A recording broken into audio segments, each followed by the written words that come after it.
So for the second time in U.S. history, a black city or a black town or a black neighborhood was bombed from the air by the government. Mm, mm, mm, mm, mm. Ooh, wee. So it's been exactly 40 years as of this past May since this happened. Who's right? Oh, Ray's in. What up, Ray? What's the word, bro? What's the word? What's your thoughts on Move getting bombed 40 years ago?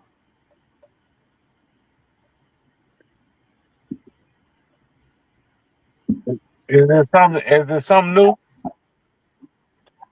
Hold on. Let me make sure I ain't got nothing playing. Okay, Okay. I had the what's we call it play.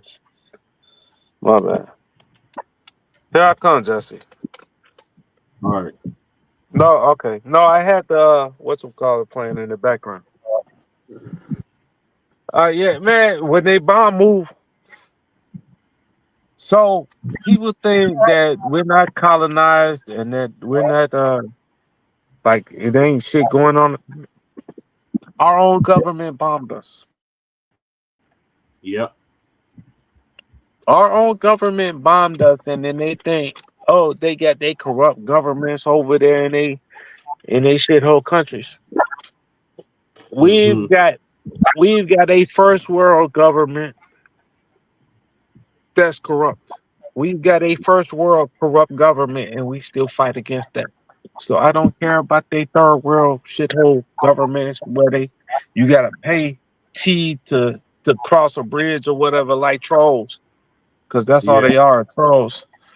Uh, They not talking about shit unless they have to deal with the U.S. government. They like we're like the Hunger Games, and we're in Zone 1. We Yep. Katniss came from Zone 13, came back to Zone 1, and kicking all these bitches out of here. Right. So I don't want no excuse for anybody from Zone 12 to Zone 2. I don't. All of them is whack. Right.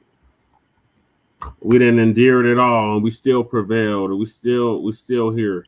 We came from the worst zone to the top zone, and they Mm, think just because because I can go look down at the Sears Tower and shit.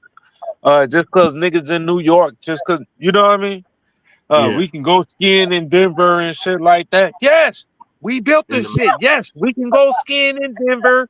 We can go yeah. to the tallest building in Chicago, the tallest building in New York. Yes, we can do that. We built Yep. them buildings. Right. You dirty mud pie eating man. Stop talking to us. You get what I'm Right. saying? And so you're a colonizer and fight against your government. Your government. It's Look, the and government. they say the government's corrupt. Oh, we've been colonized. This, that. Yes, but so have we. Right. We're in America. Mm-hmm. Jesse, this is our land. We've been colonized by the Caucasian Europeans. Mm-hmm. The first slaves they sent over here were the black Europeans, Mm. per Dr. Clyde Winters. Yeah. First was the black Irish, the black Scottish, the black English. That was the first imported chattel slaves to America. That's That's where the we one. got our name from. That's why I'm Ray Gun. Gun, Mm. that's an Irish name. No, I Right. didn't get it from my slave master. I got it from my family. Mm. We were the kings and queens of Ireland and Great Britain and all of that shit.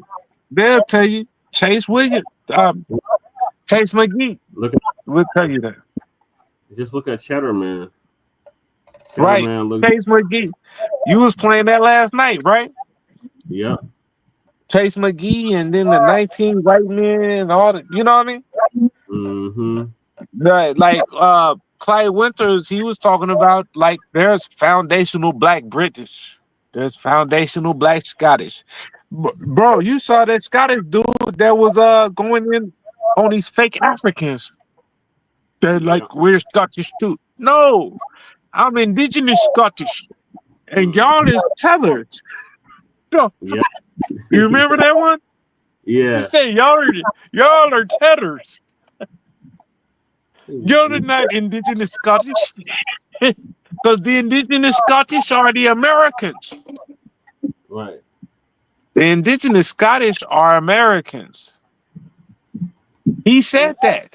He said the indigenous Scottish and the Irish are American. Yeah, he did say that. People forget that. People forget when Ivan Van Sertima said if he had more time and more money, he'll find out that America is older than Africa. Yeah. They forgot. They didn't read the end of his book, though. No, they didn't. Twin said he was born in 85, same month that move happened. That move was bombed. And his last name is McGinty, which is Irish. McGinty? Hell yeah. My little brother was born in 85.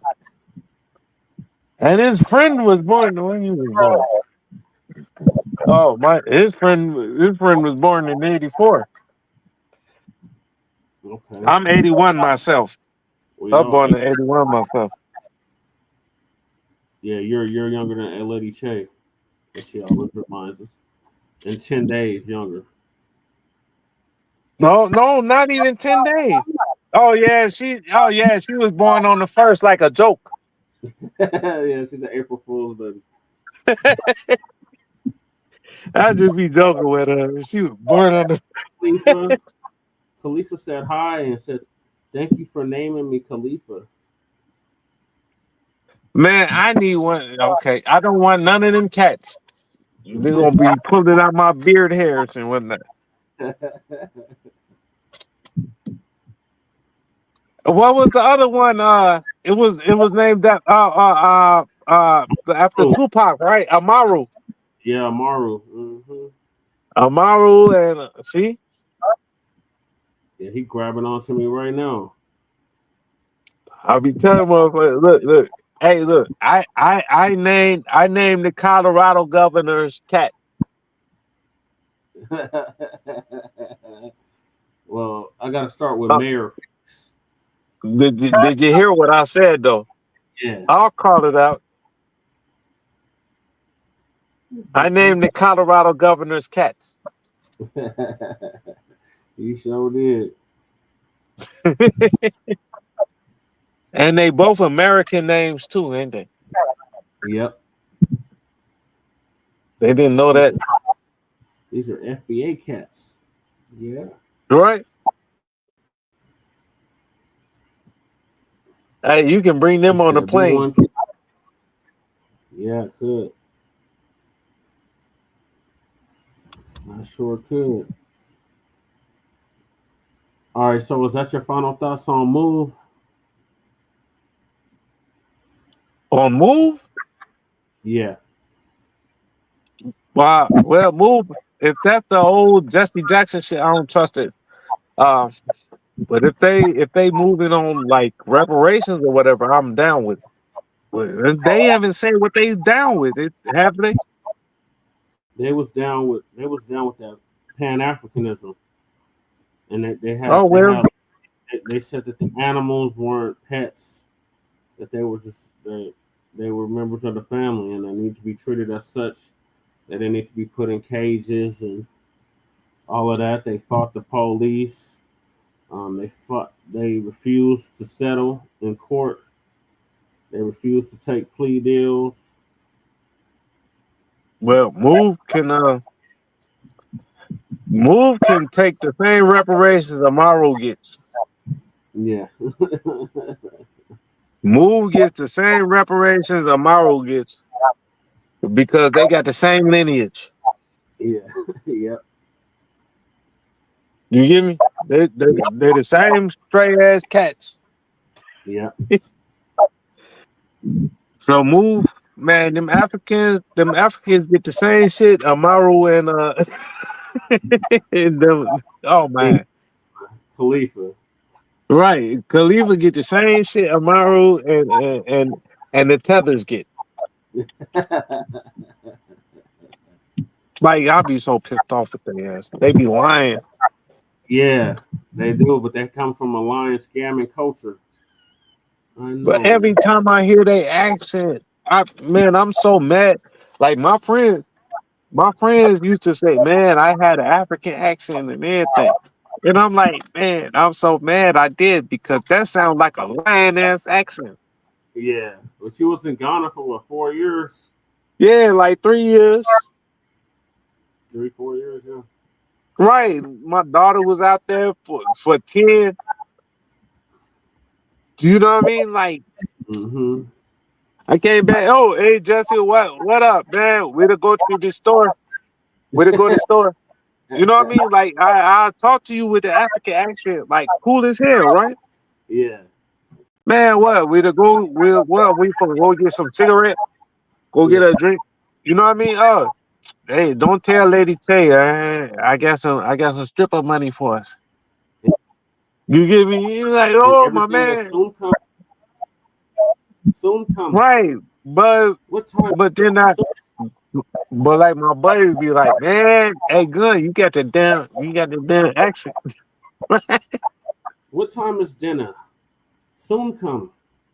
What time you hey Jesse, what time you find a rat? Soon come. What time you gonna find a rat you can catch with your hands Soon and come. put it in that soup? Soon Is that come. what time dinner is? Put Catch it the in rat, reach put in it out this. his soup. Somebody, caught it monkey. Caught it monkey. Yeah. Tell the Yeah. monkey it's time to eat. Yeah. That's what my homie said. That was And their kid. then run him over and snatch it. Put him in the soup. So everywhere. The monkeys are coming through everywhere. So they be some lying scammers. They even lie and scam out the monkey. They be scamming the monkey. The monkey be like, "Man, I thought we was gonna eat." They put the monkey in the soup. You lying ass scamming Africans.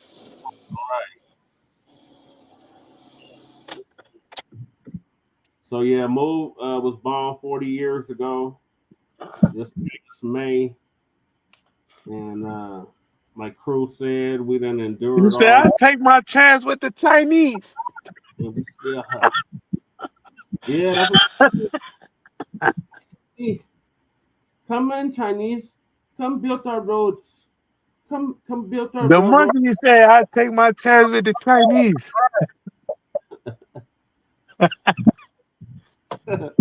Oh, the fucking scamming Africans. Right. What'd you So say, look, man? I swear to God, I shouldn't even be saying this. Like when I was working out there in Ghana, right? Yeah.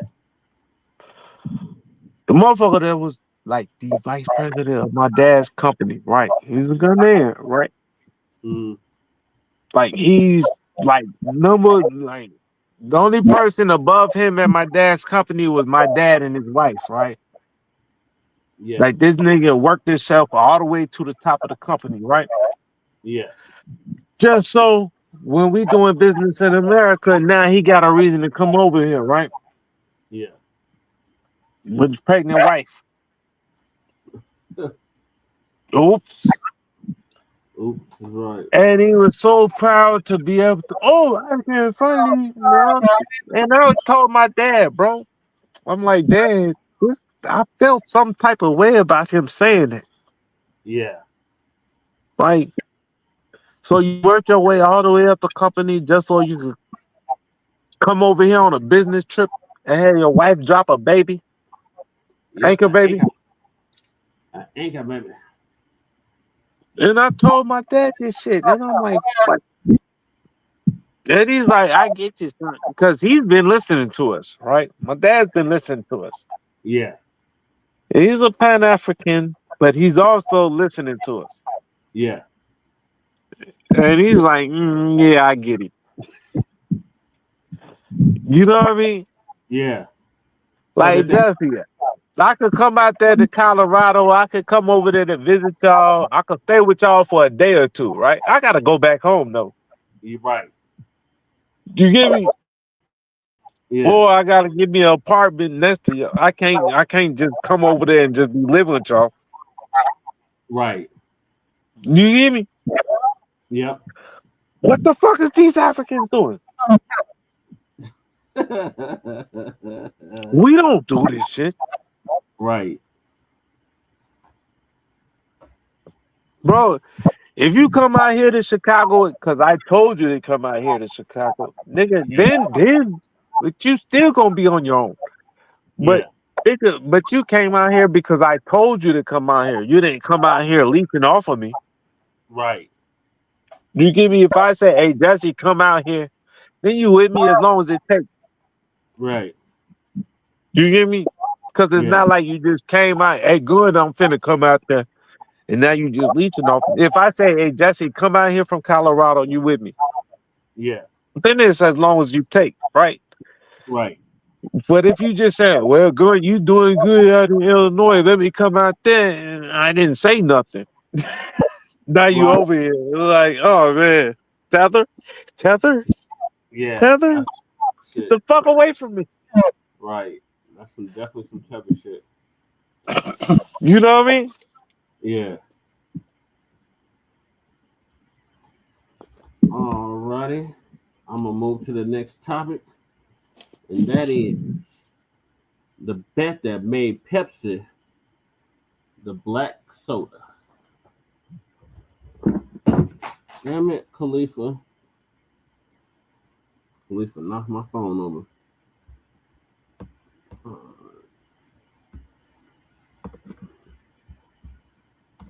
Khalifa wants to say hi, apparently. Say hi, Khalifa. You're on camera, Khalifa.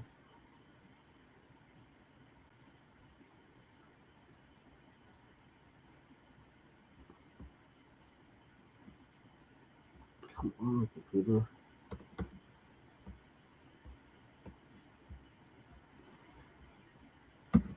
It's like so slow right now.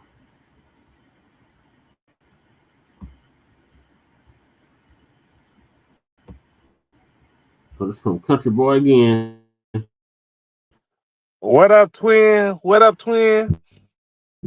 During Jim Crow, Pepsi had to curb black folks in their ads. Their sales, of course, soared, and there was an inevitable backlash. So how and who attempted to sabotage it from the inside?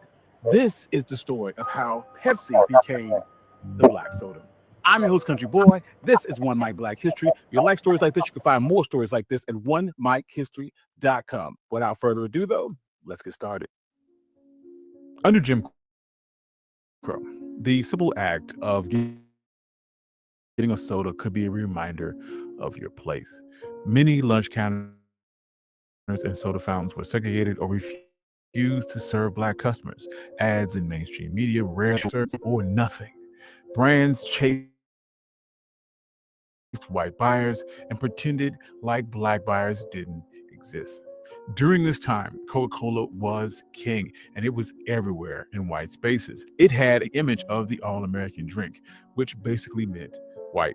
Hiring, especially those in customer-facing roles, followed the same pattern. Doors open for white folks and closed for black folks. So imagine the landscape, and then imagine seeing a Pepsi ad that basically said that black families belonged to the American dream too. But let's rewind for a moment on Pepsi itself. Their story starts in 1893 when a North Carolina pharmacist named Caleb Bradham mixed a sweet, fizzy digestive that he called Brad's drink. Sugar, vanilla, and cola nut. They were simple ingredients for a busy drugstore counter. In 1898, he renamed it Pepsi Cola, leaning into its supposed benefits as a Pepsi, which was basically indigestion. Some people thought the name was a nod to pepsin, which is a digestive enzyme, although pepsin was not actually in the bottle. By 1902, Bradham incorporated Pepsi Cola Company and pushed bottling and distribution. Sales climbed to nearly 20,000 gallons by 1904, and the early ads promised to be delicious and helpful. By 1909, it was even being Coca-Cola was there to get you high, and Pepsi was there to like race car legend get rid of your burrito. giving it after World War I, sugar prices swung wildly. Pepsi went bankrupt in 1923 and again in 1931.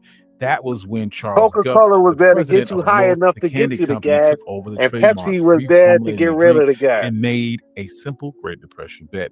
A big 12-ounce bottle of Pepsi for a nickel, the same price that you would pay for a 6-ounce Coke. And it worked. Profits doubled between 1936 and 1938, and the value of Pepsi did the same. And this focus on values set the stage for our story. In the 1940s, Pepsi's president, Walter Mack, saw a market that others ignored: Black consumers. He knew that loyalty comes with respect, and respect starts with how you're pictured. So in 1947, he hired Edward F. Boyd to lead an all Black national sales team. That alone was extraordinary for a major brand in Jim Crow America. Their Thompson. job Hey, wasn't Jesse, just to did make you think cases, this it guy was knew to the move Potato an King? image. They Jesse, do you think he knew the community Potato where King? we live, gathered, church basements, college campuses, civic clubs, business leagues, I don't know. He might have.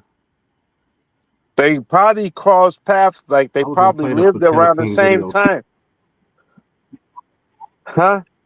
Yeah, I think they did. Like they I probably think they crossed did. paths, like lived. I don't care if one dude was 60 and the other dude was 20. They probably crossed paths. Yeah, Cause them I is wouldn't be some surprised. big niggas. Like I'm talking about, like worldwide niggas. They Yeah, bigger than like Steve Jobs and Elon right now. yeah, Like they was on business. yeah. They were. Let's see All what the bet right, was. my bad. I ain't mean to interrupt. I just, what I mean. barbershops, jazz halls. They spoke at NAACP meetings, and they bought ads in the Black press. They put real Black people in ads with dignity.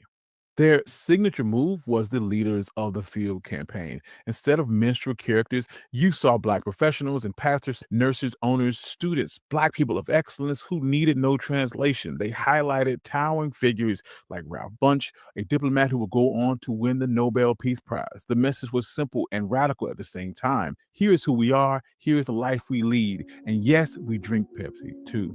But this wasn't corporate charity. It was a profit driven strategy with a moral edge. By respecting consumers, Pepsi gained a base that Coke had never bothered to court. Business historians from the period note that in the early 1950s, Black soft drink buyers were 3 times as likely to choose Pepsi than Coke.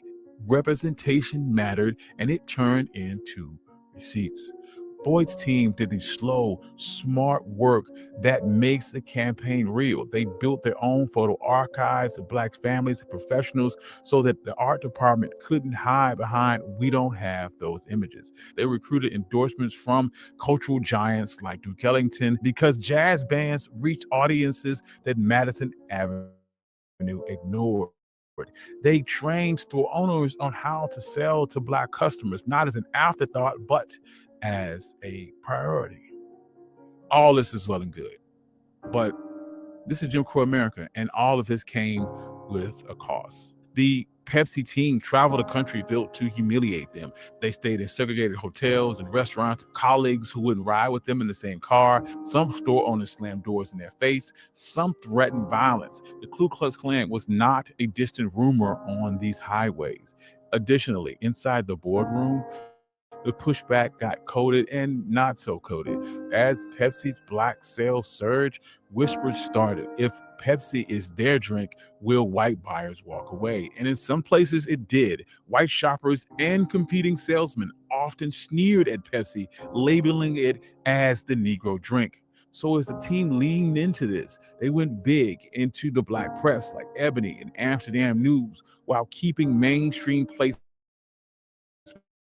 carefully Hey, blamed Terry, to run that back. avoid Run that back panicking 3 retailers. seconds. Run They that kept back 10 receipts, seconds. numbers that proved that Black dollars, when respected, were loyal and as the Negro drink. So as the team leaned into this, they went big into the black press like Ebony and Amsterdam News, while keeping mainstream placements carefully bland to avoid panicking retailers. And they kept receipts, numbers that proved that black dollars, when respected, were That loyal light and skinned strong. chick is still a So what Negro, happened? right? Well, Walter Mack left Pepsi in 1950, and without his cover, support. Yeah. They don't Didn't qualify for the understand. auction See, block. this is what these fake African tethers lying. They think black is a skin color. Right. You saw that girl. If you saw that girl like 3 seconds back, that was a Mm-hmm. whole black lady. That was a whole black lady, but she looked like Lady Che. Yeah. But that's a whole black woman. You ain't gonna mistake her for white. Right. But then they go, we don't do that. We don't do that because she ain't colored. No, that's a whole black woman. Right. Lady K is a whole black woman. Not Tyler. Oh, I'm colored or I'm mulatto. Nah, you black. Right. You Exactly. know what I mean? But try telling them tellers that. Hey, Lady Chain, like look. If we get pulled over with Lady Chain, it's not like we get pulled over with a white girl in the car. Right. That part. Because you know what happened? We get pulled over with a white girl in the car. I don't care if she our sister. Yep. Oh, are you okay? Hey, you get out the car, sir. Handcuffs, all that. What the fuck? This is my sister. This my. Exactly. But what you doing driving around with a white girl this time of night? Oh man, it's trouble. Yep. You hear me? Yep. But no, nobody mistake Lady Tay for that. No. You get me? Yep. Lady Tay is a nigga bitch. Sorry, but you know what I mean. Yeah. That's what they would call her. Yeah. You get me? She's one of ours. She's not one of theirs. Right. You get me? So Sneered at Pepsi, labeling it as the Negro drink. So as the team leaned into this, they went big into the black press like Ebony and Amsterdam News, while keeping mainstream placements carefully bland to avoid panicking retailers. And they kept receipts, numbers that proved that black dollars, when respected, were loyal and strong. So what happened? Well, Walter Mack left Pepsi in 1950, and without his cover, support for the dedicated black sales team faded. Executives feared being too associated with black buyers in a segregated marketplace. The team was cut back and eventually eliminated. The very success that proved that black consumers mattered also triggered corporate nervousness about a white backlash. And yet, the work changed Pepsi from the inside. One of those team members, Harvey C. Russell Jr., rose through the ranks and in 1962 became the first black vice president of a major U.S. corporation. And that's not a neat ending, it's a contradiction. And this is the world that we live in. Life as a bit of a contradiction, a real representation and career breakthroughs alongside quite the other stories that we've told in this channel. Pepsi was not your savior. They were not here to end Jim Crow. This was a solely profit-driven endeavor.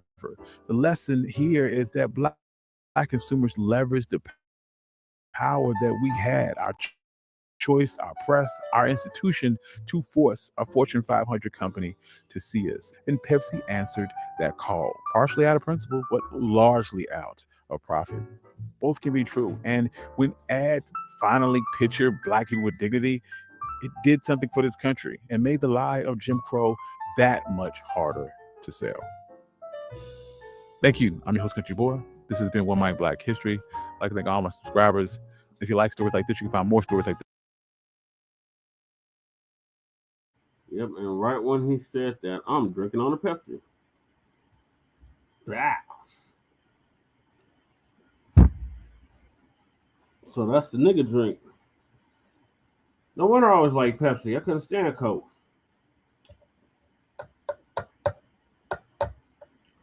It all makes sense now.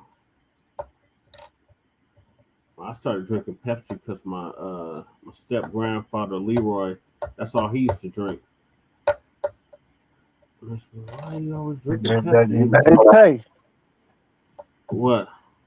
I told my bro Casey. I said he's like the online version of my good friend. Oh, Yeah, it's not Casey, it's Queso. I gotta call him Casey. Queso. You know, like the Okay. cheese. Nacho cheese. Not Yeah. no cheese. Nacho cheese. Queso like nacho cheese. See, what I tell like, bro, you like me and him be in his driveway chilling or my driveway chilling, or like I've known this nigga for fucking 15 years, right? Yeah. And I'm telling him, like, man, Jesse is the online version of you. Like, I know Jesse for at least damn 8 years, 5 years, some shit like that. Yeah. You hear me? Yep. Like, as long as I don't come up there bogus or whatever, Shay gonna let me on the damn stream, whatever. Even if I drop, I'm back up on there, right? Right. Because I'm on code. I'm on, you know what I mean? Me and you know what I mean? Yep. If you come to my town, I got you. If I Right. come to your town, you got me. Yep. You get me? Yep. And that's what I'm telling. That's what I'm telling Queso Chizo. Oh yeah. Yeah. Extra cheese. He said extra cheese.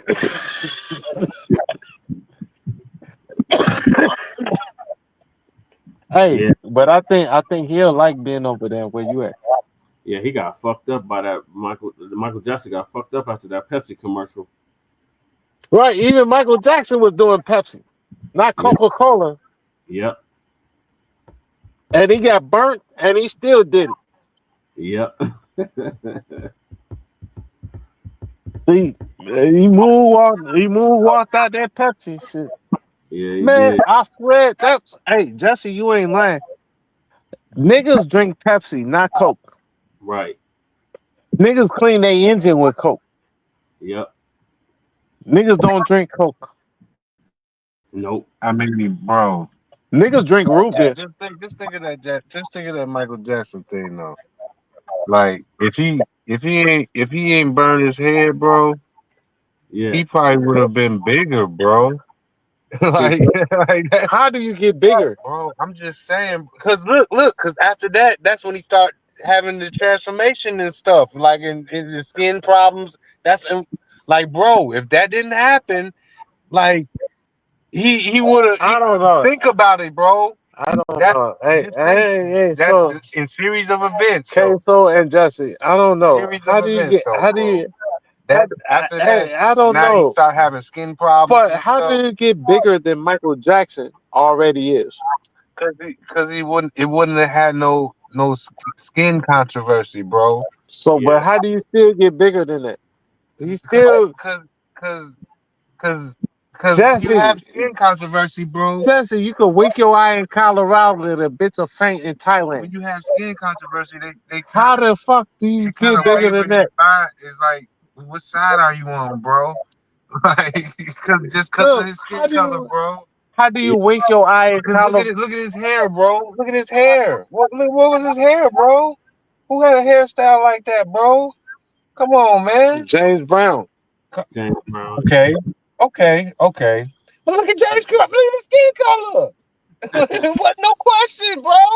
Michael had it. He had it. And Michael had the after James the Brown Pepsi skin. thing, it changed. Yep. It wasn't it no more, bro. Hey, look, hey, my boy Queso, he'll come over there to your state Uh-huh. and go to all your dealers and tell them all they shit is huff.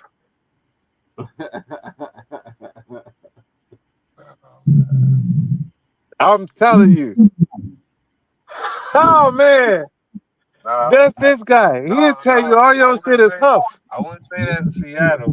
Not in Seattle. He said in Seattle. That's because I know he. about Seattle. That's because he done walked his ass all the way across the country. My cousin lives in Seattle, man. We got people in Seattle. But he gonna say everything in Colorado is Huff. He said everything in Michigan is Huff. Everything in Colorado is not Huff. That's all Carmelo. That's all Puerto Rican. On, man. Like, don't listen to Crew be misquoting. Bro, I did not say Colorado, bro. Come on, man. Colorado got that Puerto Rico Huff. That Carmelo Anthony. We don't even have Puerto Ricans out here. Y'all got that Carmelo Anthony smoke. Which one? Oh, see now Casey trying to differentiate between the Carmelo Anthony in Texas who had to shoot a white boy, who had to stab a white boy, versus Carmelo Anthony, the basketball player. He playing that tether bullshit. Oh wow! The one that inducted to the Hall of Fame, or the one that defended himself in Texas? Right. He's trying to conflate both of them. Wow. And that's why I said that sounds like tether shit. Both of them some puppets. He's lucky I know his mama. Both of them some big old puppets. He said they're both puppets. Yeah, they did their bidding. I met Carmelo though. He was cool. I used to work at the Pepsi Center. Was right? He was drinking Pepsi. He wasn't drinking. Was he drinking Coca-Cola like a Puerto Rican? Look, yeah, was he flying his Puerto Rican flag? No. Hell no. Come on, man. When I seen them, I'm like, come on, man. Did you see how his mama was looking? I'm like, I never heard this from this man. Not one time, bro. Nobody heard he was Puerto Rican. But I'm just saying, Even Casey saying that. I'm an NBA fan, bro. He's like, I never heard this nigga was Puerto Rican, bro. And all my players is retired now, so I ain't really go into it. Like I'm a fan of competition and athletics, but I like to do it. The professional level is compromised because it's not the sport anymore. It's not just the sport. So I watch it for entertainment value, but I other than that, I can't do it like I used to. I just know better now. It's like wrestling. I know better. That shit is like wrestling. I mean, I still like wrestling. You know, like I didn't know. Like now that I know, I still like it. I mean, I don't watch it. Che, it's gonna be Che versus Queso. Somebody gonna jump off a roof. I wanted to be a wrestler. I wanted to be a wrestler when I was a kid. Oh, you did? Look. Oh, hell yeah, bro. Hey, whoever this dispensary got the weakest shit. Somebody falling off the roof. Stone Cold Steve Austin, bro. The Rock is not Stone Cold Steve Austin is the greatest wrestler, bro. Hold on, you see how the Rock? You see how the Rock look right now? You see? And I'm black. And I'm black, bro. Like it don't got nothing to do with like. Come on, bro. Come on, like it's like Hulk Hogan, bro. Hulk Hogan. Me growing up, Hulk Hogan, seeing Hulk Hogan and his what's the name of black people, like that's Terry. Hogan, you talking Hulk about Terry? is what they present to us, bro. I didn't know the man personally. I see all types of what's the names that the character is put in, and all the I take what they is. When they give us these characters, you take what they give us, and the media give us all their information. We don't know any personal information but what's given to us through these. I know that dude named Terry said I want my daughter married to a nigga. That's because they told you his name was Terry, bro. Like his birth certificate say his name is Terry. Maybe Mr. T said his name is Terry. His daughter said Mr. T. daughter said his name is Terry. T. Would you say they said his real name? That might be his real name too. Like no, like come on, bro. Mr. T name is like Michael something. Mr. T name ain't even got shit to do with T. Man, his name could be Clarence, bro. Right, it's some crazy like that. They ain't got shit to do with T. For real. I'm just letting you know, like, Where the hell is Jay Millie at? Jay Millie is like one of the biggest wrestling fans I know. Right. Because he'll tell you all about it. Like you and him, Castro, will definitely hit it off when it comes to wrestling. Because Jay Militant is like one of the biggest. Oh, what's up, twin? Hey, my bad. I ain't see the chat.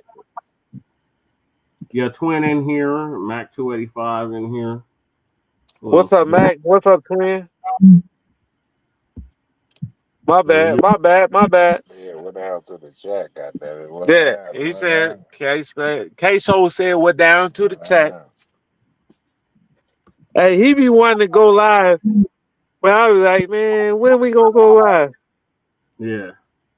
And he's like, man. That Borderlands, that shit looks hard. Man, I love it. They said Borderlands 4 is coming out by this year. So I'm playing the old one. Bro, it was me, Cerulli, and Shadra. We used to play this Borderlands 3. Like, we used to be like, you could play it on any system. Word. Like PlayStation, like back when we were playing it, I had a PlayStation 4. I didn't even have a computer back then. But then I got a computer. And then Shadra bought us Borderlands 3 when it came out. He bought it for Cerulean. He bought it for me. You get me? And we was playing. Yeah. And we was playing Outriders also. Man, that shit, like, man. And you see this picture I got? I told you, that when I won my first award. Hold on. Let me see. Oh, okay. Like my avatar, that's when I won my first award. There's two white women back there. I was like 4 or 5 years old, and there's two like white ladies back there. Like, oh shit, this nigga playing. Like, yeah, that's me. When I was like 5 years old, that's when I won my first award. You've spent $300 million of taxpayer money on illegal immigrants. You're putting the interest of illegal immigrants above the interest of taxpayers in Chicago. Flashback. Close a $500 million gap in the city's 2024 budget. Personnel, pensions, and resources to address the migrant crisis, all costing the city millions and millions of dollars. Sorry about that, crew. Finish your thought so I can get to the next topic. Oh, no, you just fine. You good. Go ahead. No, I was just saying, like, this avatar that I got, that's when I won my first award playing piano and shit. The white ladies was like, oh shit, this motherfucker, I'm playing boom. I'm like doing all this shit. But like, yeah, go ahead. That's what's up. All right, so we're talking about your homeland now. Chicago, Chi-Town, shout out to the Chi. Chicago mayor. Yes, that is my homeland. Chicago mayor, $600 million migrant spending leaves the city in a $1.1 billion budget crisis. Y'all got to get that tether up out of there.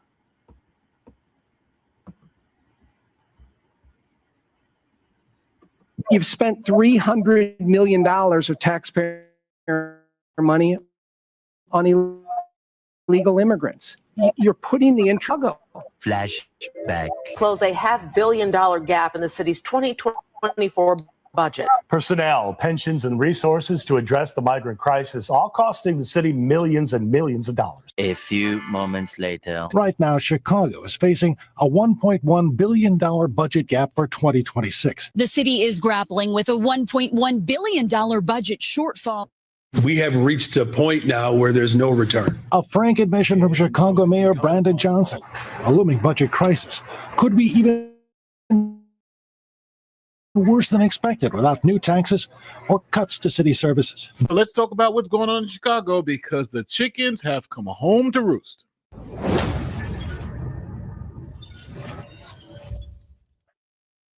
Here's a quick word from this video sponsor, Brick House Nutrition. Brick House Nutrition's Labor Day sale just went live. For a few days only, you can save 25% off everything with the code LABOR-DAY25.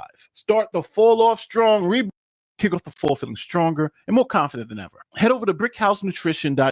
Chicago is a Democrat stronghold, and he goes all in on Democrat policies. Like, this guy doesn't just talk the talk, he walks the walk. Now, Brandon Johnson took office during the migrant crisis. Now, for those of you with short memories, when Biden was president, he opened up the borders, allowing millions of people to cross the borders illegally. Tonight, nearly 10,000 migrants a day. That is what federal officials say they are encountering at the U.S. southern border on average. In December, that's among the highest numbers ever recorded. And with multiple border entry points remaining closed as the surge at the southern border escalates, U.S. officials now warning that the situation is nearing a, quote, breaking point. Ed Lavandera is out front. Apprehensions of migrants crossing the southern U.S. border are once again reaching record levels. A Department of Homeland Security official tells CNN the average number of encounters in the last week is 9,600 per day. 3 years ago, 689 Chinese migrants crossed the southern border. Last year, that number soared to over 37,000. Part of an explosion of migrants coming here from all over the globe. This morning, tensions escalating on the Texas border. Dramatic new video shows a struggle between Border Patrol and migrants in El Paso.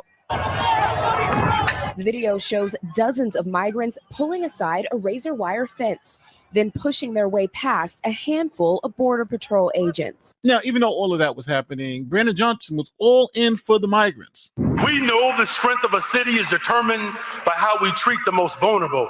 And so we choose to be a strong city. We must reject a zero-sum formulation between investing in those who have been here for decades and supporting those who have been sit here on a bus even this morning. We can do both. Brandon Chicago, was sitting here on a bus. and What we the can fuck all is he thrive talking about? together. Now, what he's referring to is that the governor of Texas, Greg Abbott, started shipping migrants to sanctuary cities, places that said they wanted more migrants, and Chicago was one of those places. Local officials whose communities are being overwhelmed by hordes of illegal immigrants who are being dropped off by the Biden administration. Texas is providing charter buses came here on to a fucking send inner tube. these illegal immigrants who have been dropped off by the Biden administration to Washington, D.C.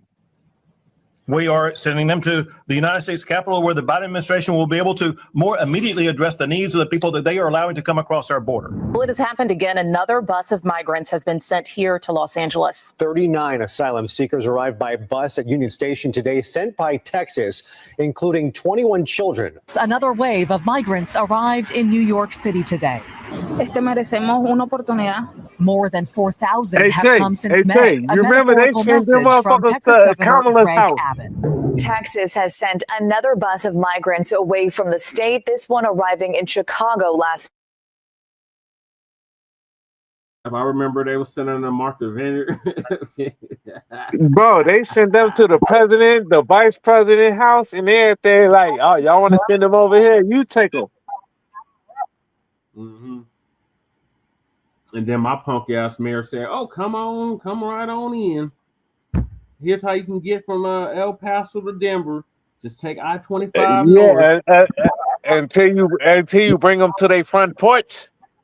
Talking about you gonna give me some of that rib back? You gonna give me some of that what you barbecuing?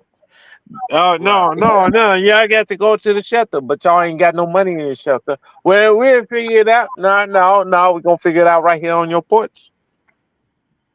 Or you do like Eric Adams and give them cars with $10,000 so they can get their own food because they refuse to eat the food at the hotel. Wait, we just gonna use the city and rent out the hotel and put you up there.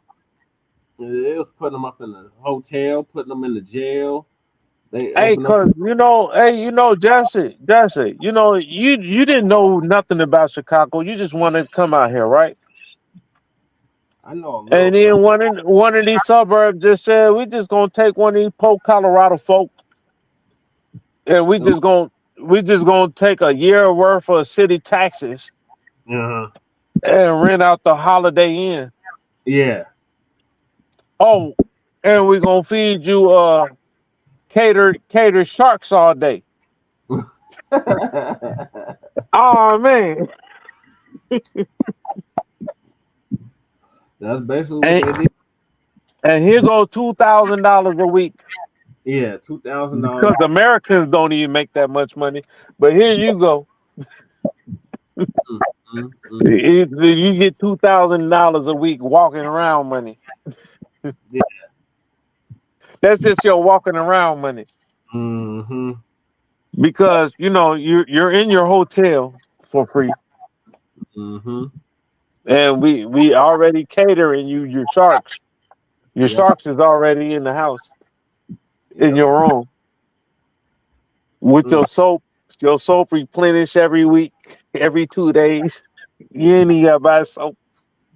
You ain't gotta buy toilet paper or nothing. Oh man. Must be nice. Thanks for moving from Colorado to Night. Chicago. It comes after the state has sent more than God 8,000 damn. migrants to New York and Washington, D.C. Whichever ones y'all didn't take, they brought them here. Said, oh, well, Chicago's taking the burden of them. We'll take 50,000. Hold on. Hey, hold on. Wait a second. How much fentanyl did you sneak over here with you? Oh, man. Oh, man. And underage children in your dread. Yeah. God, man.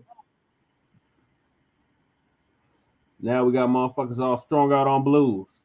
These motherfuckers, it's like zombie apocalypse out here.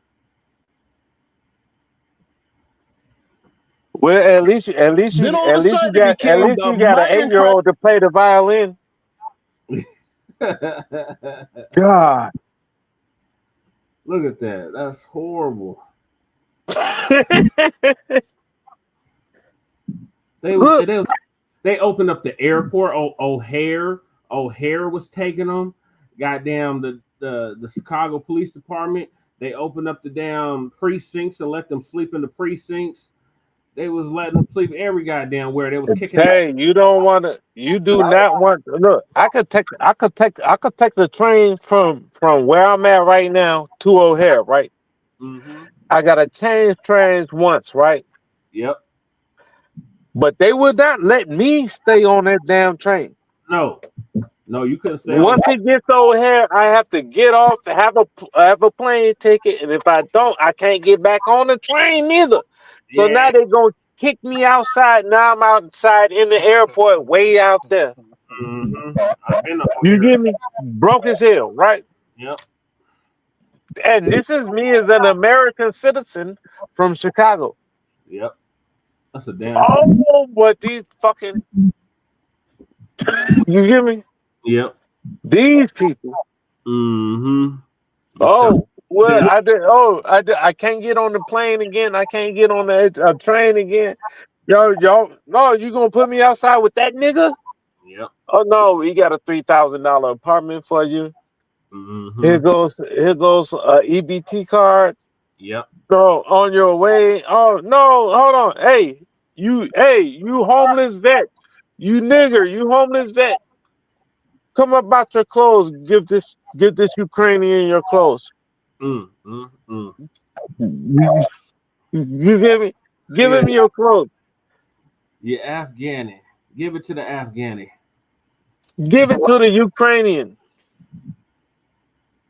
The motherfucker that tried to fight his mother country. Yeah, that same one.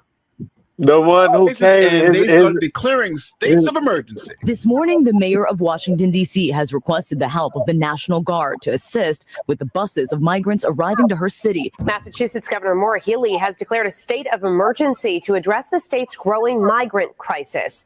The governor says there are over 20,000 people being temporarily housed across the state.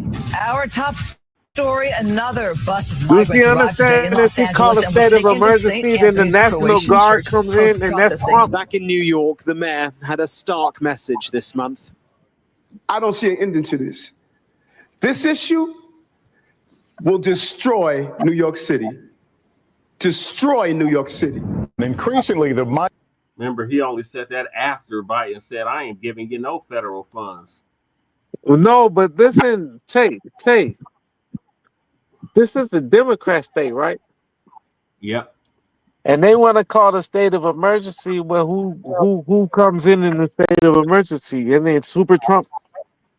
The National Guard. Right, Super Trump. The feds come in, right? Yep. So if you're a Democrat state and you say you want a state Democrat and do that, why would you call the state of emergency? Right. Well, our mayor declared a state of emergency on homelessness. But that's dumb as hell. They wouldn't even, like, why would you even say that? Just so he could get federal funds. No, but why would you say that in a Democrat state, though? Your guess is mine. Unless you're faking the fun. Like, why would they say that in New York? I want to call a homeless state of emergency. Anything you say is state of emergency, you know Trump gonna leech on that shit like a fucking falcon. Yep. Yeah, and then you go, all right, now we bringing in the feds. State of emergency, state of boop, boop, boop, boop, boop. Yeah. I saved New York, I saved Chicago. And there's, you know, that's what he gonna come in and do. So why would you even say that? Stupid.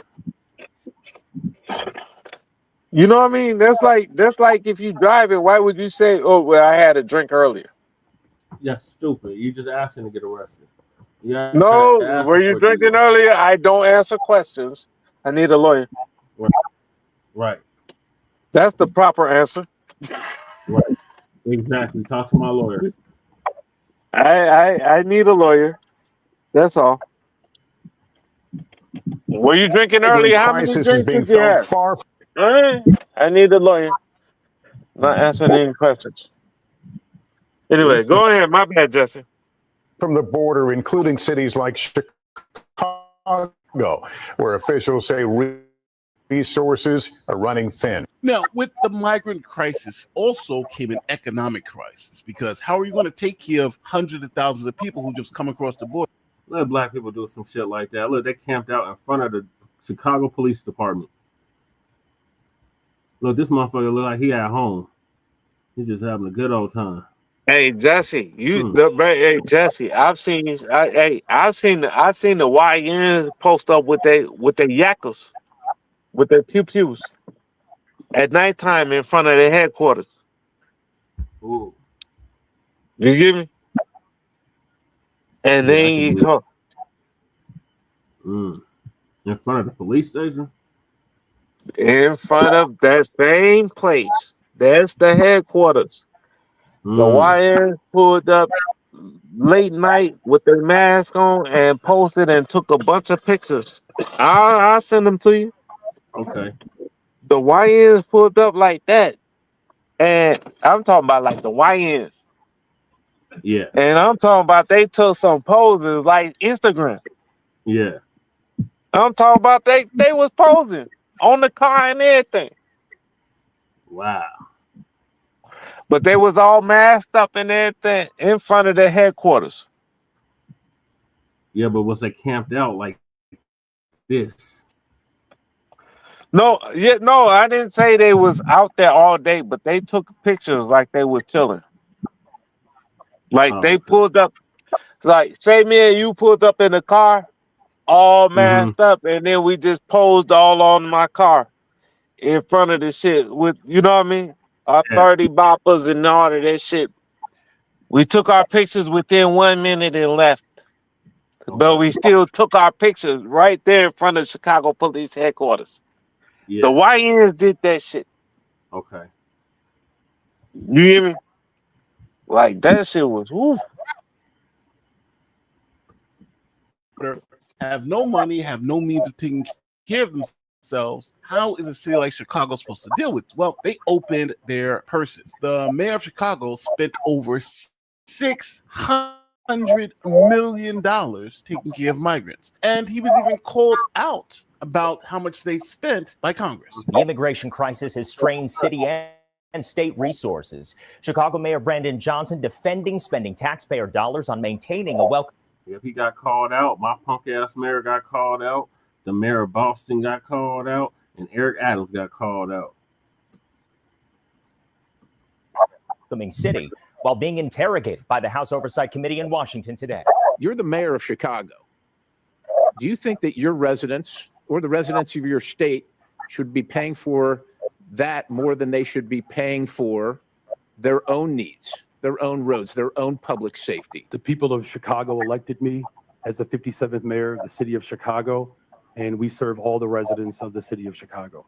But that service comes with a cost. According to data obtained by the ABC 7i team, since September of 2022, the city has paid out $638.7 million in vendor contracts for new arrivals. Mayor Johnson, in the last 4 years, how much has Chicago spent on care for illegal aliens? So since 2022, since the governor of Texas was shipping individuals to cities across this country, the city's budget, roughly 1% of the city's budget over the course of 4 years. That 1% comes out to about $625 million over the past 4 years. Now, Mayor Johnson essentially did this to himself. He spent all that money taking care of migrants and now has this big budget deficit. So he decided to attempt to raise property taxes, $300 million in new property taxes, to force the taxpayers to go back into their pockets and give him more money so he can continue to take care of the migrants. Now to NBC5 investigates, which for months has followed the money trail tied to Chicago's migrant mission. Total spending now tops more than $400 million. Now, despite the creation of a city spending website, it's still not exactly clear where all of that money has gone. Mayor Brandon Johnson was more than 40 minutes into his speech before he broke the bad news to homeowners across the city. This budget currently includes a property tax increase of $300 million to fund and keep our commitment to fund not just our pension contributions, but to fund the future of our city. Now, this was hard for Mayor Brandon Johnson because previously, while he was running for mayor, he said this. I won't raise your property taxes. Then candidate for mayor, Brandon Johnson. The people of Chicago want to know, will you raise a tax, whether it be a property tax or implement something else? Well, it's interesting. No one has ever asked me if I'm going to raise a tax. In January, we sat down and asked the mayor multiple times if he'd use a property tax increase to pay for the city's debts. At the time, one of the biggest concerns was paying for the migrant crisis. So you can commit to you not raising property taxes, regardless of how bad the situation gets. Okay, I stopped the video. He's either going to say yes or no. He's going to say a lot of words, but either it's going to be a yes or He's no. not going to Now, say I'm assuming if it was a no, you say no. Right? Word No, salad like let's see Kamala. what he says. My budget, the $16.77 billion that I just passed, 41 alders, I believe, supported this budget. And So we is that a did yes? all of that without raising property taxes. The evidence is in what I passed. Now, this was so unpopular in Chicago that the city council unanimously threw it out, and Brandon Johnson had to find another way. But first, breaking news at City Hall. Mayor Brandon Johnson's property tax hike is rejected by City Council. It is unanimous. Every single alderperson voted it down, the mayor's $300 million property tax proposal. They say they have plenty of ideas. Now, Mayor Brandon Johnson is going to be forced to listen to them. Then the mayor of Chicago decided, hey, you know what? Let's just take out a payday loan. High interest rate, but we need this money now because we got to continue to take care of migrants. All right, so let's take a closer look at the main issue, the structure of the deal. It's $830 million in borrowed funds for things like construction projects, transportation, building maintenance, but it will cost taxpayers at least $2 billion when all is said and done. Under the original plan, the city would make interest-only payments starting in 2027. The streets in Chicago are trash. What are they doing with this money? All right. I was just about to say our punk ass mayor is doing the same shit. I-94 fucked up. I-94, which fine. That's a federal highway. I-94, I-90, all this shit. But the streets in Chicago, The streets in Illinois, all this shit. Why is all these taxes high and the streets are trash? It's a Right. bunch of traffic and the streets are trash. Like you Right. gotta fix your car. Yeah. This, like I live on US Route 30 and Western Avenue, the crossroads of you, man. And either way you go, it's all bogus. Yeah. Like I could take Route 30. I come see you, Jesse. It'll take Off you of all, Route 30. and it runs into the 70. Route 30 goes from Astoria, Oregon to Atlantic City, New Jersey. Wow. Like I'm 30. I'm Route 30. Like that's where the crew come from. I'm Route 30 crew. Yeah. But man, like, why is the taxes so high? They not this high in Indiana. Right. But anyway. That's 20 years from now. Majorly inflating costs. So the mayor says, hey, we're going to borrow $800 million now. We'll pay back $2 billion. And by the time you have to pay the money back, it'll be 20 years from now. And don't worry, I won't be around. So raising property taxes was rejected. The payday loan to close this budget gap was rejected. They did take a payday loan out, but just for infrastructure. They actually didn't take the one out to close the budget gap. So you still have this budget gap. So Mayor Johnson went to a tried and true argument that Democrats have been using for years. Tax the rich. The city is grappling with a $1.1 billion budget shortfall, and Mayor Johnson says one of the ways he plans to close that gap is to target the ultra-rich. Historically have been balanced on the backs of Black, brown, and working people in Chicago. And it is time as a city that we reject that form of budgeting and then begin to pursue what I believe is more of a righteous budget. Now, you know, I've done many videos on the mayor of Chicago, and I think this guy is a total disaster. I honestly think he is. And hey, so Jesse, let's look at current poll numbers of the job approval rating of Mayor Johnson. Now, currently it stands at 20. So Brandon Johnson wants to tax the rich, right? Yeah. Who is the governor of Illinois? Pritzker. What's the Pritzker family own? Ooh, what do they own? Is the Pritzker family the rich?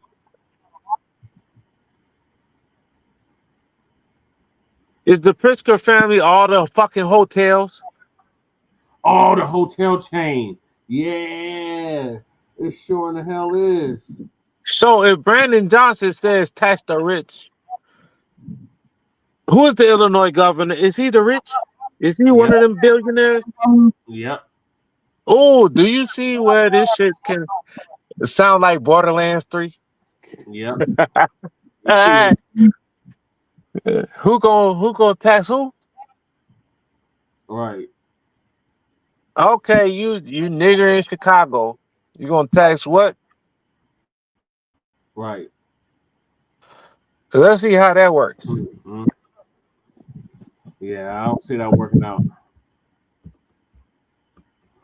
6% in August. Now, this is a major increase because just a couple of months ago, it was in the single digits. His approval rating was something like 8%. And as you can see, all major racial groups disapprove of the mayor's job performance. Even the minority groups, the Black and brown people that he says he's working for, they all say this is a horror show. Now, let's just keep it real.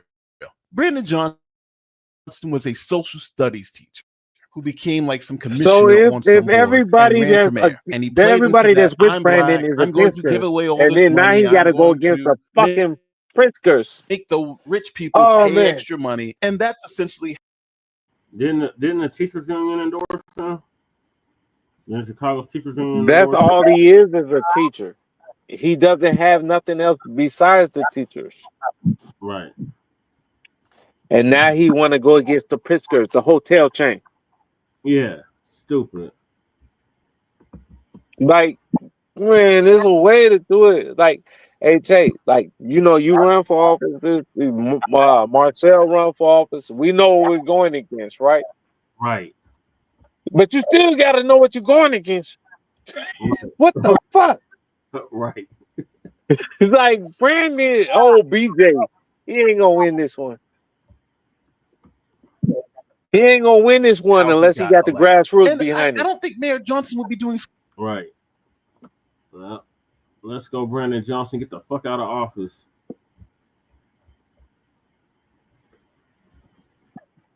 Such a bad job if he just didn't face the facts of reality. Like, for instance, the police force there in Chicago is understaffed. They've been saying, hey, we need to hire more police officers. It's been a huge problem. Men and women of CPD are putting in work.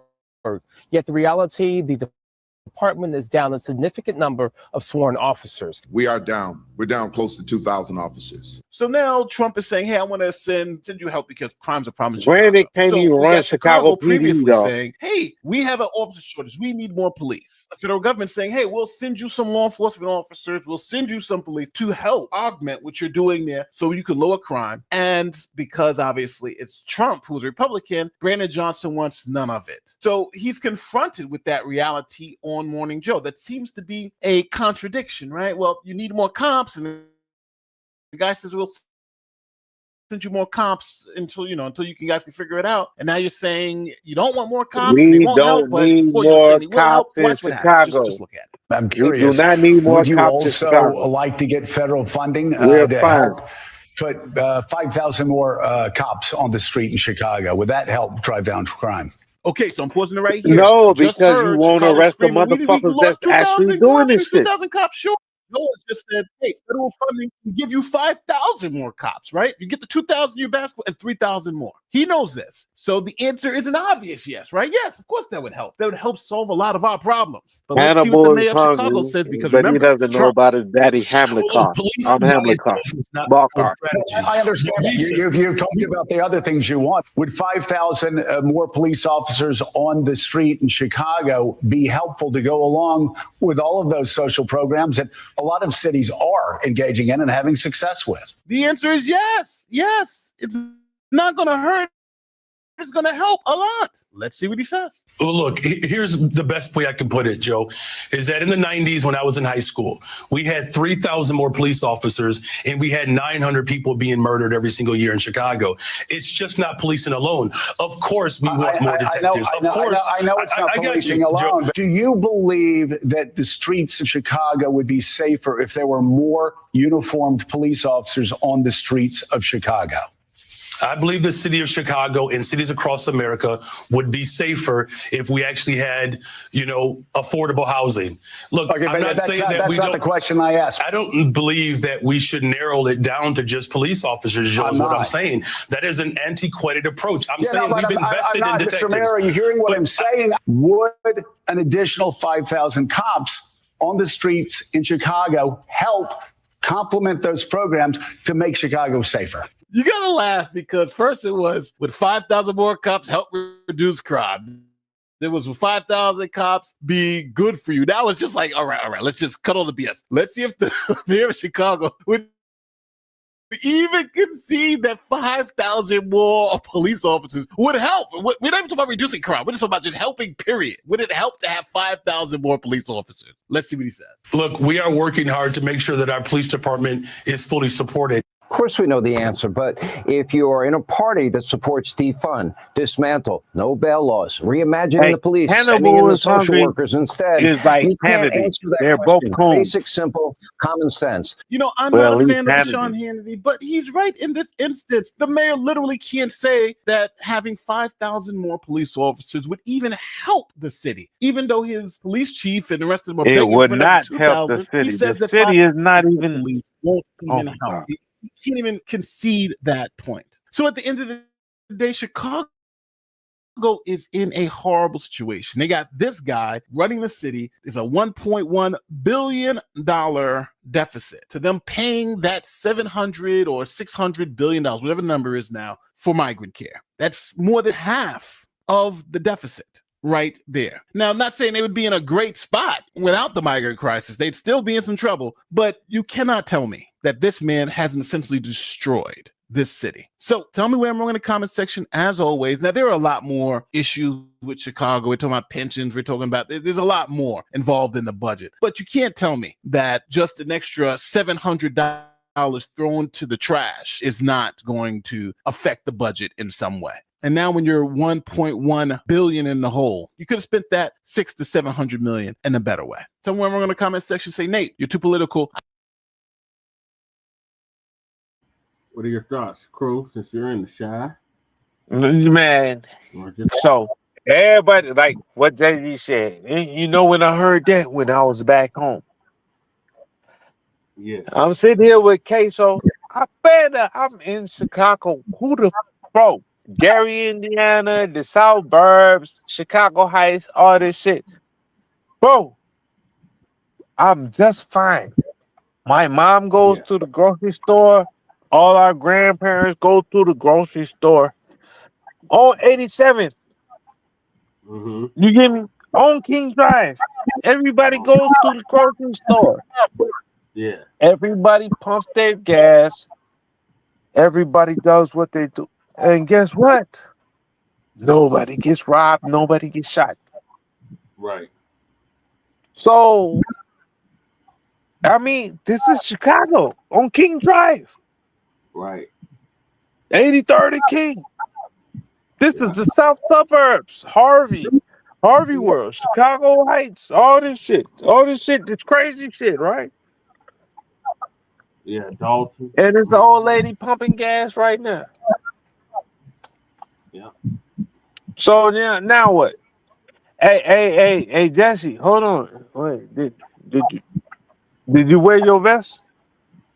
Yep. Did Lady Tay make it out the car and into the house? Yep. You hear me? Like the hell, it's Iraq or some shit. It's not all that. People be acting crazy, dog. Yeah.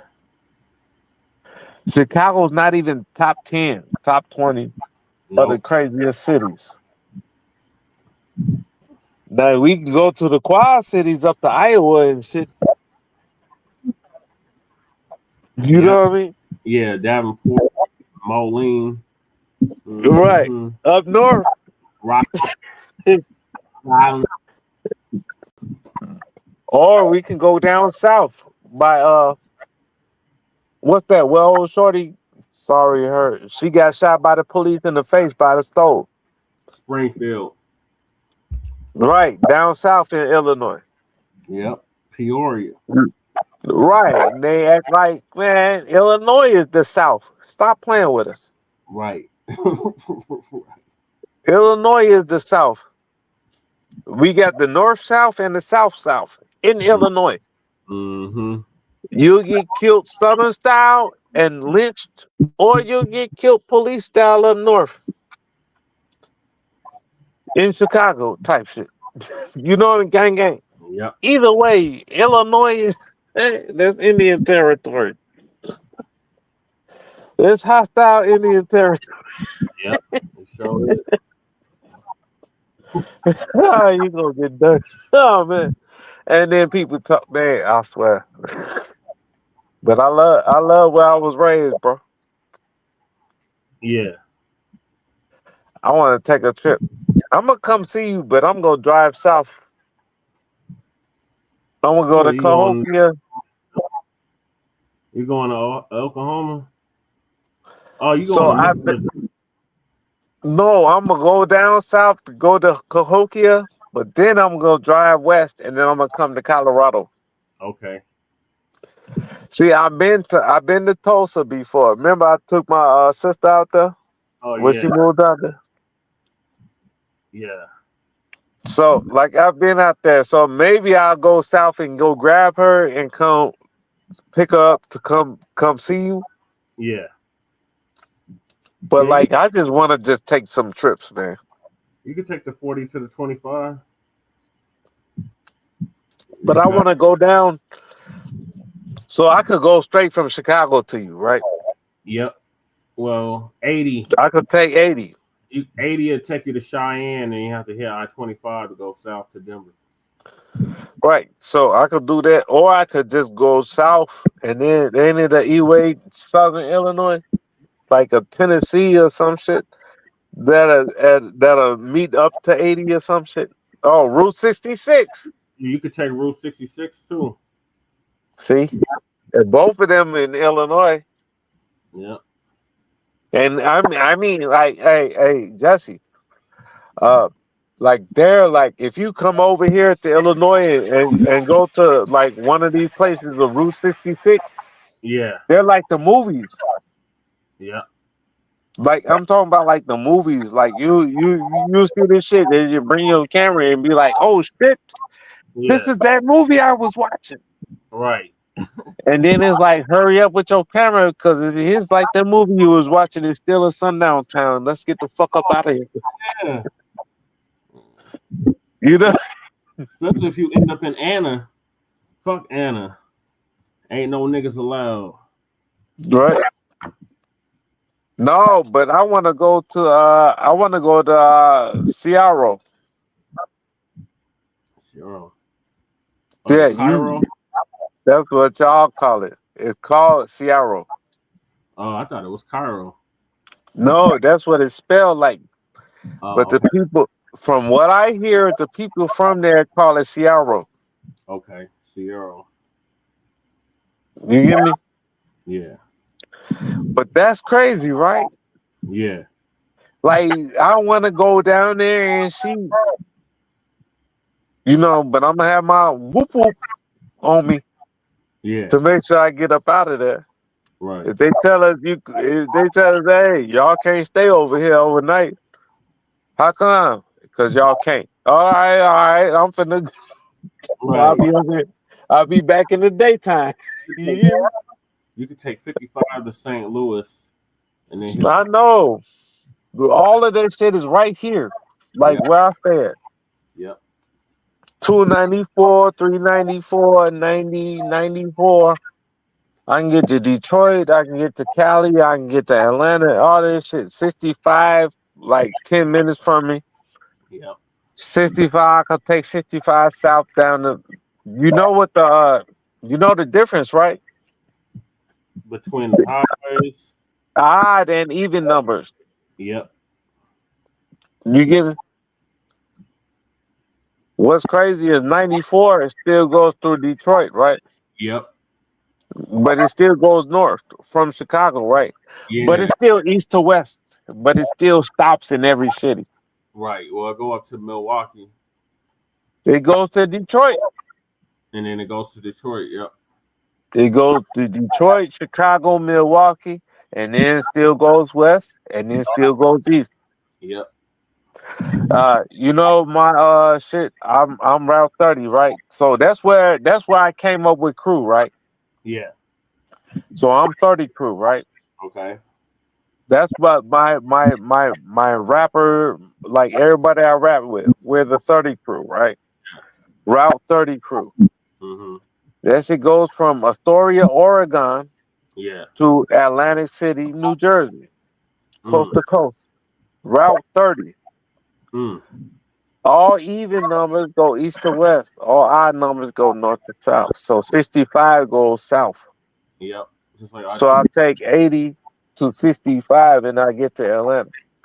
Because 65 goes south. No, you got to get to 75. I got to get this. Look, from where I'm at, I take 80. Yep. 94, 80, and then I take it to 65 in Indiana. 65 in Indiana goes south. Yeah. It'll take me to Tennessee, Kentucky, and Atlanta. Yeah. Well, not 65 would take you to Atlanta. I thought 75 would take you to Atlanta. Hold on, let me see. No, 65 would take you to Birmingham.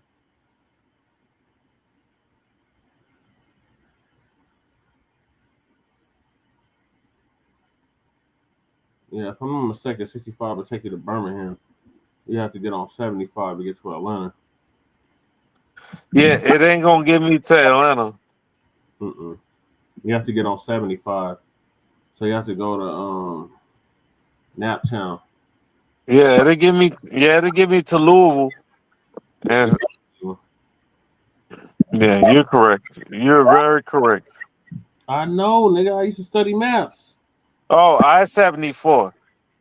I used to. Oh yeah, that'll get me to Atlanta. I'll take 65 to 74. I-74. Yeah, you can do it like that too. So, but all right, which way?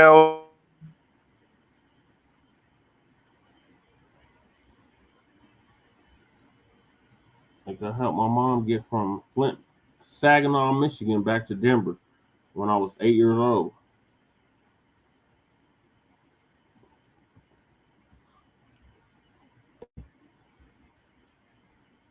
We broke up, crew.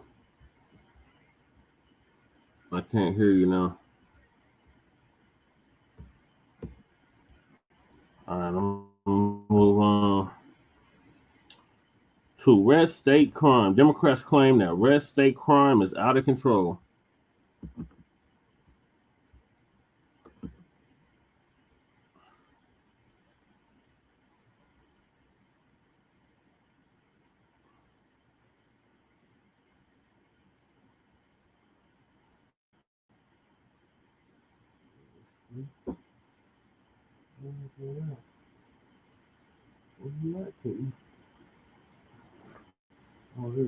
Republicans say Democrats are responsible for the explosion in crime.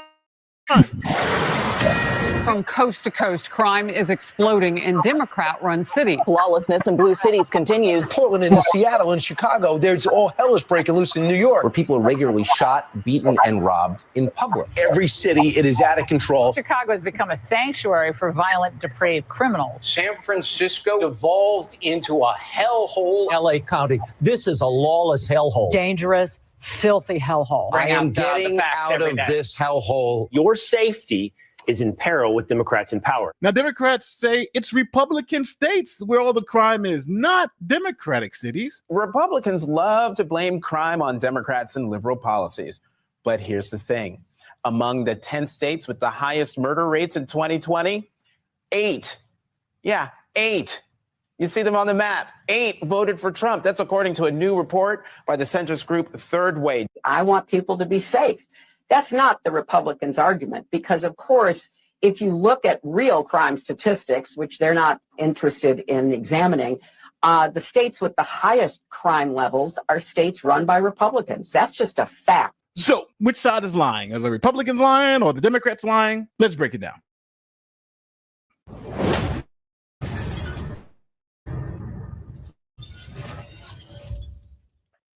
Where something's off. Your eye's swollen, your neck got a weird pain, or you have a cold that just won't quit. And instead of calling a doctor, you scroll TikTok and YouTube like that's going to fix it. Okay, so the president of the United States, Donald Trump, wants to attack crime in big liberal cities like Chicago, New York, and Washington, D.C. President Trump is ramping up his rhetoric about federal intervention in several Democrat-run cities as a result of crime. Yesterday on Truth Social, he called Chicago the murder capital of the world. But recently released FBI data shows the Windy City isn't even one of the top 10 major cities in the U.S. for violent crime. Many of the cities with the highest and violent London crime rates doesn't are in even fact have found in guns. red states. Run Them must got Mercedes. What's cracking, cuz? We're going over red state versus blue state. Whose crime is the worst? So Memphis, M-Town. Yeah, Memphis, and that's a red state. Oakland, That's over with.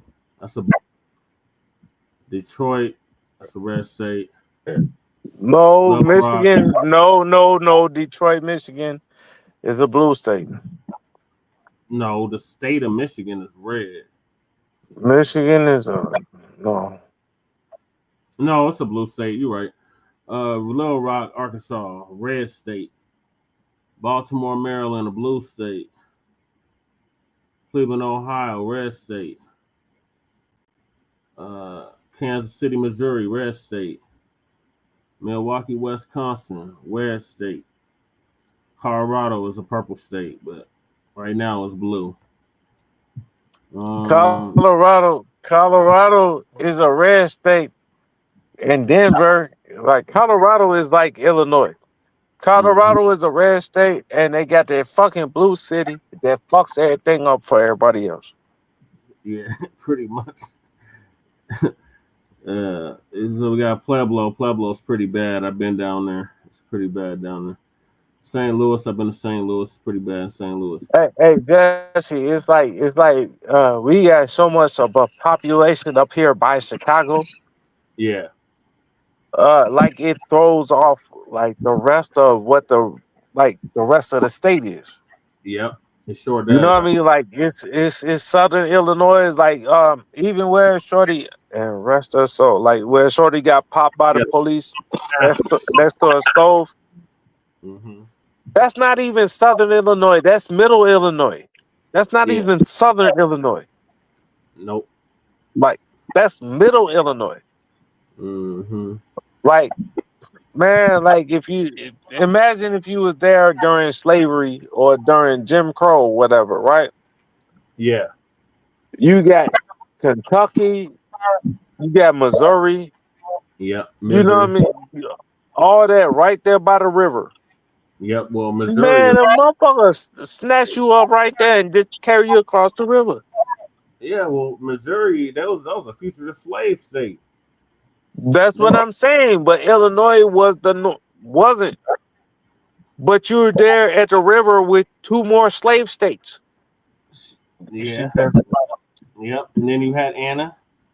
No niggas allowed. And guess what? All right. So Colorado, you know, that's the headquarters of the Klan, right? Sure is. But you know, Indiana was they retreat. Yep. Indiana. Oh man, you don't want to get caught in Indiana. You don't want to get caught in Idaho either. No, Indiana is damn near as bad as Colorado. Yeah. That's true. Indiana is terrible.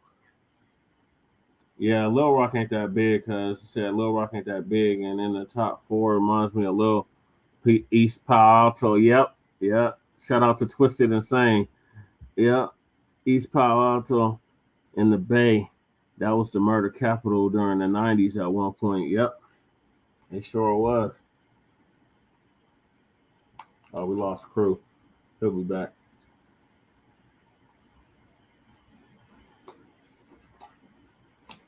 Yep.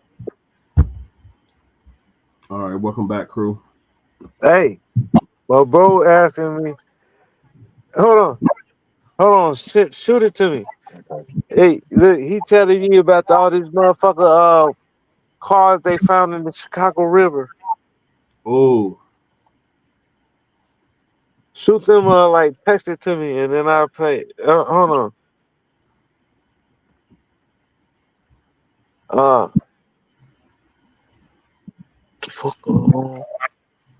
Text it to me. Like, damn, what? I got you. Hold on, let me see if I can find it. I'll text you right now. Here you go.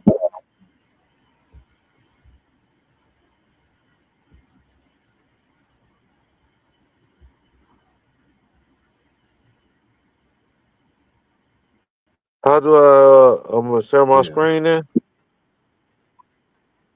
Yeah, I gotta stop sharing. Yeah, you have to share your screen. Let me stop sharing. All right, go ahead. What?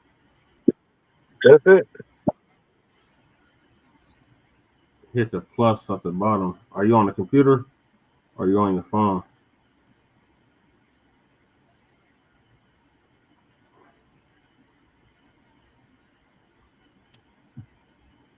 Oh, damn. He hit the wrong button. All right, well, while we're waiting on him to get that together, I'm going to go back to sharing what I was sharing. Okay, he's back. On my screen.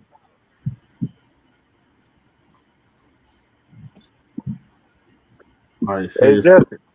yeah. How do I share my screen? Where the plus is at the bottom.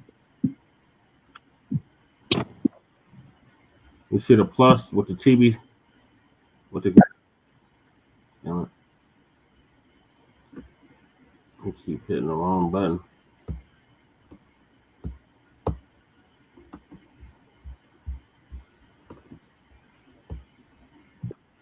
Run by Republicans. Now, that's CBS.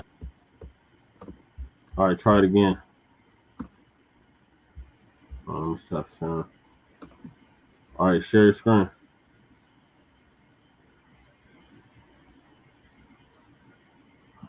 How do I share my screen? So you see where the plus is at the very bottom? I don't see a plus. I see You don't see a computer.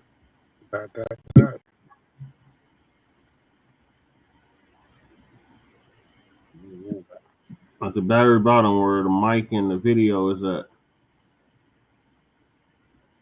It's not giving me, bro. It's not giving me the shit. Just post the link in the private chat and I'll pull it up. Okay.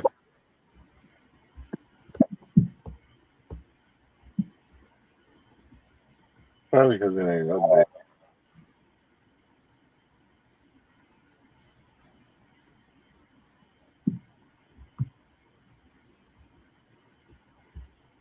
Because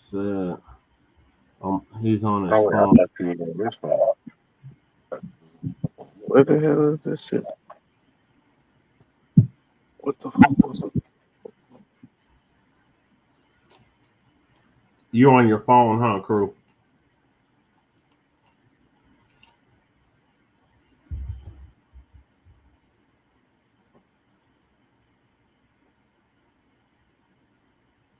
All right, well, he's getting that together.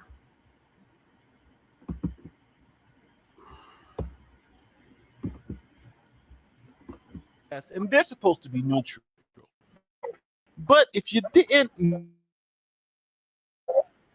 notice, they did what I call the dishonest shift. See, Trump was talking crime in cities, and notice how they switched it to crimes in states. And then they put up this list, which is a very interesting list. Let's look at Memphis, Tennessee. In 2024, they had 2,501 violent crimes. Tennessee is a ruby red state. That's also true. And if you look at the list, it's a mix of both red and blue states. But I'm going to tell you something that CBS is not going to tell you. Only one of these cities is run by a Republican mayor. All the rest of them are run by Democrats. Let's go over it. Current mayor of Memphis, So, Tennessee, but they did the same thing in North Carolina. Jubilee, she's a Democrat. Detroit, Michigan is Mike Dugan. He's a Democrat. Little Rock, Arkansas. Surprise, Frank Scott Jr., he's also a Democrat. Baltimore, Maryland Mayor Brandon Scott is a Democrat too. Justin They did the Bibb, same thing in North Carolina. Milwaukee, Wisconsin, who's also a Democrat. Colorado, their mayor is Heather Graham, a Republican. Interesting, the first Republican on the list. But the state government there is Democrat controlled. And we'll end with St. Louis, Missouri, where Kara Spencer is the Democrat mayor of that town. And it gets worse because when you look at the top 20 cities in America and organize them by highest murder rate to least murder rate, only 2 of those cities are run by Republicans and the rest are run by Democrats. So think about this. The worst cities in America are all run by Democrats. And they're found in Democrat-run states and Republican-run states. Least murder rate, only 2 of those cities. Look, Memphis, Tennessee, red state. Missouri, red state. Baltimore is in a blue state. DC is ran by Democrats. Alabama's in a red state. Is a red state.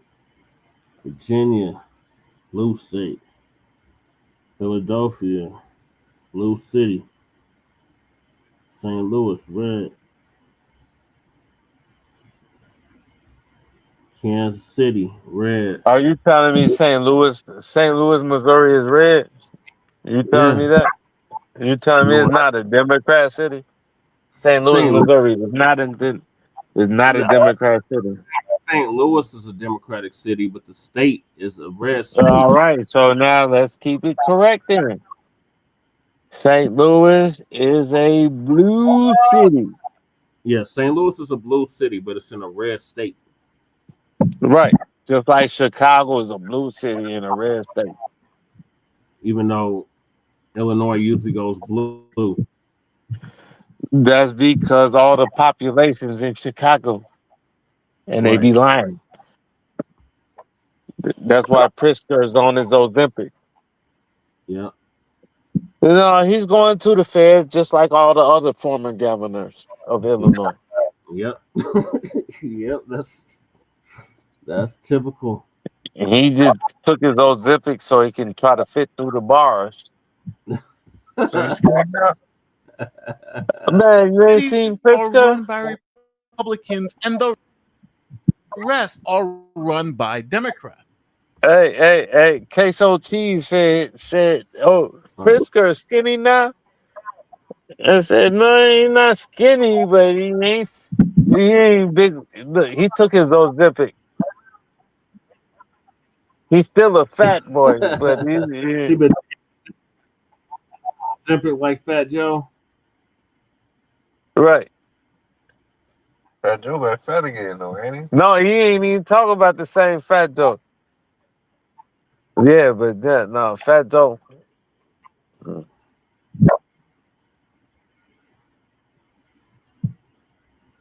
me see if I can pull this up. Oh yeah, that's Joey. I said it's what his numerous name.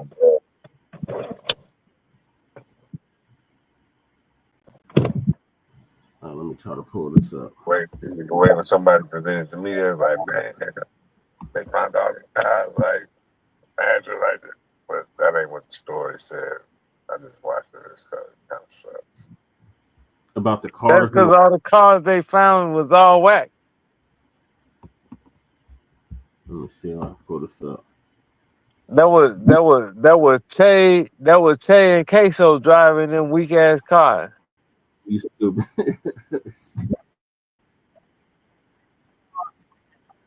Talking about I gotta hit the shifter. You stupid crew. Motherfucker, it's an automatic. Y'all trying to shift and it's an automatic. I'm like, oh man. I don't know what to do.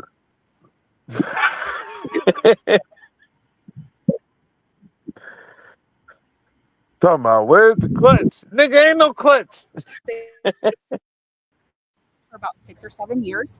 They went missing on May 15th of 1970. Chaos searching parts of the Chicago River because of the direction the couple was headed after leaving a dinner party on the night they disappeared. We travel all over the country. We search for missing persons who are lost with their vehicle, potentially. Divers discovered nearly 100 cars that somehow ended up in the Chicago River.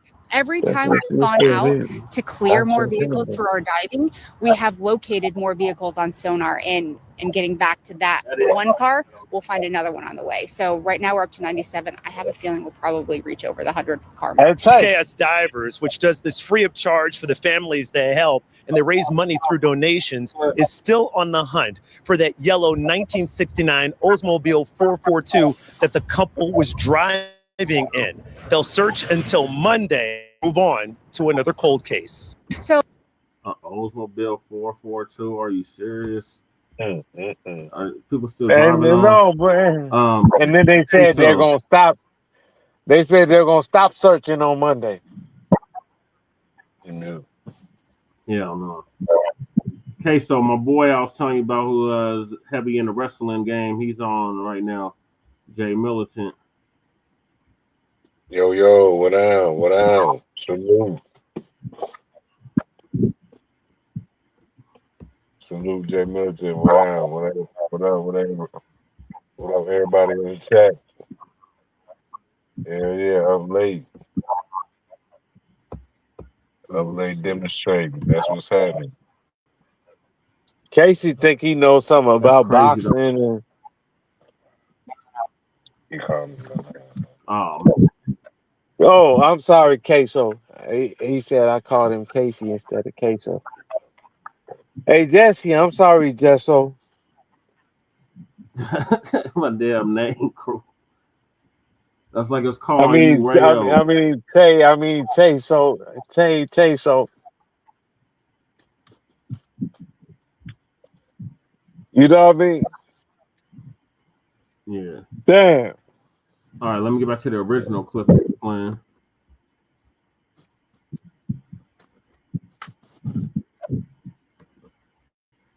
So think about this. The worst cities in America are all run by Democrats. And they're found in Democrat-run not. states. We What's the bottom proved that line? Well, wrong. if times out of 10, it's going to be run by Democrats. Now, here's the spin. First, let's start with YouTuber David Pacman. He's going to... Jay Millicent said, are you in the IWC2?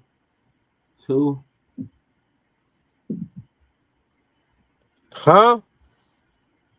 Okay, so are you in the IWC? No, I guess that's for wrestling. No, I ain't know I do. No, I said I like wrestling. I don't watch wrestling, bro. I said I like wrestling, but I don't. You know, I like old school, like I said, Stone Cold, and like back then, like when we was kids. You know, like other than that, you know, I look at it. I wanna, you know, I got interest in it, but it's not too much stuff that'll gain my attention. Like I know some of the man. Terry used to scare you, didn't he? Oh, Terry, you talking about Terry? Nah, Terry. He used to rip his shirt off. Terry, that was my boy, man. Like, come on, look. That racist. No, I'm just saying, bro. Like, if you Hulkamania, bro, you know Hulkamania was real, bro. Like, come on, man. Like, that boy had so much influence, and if he didn't, you know, like I said, it's a character or whatever. His true color showed out, or if it hadn't, you know, he could. He was the most popular man. He was more popular. Are you serious, bro? My girlfriend. My girlfriend's dad pull up in the van. He was the most popular athlete in the world before Michael Jordan, bro. Like, come on, bro. My girlfriend's dad. It was Hulk Hogan. Said, like, what you talking about, fool? He was worldwide, man. That man, like, if he, man, he had so much potential, bro. I'm just saying, like, I'm just talking like perspective, like, hey, what you talking about, fool? No, what you talking about, brother? But I like the Macho Man. You know, the Macho Man. That's my boy. But yeah, Macho Man. He said Hulkamania cost a black man a world title run. Which black man? Which black man? Who had the world title run? Yeah, dog. We heard what Mr. T gave some shit up to Hulk, right? Yeah. Over some white supremacy shit. Yeah. I think you're talking about Mr. T. Yeah, Mr. T gave some shit up to Hulk over some white supremacy shit. Right. Ain't that what you're talking about? Brown. Oh man, see, no. See, yeah. White supremacy. Hey, I was born in '84, man. So JYD, I was, you know, I was on the tail end of that, you know, and yeah, I didn't even know Bad News Brown. Oh, you I'm gonna go ahead and do some research though. You know, Jay Millicent, you know, yeah, okay. Yeah, I'm gonna go ahead. On the wrestling. Yeah, I'm gonna do a little YouTube, you know. Put a little YouTube search in. Go ahead and give me Queso called What's Cracking TV with Jay Militant. You should definitely sub up. He be talking about wrestling, old school wrestling on his channel. Okay. Yeah. Hey, case like all that shit. Yeah, Mid South. Look. I'll be watching. What's the name? My boy Cornette. He funny as hell, man. You know, and I like WCW. I used to love WCW, man. Like, oh man, when they had I like different wrestling other than the WWF. So yeah, I definitely check that out. I definitely check it out, Jay Milton. What's cracking, people? Link is in the description to this show too. Yeah. You see how they play Black. You see how they spell Black. You see how they spell Black. With two C's. Yeah, that's a squad right there. That's what's happening. I would definitely check you out. But I don't mean to get impede on the No, you with me. He got his video going. Right, so whatever he's doing. I just chimed in, dog. He said he said he just did the Great American Bash '89 watch along. Oh man.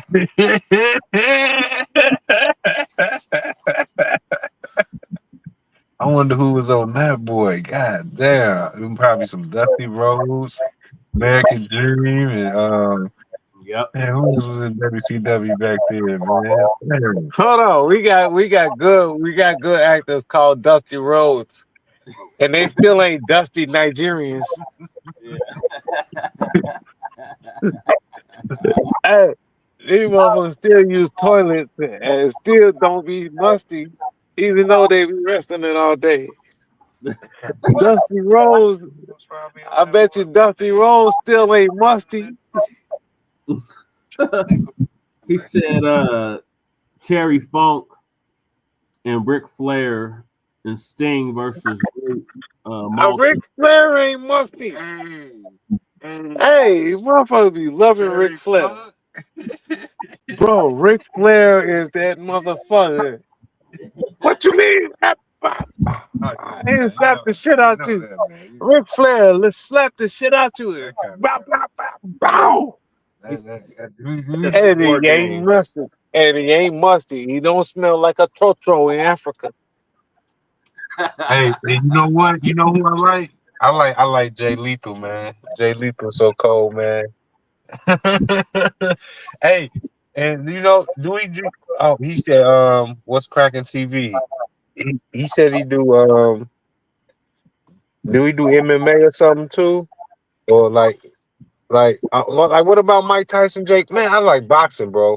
I mess with boxing heavy. I want to start me a little. Mike Tyson finna fight Floyd. I know, bro.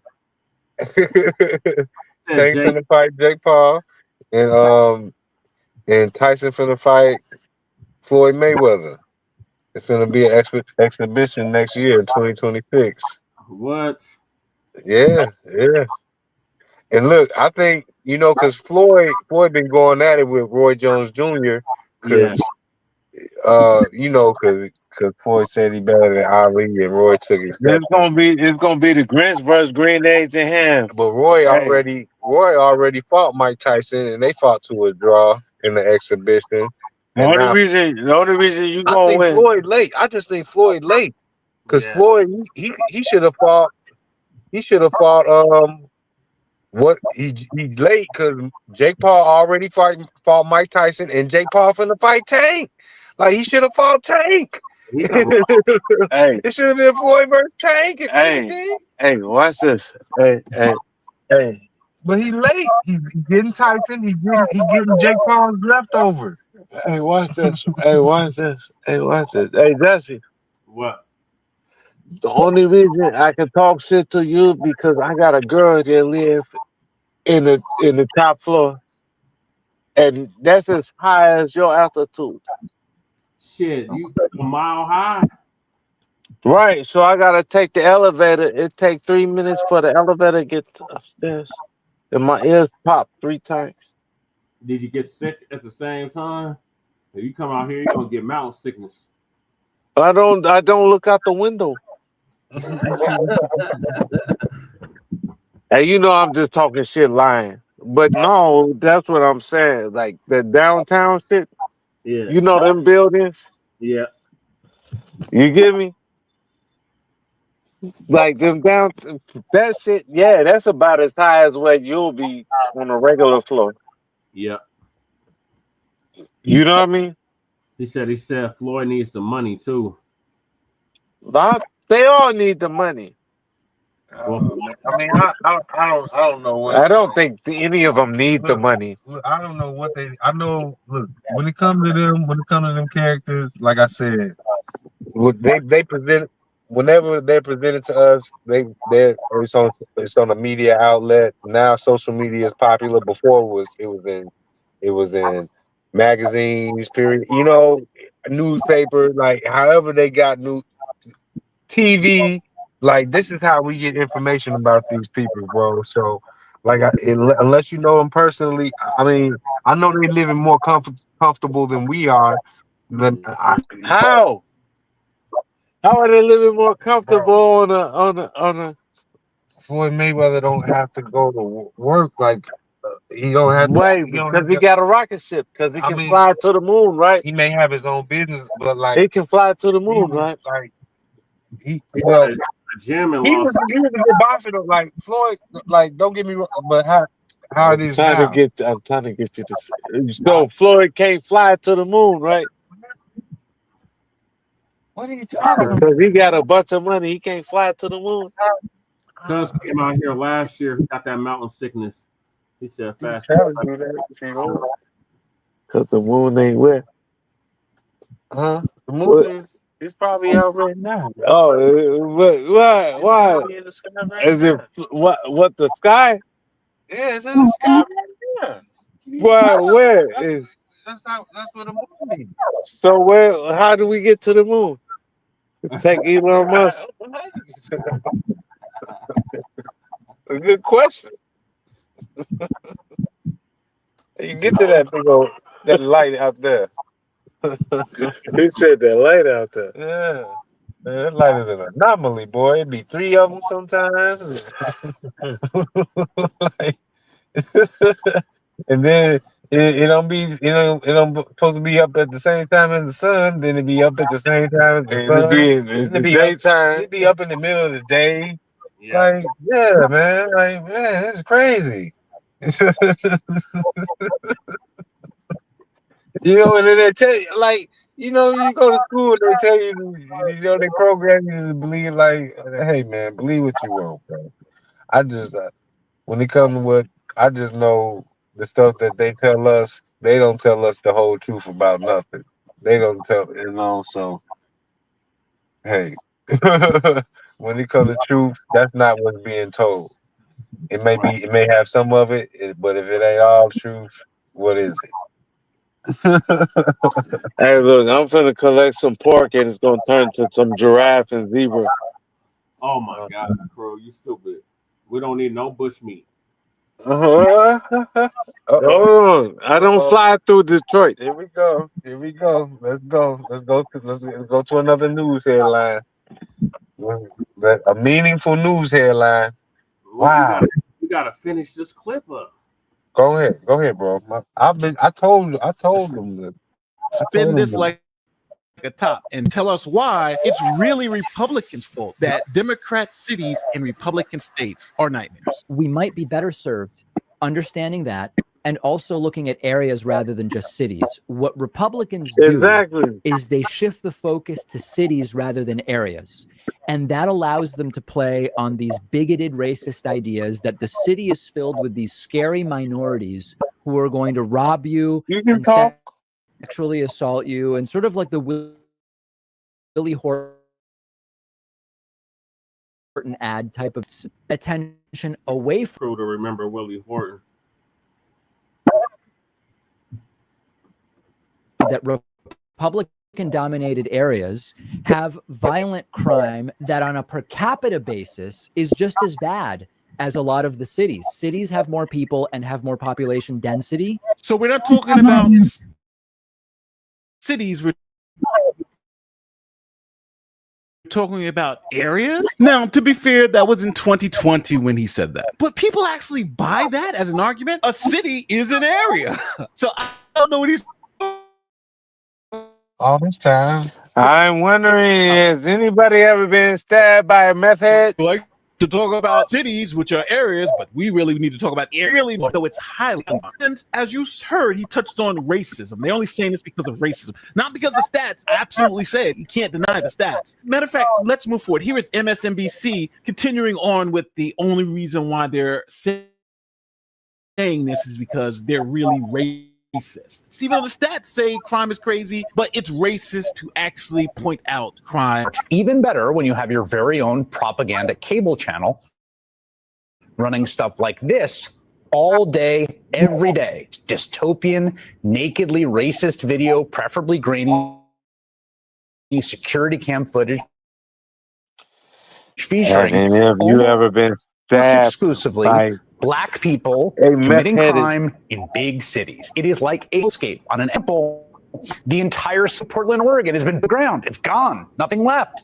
And that every other big city in this country is a post-apocalyptic inferno. Now, obviously, you guys have been watching the news. Trump's send the National Guard into D.C. Murder rate plummeted, crime plummeted, and now he's saying we want to do that to other cities. We want the murder rate in these Black areas where the murder rate is insane. We want it to plummet, especially like after Chicago. Chicago had a weekend where something like 50 people got shot. A deadly Labor Day weekend in Chicago as President Trump continues to set his eye on the city, threatening to send in the National homicide Guard is not as murder. early as this They're week. lying. At least 52 people have been shot in fuckboy is Chicago lying. over the Labor Day weekend. Happened at Haddon in California, in Chicago's Humboldt Park neighborhood, and two in Chicago's Bronzeville neighborhood, 35th and State and 36th and Cottage Grove. ABC 7's Jasmine Miner talked to people in Bronzeville about concerns about two mass shootings happening within 48 hours. 53 people shot over Labor Day weekend, 7 killed, 2 mass shootings. And we're supposed to believe Chicago is some type of utopia? It's Brandon Johnson. When he was asked, hey, if they sent you 5,000 more police to keep the city safe, would that help? Listen to this clown's answer. I'm curious. Would you also like to get federal funding to help put 5,000 more cops on the street in Chicago? Would that help drive down crime? Well, look, policing by itself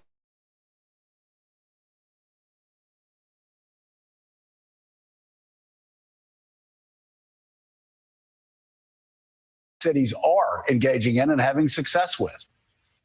Well, look, here's the best way I can put it, Joe, is that in high school, we had 3,000 more police officers and we had 900 people being murdered every single year in Chicago. It's just not policing alone. Of course, we want more detectives. I know it's not policing alone, but do you believe that the streets of Chicago would be safer if there were more uniformed police officers on the streets of Chicago? I believe the city of Chicago and cities across America would be safer if we actually had, affordable housing. That's not the question I asked. I don't believe that we should narrow it down to just police officers, Joe, is what I'm saying. That is an antiquated approach. I'm saying we've invested in detectives. Mr. Mayor, are you hearing what I'm saying? Would an additional 5,000 cops on the streets in Chicago help complement those programs to make Chicago safer? Look, we are working hard to make sure that our police department is fully supported. 53 people, 2 mass shootings, and 5,000 more cops. Would that just help? Not even drop. Would that just be helpful? It says no. People in the streets in places like New Orleans, Chicago, New York, Washington, D.C., Oakland, California, Memphis, Tennessee. And now that someone actually stands up and says, we want to actually put people on the street to save Black people's lives. It is the Black people like Mayor Brandon Johnson and the Democrats like David Packman, who don't want it to happen. They want to keep those Black people problem localized in Democrat-run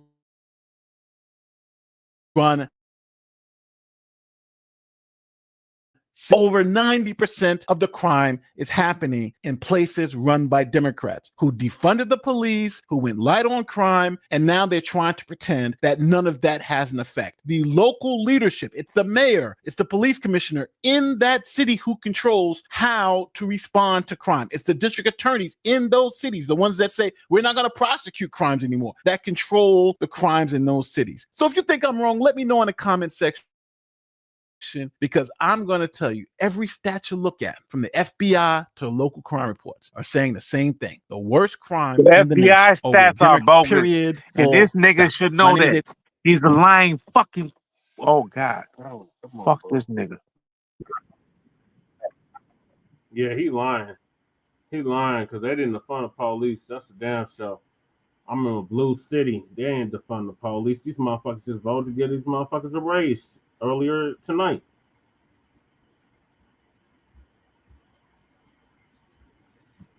All right. So I'm going to move on because, yeah, that was some bullshit. All right, so next is busted.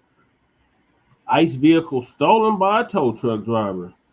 Now he's facing prison. Hey, Jay, you knew that was going to happen. He did some bogus shit. He knew what was going to happen. He thought he was the guy.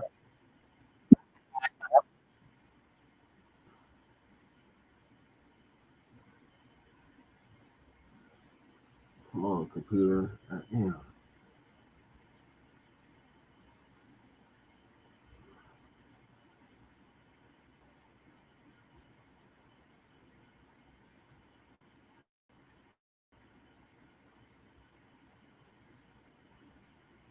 So TD Media Group out of LA. Dangerous. And he was totally out of control. Sheriff Gruk up 38-year-old Josue Castroneda Castro after the Mexican national was driving drunk, got stuck in the path of an oncoming CSX train, and then tried to fight the conductor. He's already right. The engineers on the train. He fought with the leading deputies on a half-a-mile chase before he was arrested. When backup arrived, the drone arrived, the helicopter arrived, the canine arrived. You can go to jail tired, or you can just... With 4 previous DUI convictions, Sheriff Judd says he's the poster child for why Polk County is one of ICE's biggest allies. Castroneda Castro is now being held on a slew of felony charges, including assaulting law enforcement and canines and interfering with a train. What's going on, everybody? Thank you all for joining me today. If you haven't already, please make sure you hit the like button, subscribe to the channel if you're new to the channel, and most importantly, please make sure that you are following me on Telegram at TV Media Group. Tired or this, that, run that back. Run that back like 40 seconds. News and today we have to head on. Subscribe to the channel if you're new to the channel, and most importantly, ICE's biggest allies. Castroneda Castro. The helicopter arrived, the canine arrived. You can go to jail tired, or you can just go to jail, but you're going to jail. This man is an illegal immigrant with 4 previous DUI convictions. Sheriff Judd says he's the poster child for why Polk County is one of ICE's biggest allies. Castroneda Castro is now being held on a slew of felony charges, including assaulting law enforcement and canines and interfering with a train. What's going on, everybody? Thank you all for joining me today. If you haven't already, please make sure you hit the like button, subscribe to the channel if you're new to the channel, and most importantly, please make sure that you are following me on Telegram at TV Media Group to help circumvent social media censorship. Introduction out of the way. Let's get into today's news. And today we have to head on over to Los Angeles, where I am. Why is that? Because F around and find out is in full effect. And ladies and gentlemen, this is what I voted for. I love seeing consequences when people engage in ignorant actions. And there is a tow truck driver here in LA who thought it was a hilarious idea to tow the vehicle away of ICE agents who are engaging in arrests. A lot of her fame from being doxing them and just talking all type of crazy while having the audacity to be an illegal immigrant on top of that. Many of you remember this clip at first because this is the clip of the illegal immigrant female who was live at the time as well. Let's check this out very quickly.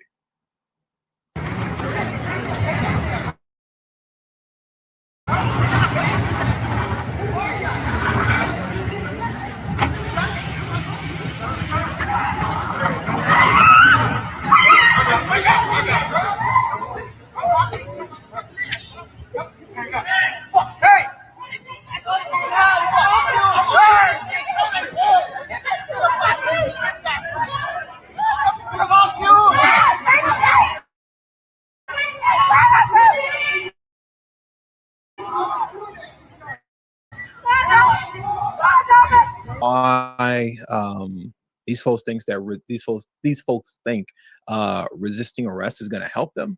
It's not. You're just making things worse for you, man. They got you. You know they got you. Stop playing games like you don't know who they are and why they're coming after you. You know, once you got you, caught red-handed, you're under arrest. You're better off just going peacefully, okay, than getting dragged out of a car, just completely humiliated publicly, right? But let's rewind back a little bit because we don't need to discuss her. She's whatever. This part right here is what's important. You see here when this ICE agent, let me mute this, goes on the run. Look at this. You're gonna see he says, "Hey," and then he takes off. That's because the vehicle is getting towed. The ICE vehicle is getting towed. But ladies and gentlemen, justice has been served because the douchebag that thought it was hilarious to tow this ICE vehicle has been arrested. And if I'm not mistaken, he is looking at 10 years in prison, fed time. Now, before we get into the actual article breaking that down, what I want to do next is for us to take a moment to actually watch the video of his perp walk because he was so mad. Oh, he was pissed off. But I don't know what you were mad about because the chickens just came home to roost. You effed around and found out. Let's check this video out next.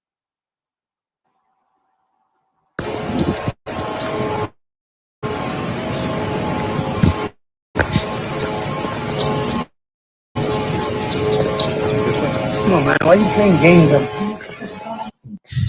What?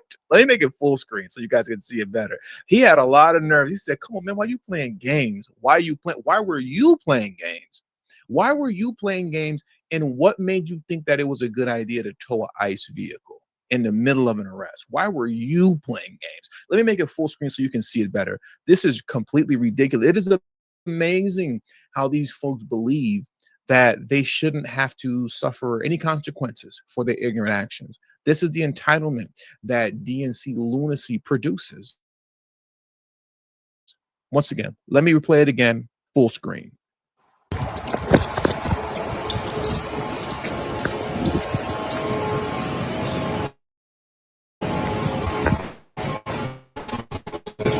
Why are you playing? The audacity of sitting there saying, "Come on, man, why are you playing games?" No, you're playing games. And he's not the only one. This has kind of been a little bit of a thing. It hasn't been a huge issue, but it is a thing out here. At least on a handful of occasions. I've seen other videos where you have tow truck drivers that are waiting around lurking. They get the word of an ICE raid that's going down, and then they'll pull up to where the ICE raid is happening.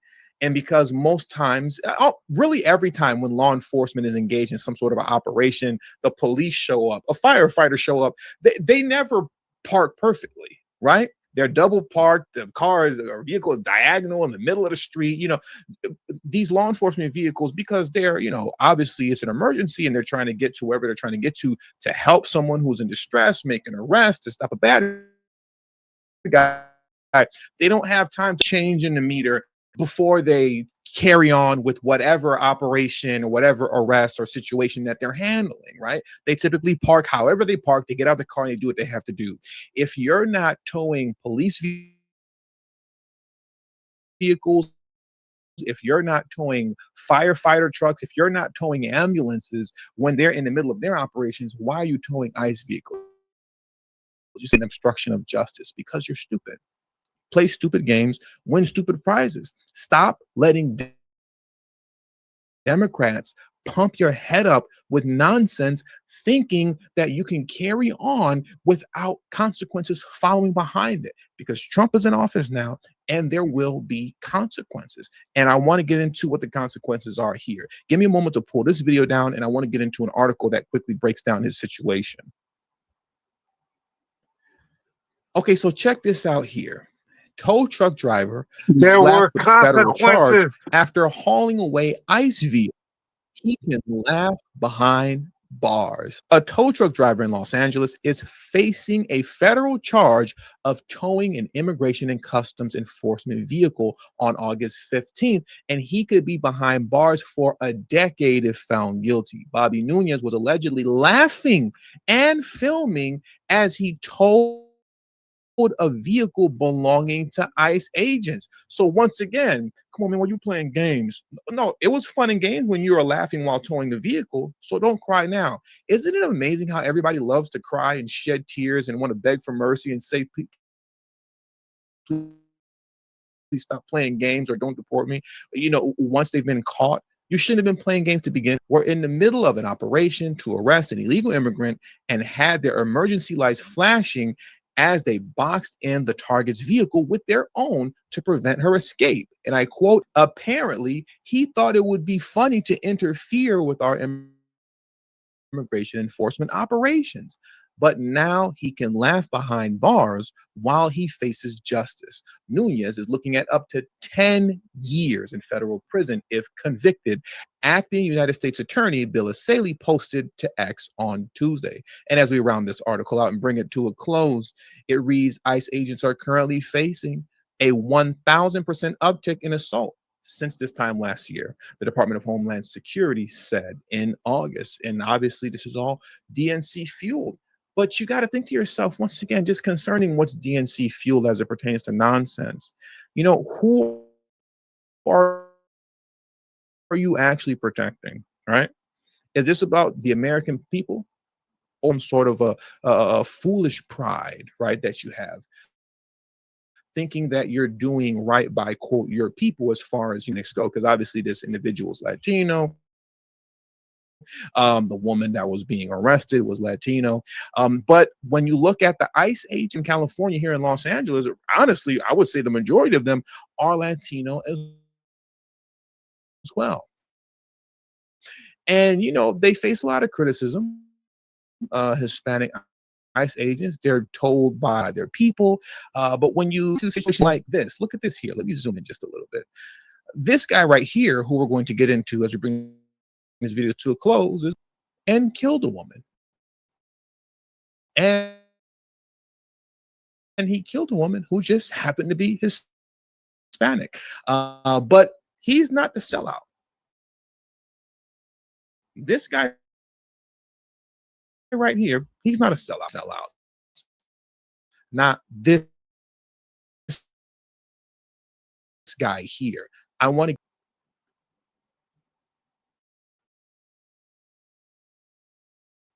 So the X post from Bill Mulligan reads, new.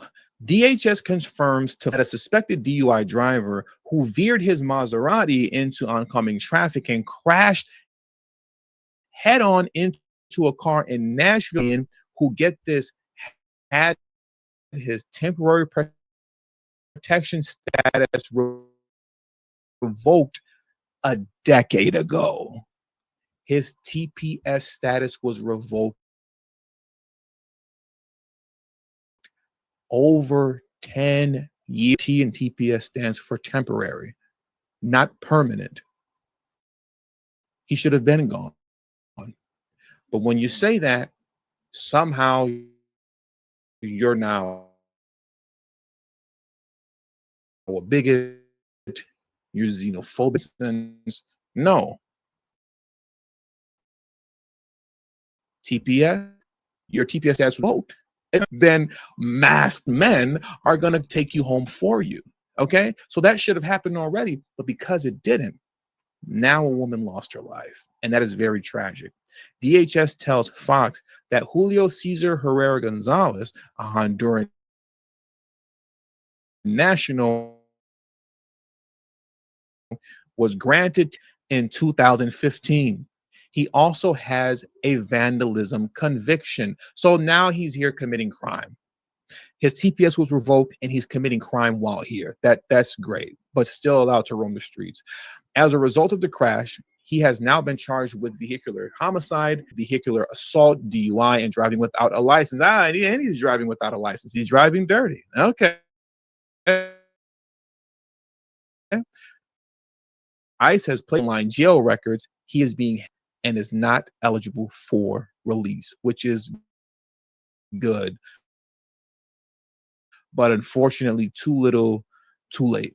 Too little, too late. Let's get into a video clip, or I should say a news clip concerning this guy's situation and the life that he took. Shut this video down. An illegal immigrant is accused of killing a woman and injuring her fiance during a drunk drive in Nashville. Tonight, we are hearing from the victim's family as this case adds debate. An update conditions.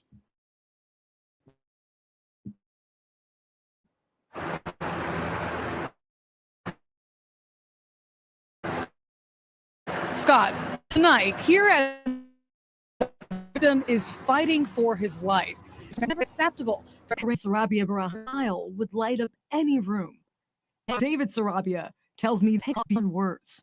Very difficult, very. Sarabia tells me Lorena had just moved with her fiance, Marco Antonio Baez del Angel, to Nashville when Metro Police say driver Julio Cesar Herrera Gonzalez crashed into them, killing. He's really fighting like really, really bad. Officers say the crash happened at the intersection of Bell Road and Harris. I'm upset. Department of Homeland Security officials reveal Gonzalez is an undocumented immigrant from Honduras. The agency says his temporary protected status was revoked in 2015, and he has a should be punished, but because he took a bad decision, he was responsible. Williams is a GOP strategist. A prime example of why President critics who say anybody can commit this type of crime regardless of the immigration status. The point is that would have never happened. The point, he should have never been with. TPS was revoked. He should have been deported, eventually taken a life. And look at the people that were involved. Life. Meanwhile, the guy that took the life, this man here, he's not a sellout. No, he should have just been allowed to, and people like him just be allowed to roam, right?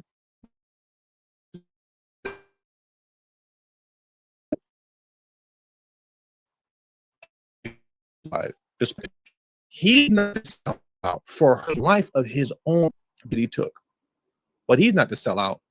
The Hispanic ICE agent is a sellout, not this guy here. You want to talk about backwards and twisted logic? There you have it. There you have it. But going back to this guy here, who apparently he's not a sellout either. This guy right here. Let's listen to that one more time in closing.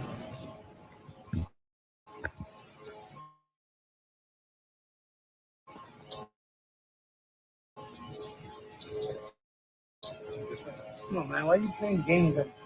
Either, right? The guys that are actually trying to take the bad guys and the worst of the worst off the street. They're the sellouts that are wrong. Logic. I surely don't. and it's completely ridiculous. At least in this situation here, justice is coming around. So with all that being said, that does it for today's news. I want to thank you guys for sharing this video.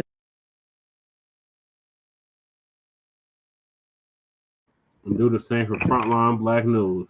You play stupid games, you win stupid prizes. I don't have no pity for this illegal. You're going to steal an ICE goddamn vehicle. You're going to tow an ICE vehicle. And think you're going to get away with that shit. Then you get caught talking about why you playing. No, you played, you fucked around, and you found out. What's your thoughts, crew?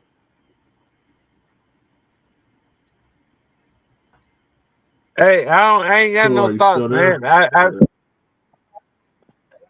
I'll be like, man, try that around here.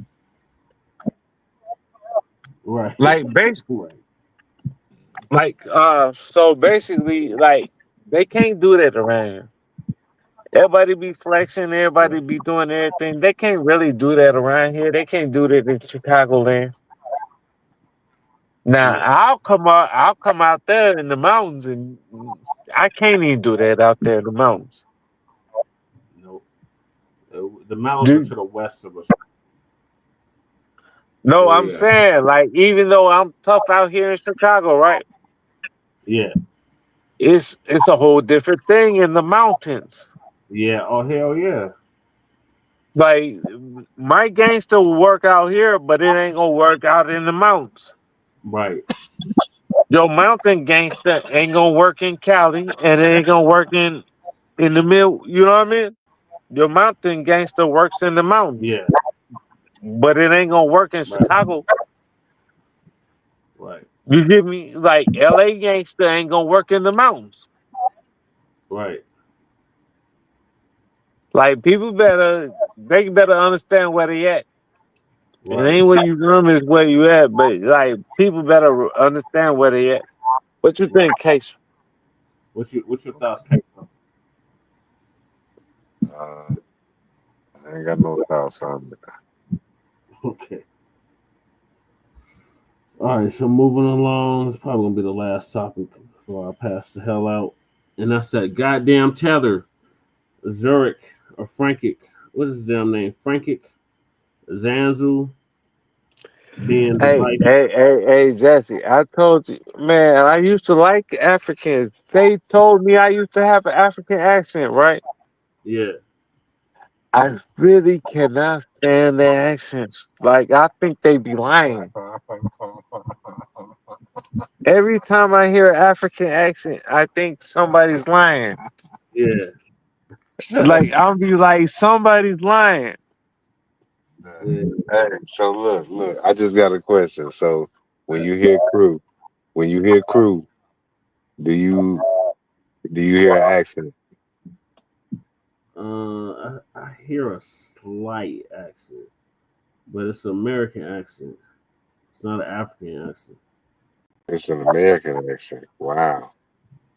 Dang. Okay. Well, look, so first impression, like, if you could go back and remember it, man, like because man, it just it's not fair because his name is B1 down, so you kind of know like you have to really just randomly come. Queso is trying to make me a damn African. Random encounter in person to see, like 'cause people that know him.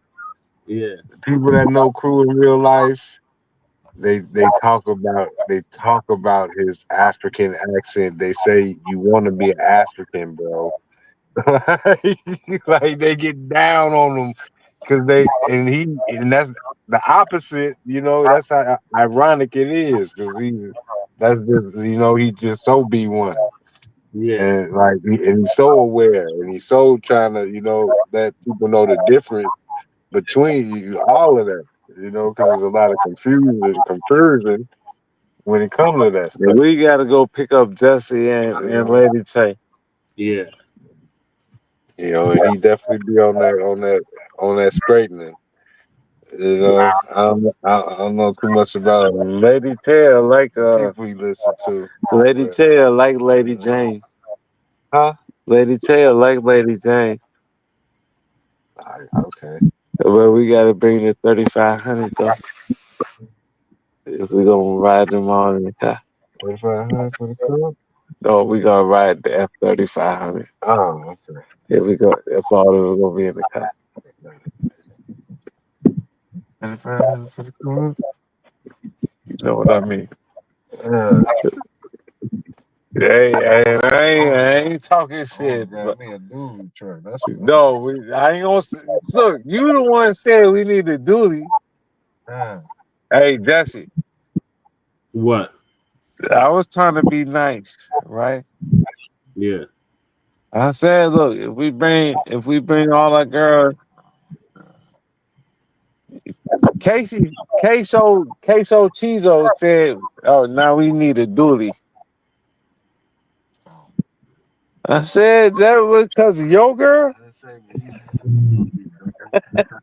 He said now we gotta get a damn dually. I'm talking about my goddamn self. And you were climbing to it. You were climbing. Said, dang, Queso, that's a girl.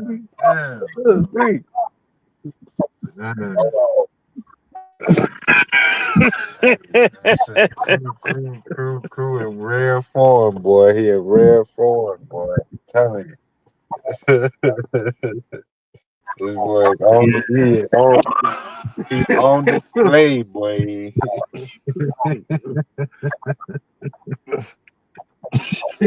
Hey, I want to get us a boat. This is a spectacle, man. It needs to be seen, bro. Where are my spectacles? Where the ladies at in the chat, goddammit? That's what's going on. Everybody is married. Yeah, I know his name. Like, everybody's married. That's why I really rock. That's why I really rock with YouTube, man. YouTube, you kind of it's maybe you're doing okay, but when it oh, he going back. He going back. Yeah, they're probably sleep. Everybody probably got their. What is it? It's 4 o'clock in the morning there. It's 3 o'clock in the morning here. And it's plenty of people up though. I'm just saying, it's all dependent upon the, you got to catch the right network and the right. Wait till he get out here. We're gonna take him to the right encounter. Like, wait till we take Jesse to the copper. We're gonna take. We're gonna take Tay and Lady Tay to the copper steel. They're gonna have to figure out which books to pull out so they can go downstairs into the runaway where they got jazz playing, blues playing, and all that shit right here in Homewood, Illinois. Real quick, I just because when I stream, like I go on a dating app or something because you interact with more people. I'm not trying to date, but like if you go live, you can get people. Well, you get people. It all depends on who click in your stream. So if you got a better profile, like you can have a better strategy on trying to get people to come in. But like with YouTube, I would say it's a lot more shot in the dark. Like it's a lot harder. The audience is way bigger. It's not focused in. So but I'm a YouTuber, and it's just tough if you ain't got no followers. If I wanted to go in the stream right now and get some interaction, I'm not gonna get none, bro. Why? Because I don't. Come on, bro. Okay, you be my co-host when I go. All right, why don't you be my co-host? All right, you be my co-host when I go live. All right. All right, so the best smoking time. What you going to so hey, you ain't got no life. how about this? Sitting there with a whole lot of good smoke. How about this? All right, so now I'll play the game, and then you just talk this shit and like, all right. How about that? If I play the game, if I play Borderlands, but you got good content, like. So if I can play the game good, and shoot, and you can talk the shit and get the crowd over there, then what's wrong? You just get everybody to say, "Hey, what's up, girl?" Let's go. All right. So what's up? God damn it, hell. Huh? Hey Jesse. Yeah. Get back to the screen. So if I go do my Borderlands, right, or if I'm whatever game, Assassin's Creed or whatever, right? Yeah. And then Casey can be my like he's calling the plays. Oh yeah, there goes gun. Oh yeah, he's shooting him. Headshot, headshot, headshot. Boom. Oh, he morphed into his new. You know what I mean? If Casey can do that while I'm playing the game, then what? We all getting money, right? Yep. You hear me? That's what Ari do. Ari be doing that. Ain't that what you would do if you would you do that, Jesse? Yep. If I had the game, yep. Oh no! Even if you didn't have the game, I'm playing baseball. Oh yeah, it's strike. Oh yeah, he ran the bases. This that. Oh yeah, that's true. You get me? And then after you do it for a couple of days, nigga, now I can buy you the game. Yep. You get me? Like, man. Yeah, but let's get to this tether before I pass the hell out. Yeah, man. Zanu Wake up. Being divisive and claiming Black Americans have no culture while he's in our country, crew. What? This tether said we ain't got no culture, but he's in our country. Wait a second. What? Do you see this? Like this in my like this tether from where the hell said we are being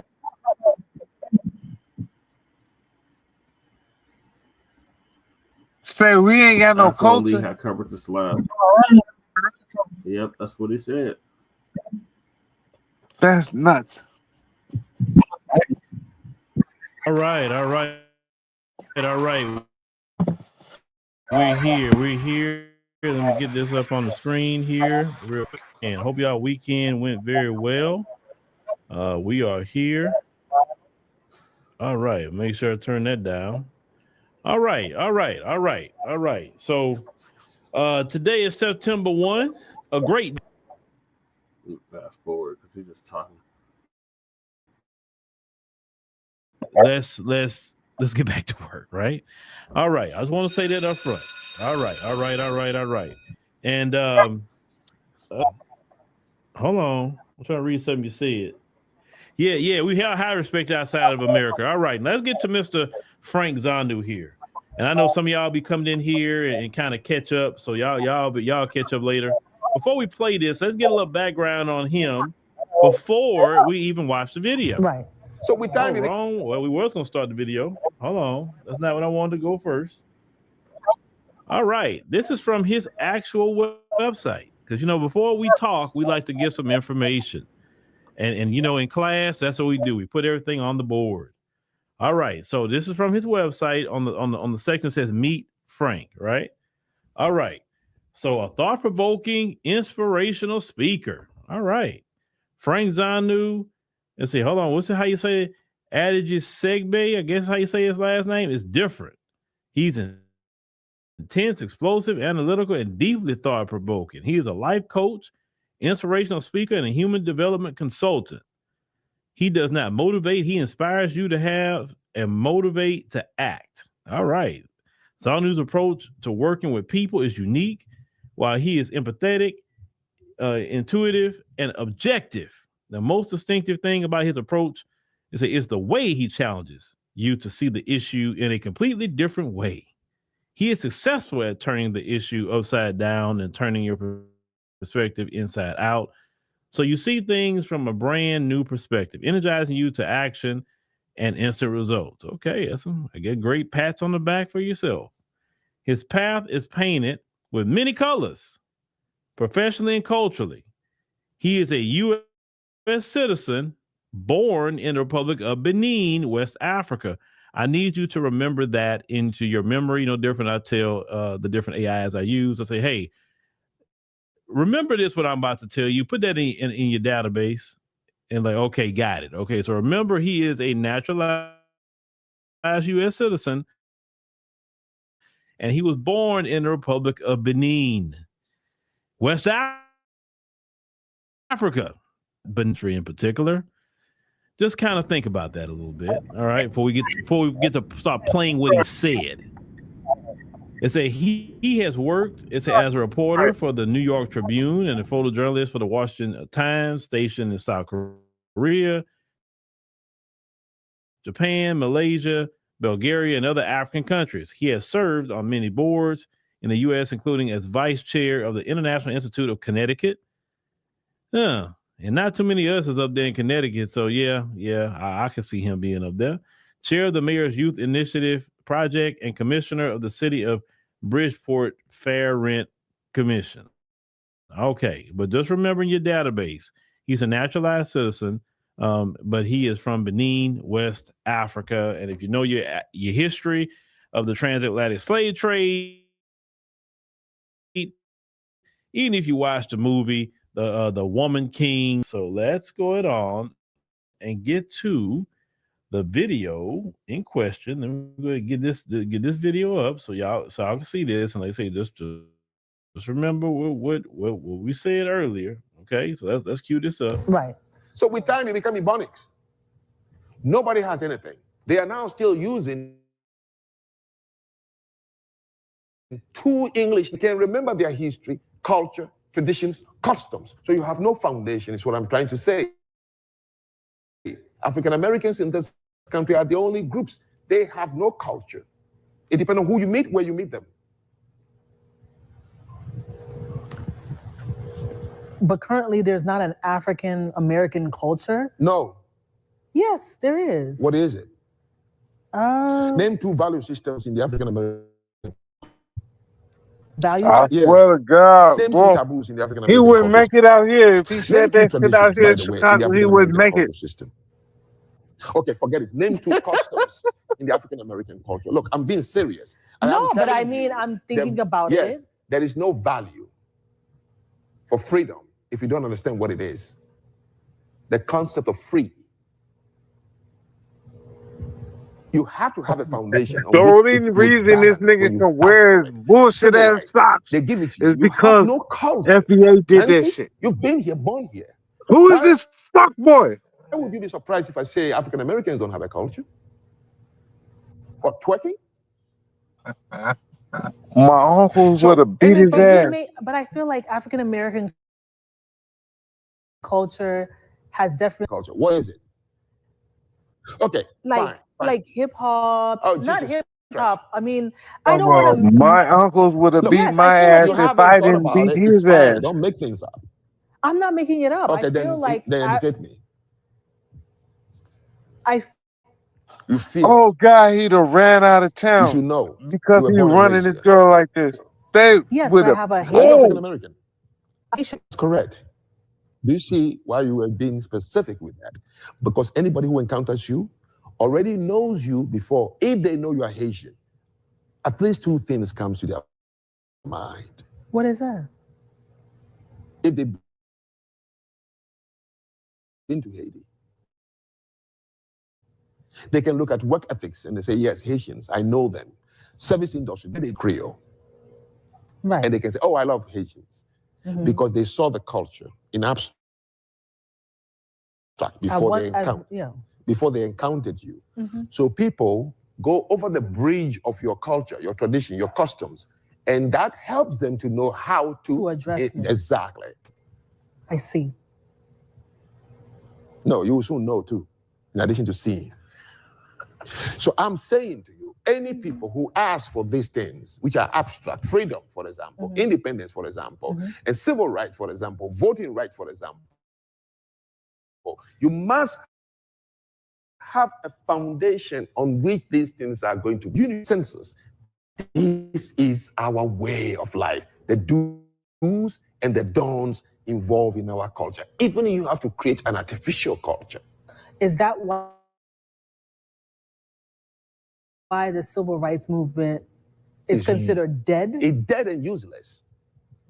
Japanese suffered in this country. 435,000 Japanese were kept in internment camps. Not a single one killed each other for the 3 years they were there. During the Second World War. Mm-hmm. You understand?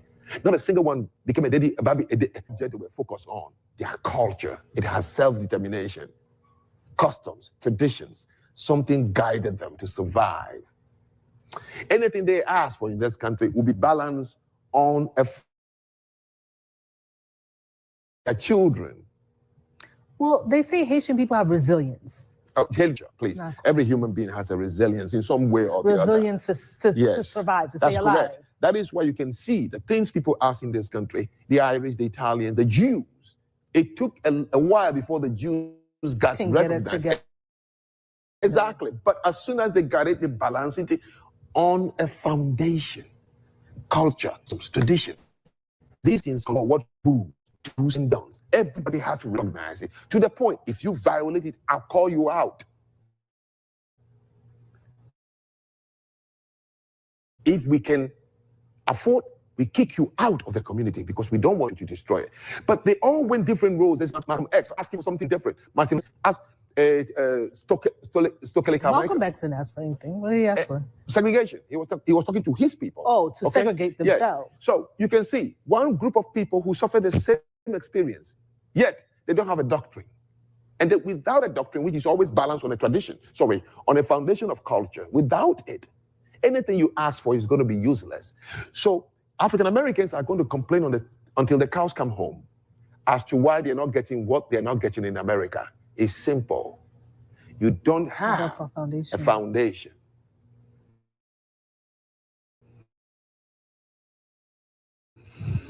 Oh man, this. And here, now remember I said in the beginning, he was born in Benin. Okay, now I'm not saying everybody in Benin has any kind of anti-Black American sentiment. That's not what I'm saying. That's not what I'm saying. Because there could be some brothers and sisters that's watching from Benin. Say, hey, man, I love your show. I don't feel that way. So no, I'm not saying that. But I'm talking about him in particular. But there were slave traders in Benin. They were. Okay. And that's a historical fact. Some people do have lineage tied to slave traders. They do.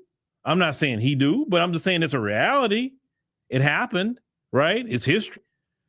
But when the young lady, and the young lady's Haitian American, let's start there. She's Haitian American. You can't put her on the spot about Black American culture. She has her Haitian culture. You can ask about Haitian culture, but you can't ask about Black American culture. And then also what I noticed about him, he says that he's so smart, but yet I notice he keeps bringing up young people. And he's grilling these young people who don't even have the knowledge that he has, even halfway of it. It's nothing against them. They don't have that knowledge yet. Okay. Why would you say, sir, Black American culture in particular, sir? Why don't you bring up somebody who's versed in Black American culture, Black American history, and also versed in world history and know about African history as well? Why don't you bring somebody up like that? But see, I don't think you want to do that because you don't want to be made to look silly. Because it wouldn't take but 2 seconds really to have you backtracking. You understand?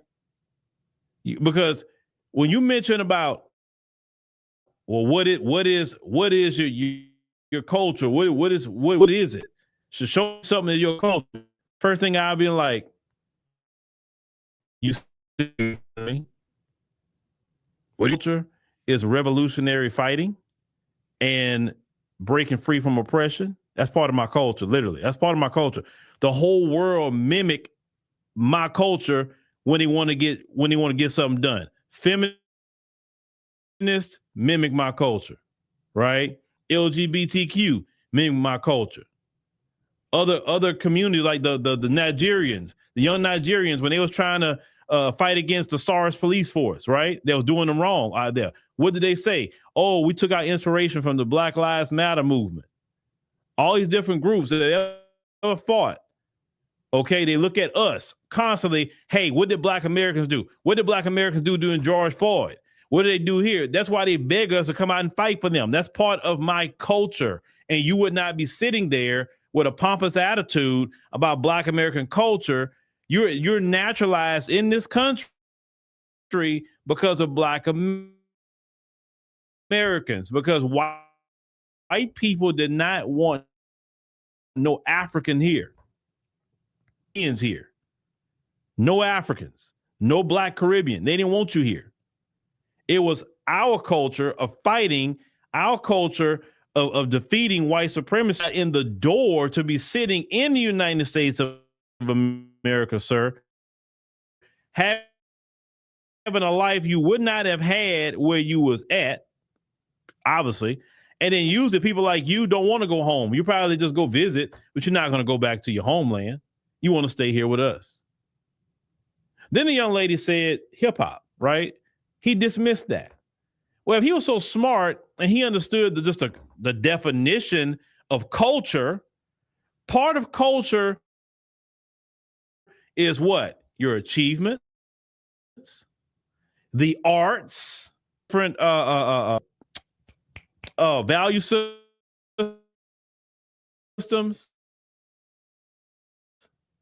your lifestyle, your history, all that thing relates to culture. So music is part of the arts. Culture is part of the art. For instance, our culture is a progressive culture. It constantly evolves. And some of the biggest problems with people like Franck is in a lot of content that come here. The main reason, I'm gonna tell y'all the main reason why they say we don't have a culture. I'm gonna tell you why. The main reason why they say we don't have a culture is because you got to think about what they define as culture. That's the thing. And so when we hear you don't have a culture, we get feel defective. We know we do. We say, man, matter of fact, now we have a culture, we are the culture. What the hell are you talking about? So from Frank's point of view and most Africans' point of view, most of them, they view culture as a tradition that's not changed. Let's go deep into it. Whether they village or they move to the cities over there, they have the same culture, the same thing. They've been doing the same thing for thousands of years, right? They've been eating the same kind of traditional food, has not changed. They've been wearing the same traditional clothes, has not changed. In the village, you were talking about go. It has no anything. It is the village. You know, have changed. They have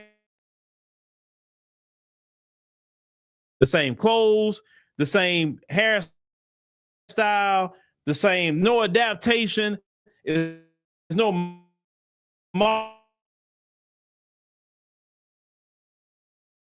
modernizing of it. Is none of that. True culture that they're talking about is that traditional culture that they've been doing for, like the old people say, they come over here to the United States of America and then they see us.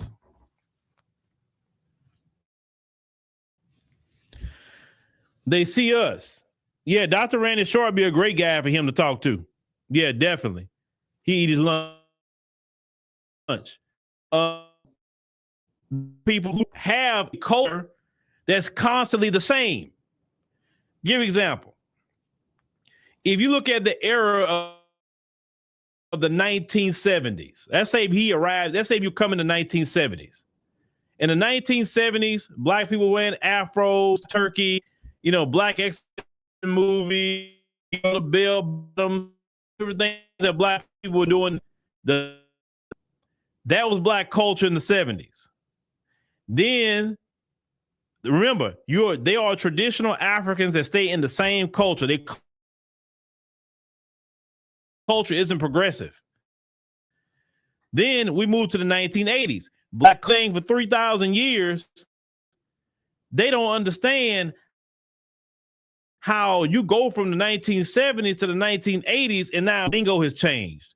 Now the hairstyles have changed. The clothes has changed.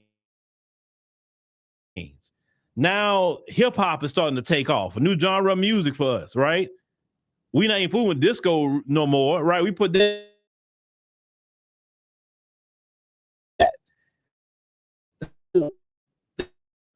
How is it even a culture? Now our culture is into something else. Now we're wearing. Now we're rocking Adidas suits and whatever, big chains and Kango hats and all that in the 80s, right? Then you go from the 80s era, all of that, you know, the Jerry curl and all that, and then you move to the 90s, total different era for Black America. The lingo changed, the clothes changed, the music changed, everything starts changing with Black America.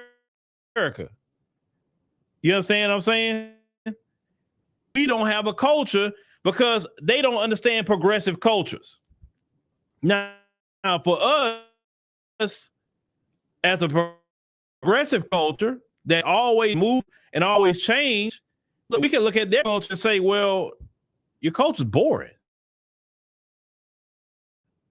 Y'all still doing the same thing? Like we change constantly, bro. Like listen, our culture is so progressive from year to year. What people said a year ago, they're not saying today. What they talked about a year ago, they're not talking about today. Styles change like this. And this is a killing part. You say we don't have a culture, but I literally see my culture in everybody's country. Mine. Black America is my culture. I see my culture. And some of that, I'm going to be real with y'all. With some of them, people that got the attitude like Frank. Because, you know, when he talks, he got a little spirit, but you can tell he didn't really like Black Americans. Because it's a spirit behind how he talks. When he said twerking, okay, if the sisters want to twerk, that's their business. Nobody's saying nothing about y'all traditional dances here. What y'all do is we do. Why you down the sisters twerking? That's their business. Some sisters twerk, some don't. Some like line dancing. Some like, you know, traditional hip hop dance. Some like ballet. Some like all kind of dancing. You know what I'm saying? Like Black folks could dance, man. Like, you know what I'm saying? Some people like to swing out. So, you know, people that are cold that change people on feet with and keep them all figuring us out. That's why white folks study us so much. See, they don't have to study y'all because they already figured you out a long time ago. You're not gonna do nothing different. That's why it was. Let's keep it real, sir. That's why it was so easy to colonize and neo-colonize the African continent, even after the fact, because you're too predictable. You're too predictable. You're gonna do this, that, this, that, this, that. And they already got you figured out. Versus Black America, why we monitor so much is constantly changing on them. They leave us alone. You ever thought about that? That sir, they can't leave us alone because if they don't stay in our mix, if they don't listen to what we see, the lingo, the whatever the case may be, and they fear that when we communicating and they did, are we moving to do something? They don't understand it. They're afraid of that. The Black folk gonna rise up. So we got to monitor them heavily. Notice we are the only group that's monitored like that. We're the only group in America who has a progressive culture like that, change like this. We could on a culture can cut you off. Brief example. So at one point in time, a lot of people going back and forth with people on TikTok, especially a lot of the UK blacks, and some of the Africans. They were just kind of rage baiting content to try to get Black Americans to respond so they can get their page up. So then a couple of brothers and sisters say, you know what? All right, we're done with that. We block partying them. So if you can do that, and everybody start blocking, and then I can't block people like that because I have to be in the know. One in particular that they were talking about. Oh, she was crying about that. She made a whole live stream. I was kind of laughing about it. She was crying about, I don't see Black voice. Why don't we just have a debate or whatever? Like, why are you crying? I mean, you would be disrespectful. Black Americans, I call it paying. She was crying that Black people Black Americans in particular were blocking her, and at the same time howling at the Black Scottish people. And those Black Scottish people were so happy. They were so happy, Black Americans, because howling at them. So you can't say that, oh, well, Black Americans are Black people in the diaspora. Well, how is that true? How is that the case when Black Americans are literally going over to Scotland to go find their cousins? Black Americans don't hate nobody in the diaspora, but we have seen in certain countries, we've seen some problem child. Some problem some, in for what I see, some in West Africa, not East Africa, maybe a couple there, and I say it's small here and there. I think the Zulu parade thing kind of started some stuff with South Africa, but that didn't really last long. And then this is the thing. Some people disrespectful about like, oh, two just kept saying, I'm like, it ain't no more because it's corny.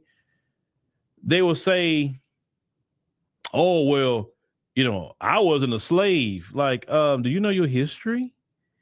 You were enslaved in your own homeland. Do you think the white man, you thought the African continent, the way it got built up before he left it to you, he paid? Do you not know the history of forced labor on the African continent? Y'all were enslaved too, but he was running you. What do you think colonization is? Y'all wasn't partners. Y'all were working for free. How do you not know that slavery existed on the African continent too? They got to a point like, well, we don't have to ship no more to America. We just colonized this right here. Got the resources. We make them work right here. Shoot, we ain't got to ship them over there. We can do our thing right here. We shipped off anyway. So like y'all slaves too? Because it's quite shocking that you don't know that. Like you didn't know about Leopold in the Congo? How they was enslaved? And if they didn't meet their quota, he would chop their hands off. You didn't know from Belgium? You didn't know that? Y'all was enslaved too. It wasn't just us. The pictures are still out there. Like, don't come here or don't say only country that can open their mouth and say they were not slaves or anything is Ethiopia. Ethiopia is the only country in the African continent that could square their shoulders back and say we were never colonized and we wasn't nobody's slave. That's the only country. And they are proud to tell you that too. We were never colonized. Yeah, the Italians tried to attack us and all of that, but we got through it with the help of some Black Americans, right? They went over there to help them fight. Because that's all. We don't see people by the white supremacists. We had Black people in this country. Juan Gale even covered it, and I'm glad she did because she's Ethiopian. Black people in Harlem was lining up to go help Ethiopia fight against the Italians. Because Black people did not want to see them get colonized by them folks. But if your country was colonization, you were a slave. You were not a business partner.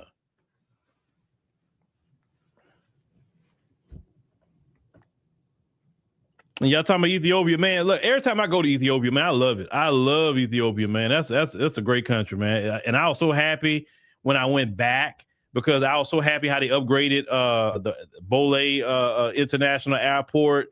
It's like they really did a bit nice upgrade on that. And the city, the Addis Ababa, is so clean. It is so clean. Like I'm like, wow. And it looked like every day they out there cleaning. I didn't see not a piece of trash nowhere. That's why I said, man, I say shout out to the prime minister, because he doing his thing in Addis Ababa. I can say give him that. But yeah, like slavery happened on the African continent just like it happened in the Caribbean. Like, come here, we're a slave. But see, and I know this because I've had Africans tell me on the continent they didn't teach them that. They didn't teach them anything about slavery, the transatlantic. They didn't teach them anything. They had a sanitized history given them by the white man. Some of them are just learning their history and the information there. And Namibia's another one. Namibians was like, when I went to Robben Island, and I didn't even know all that the stuff that happened in Namibia and how they were starving them. They was enslaved too in Namibia. Anywhere them people went, they were doing black people bad. So please don't try to say, y'all. Then the next thing they will be saying on TikTok, some of them about the police. Oh, the police, this and the third. Okay, here's the deal. The police don't shoot black people down every day. They don't. They really don't. And when they were doing that, happened in America when they kept doing it. What happened? What happened in America when they kept doing it? Do you know the reason why police in this country wear body cameras? Do you know that? Do you know why? Let me tell you about our culture. Remember, we all have a revolutionary fighting spirit. We fight against oppression. That's our culture. The reason why police to this day wearing body cameras is standard operator is because my culture said that these police are doing foul things and we want body cams on them so we can see exactly what they're doing. And we're not stopping until they get on body cams. And because of our fight in this country, that's the reason why police is running around here with body cams. Have it on. Come up one day, you know what? We want to put on body cameras because we want to be transparent. And what happens when we engage people is because what happened to black people and black people's fight. That's what made them wear body cameras. Black people's fight, Frank, is what got your behind over here from Benin. See, when we fight, we get results. Then you want to say the civil rights movement is failed. It didn't fail because you're here. It didn't fail. Ever since the civil rights movement, black Americans problems. We still have came up more than what we did. It's more black folks that's not in poverty today than it would have been prior to the civil rights movement. No, it didn't fail. It didn't fail. We just have to finish the job. The job isn't done. What a civil rights operation to finish the rest of the job. Now, you can say black folks start partying and BSing in the 70s and 80s.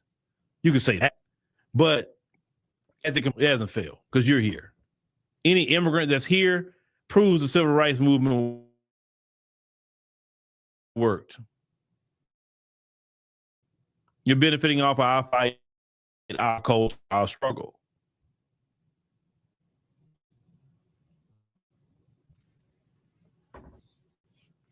Now, let's continue. All that complaining about DEI. We didn't ask for DEI. But you know why that happened? That happened because of our response to George Floyd. White corporations were so afraid when black folks were having an uprising and black folks was tearing down corporate America in this country. Literally said, oh, we're going to get equity and inclusion. And let's just start black folks in these positions than police from. We didn't ask for it though, but that's where it came from. Listen, turned up, people get scared. And they start coming up with a program. Nobody's scared of you.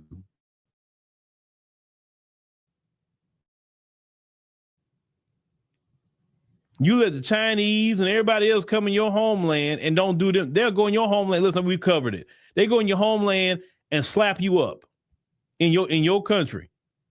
They'll hire you, slap you up. There's another time, I think the lady covered it.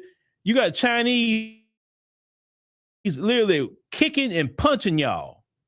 Oh, but what video have you seen in America of a Chinese slapping a Black American, punching or kicking a Black American because she didn't do something right on the job? Show me that video. You know why you won't see them videos in America? Because part of our culture is, I wish you would. Please make my day. Please touch me. Go ahead, because I don't want to go to jail for assault, but so you got to hit me first, or at least attempt to hit me so I can do self-defense. Well, I wish you would. Oh, please try to kick me. Go right ahead. Go right ahead. Because I'm in a jaw-breaking mood today. So please hit me. Oh, I want to break your jaw today. That's our culture. I wish you would. This is why these folks, because they know who we are, that's why they approach us 1,000 of them to one. All them cops for one person, there's fear. You got to work on Batman utility bill. To me, it takes 5 of y'all, 10 of y'all for one of us.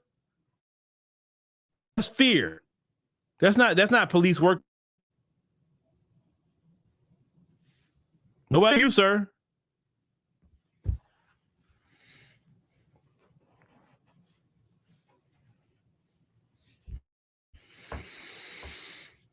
So I'm just giving a master class to Frank about our culture because he don't know nothing about it.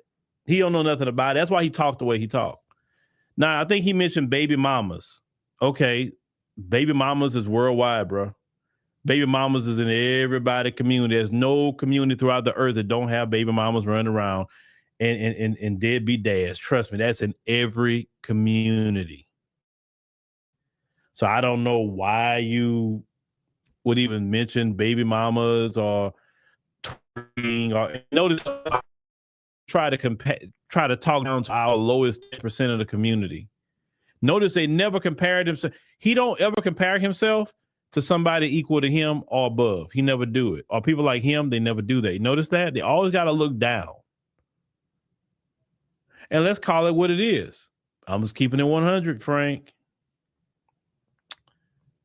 Our bottom 10% lives in luxury compared to your bottom 10% in your homeland. I'm not being mean when I say it. You can go and see what the bottom 10% live like there and see what the bottom 10% live like here. Trust me, our bottom 10% live in mansions compared to, so, and there's no reason for him to be doing that. I wouldn't dare go to Benin and just start talking down on those brothers and sisters like that. That's stupid. If I'm not going to help those brothers and sisters, then I hell up. I'm not going to help the sisters work babies. A lot of that stuff they do, a lot of that stuff is some of that stuff is poverty. With crime is poverty. This country has always sabotaged Black Americans, got them in a position. If you're not going to help them, be quiet. You don't live near them. You're in freaking Connecticut, so you're surely not near Black people like that. You're a folk. So why are you talking about Black Americans for? You don't live around them. Yeah, there you go, Mary. Mary says that she work around a lot of single white mothers. I know a lot of single white mothers. Yeah, because, once you go Black, you become a single mother. Most of the single mothers I've ever seen in my life have been single mothers with a white father on our job too. And they'll complain about their white fathers, complaining they don't pay child support. white women complain that white men don't pay child support either. If you don't believe the last time, this is 2016, when me and my son's mom was having a custody battle, and they had a white guy come into court. He was in Harris County. The white woman go up there. He was in Harris County, not because he was fighting or whatever, for child support. The white guy comes out. I'm sitting in court. Court thing, 214, 216, one of them courts out there in Harris County. They brought him out there in county jumpsuit in front of the judge. And the judge say, well, sir, you was arrested, for try to get this caught up. I mean, I need to know. I mean, because we can figure this out, to get you released, or if you're not gonna do nothing, then you're gonna have to sit in the county. You owe $100,000 in back child support. My face was like, $100,000 in back child. Get out. $100,000. You know what that white man said? Young white guy. I'll go do 6 months. He said, so you don't want to pay? You want to go do 6 months? The judge said. The judge said this white judge. He said, he like really? Yeah, go do 6 months. He said, okay, 6 months jail. And he was white. He wasn't black. Go if you don't believe. Go sit in child support court. You will see everybody come through there. Okay? There's a lot of white single mothers out here. A lot. And it's Hispanic, it's black, it's Asian, all kind of white here. But if you actually take time to do research,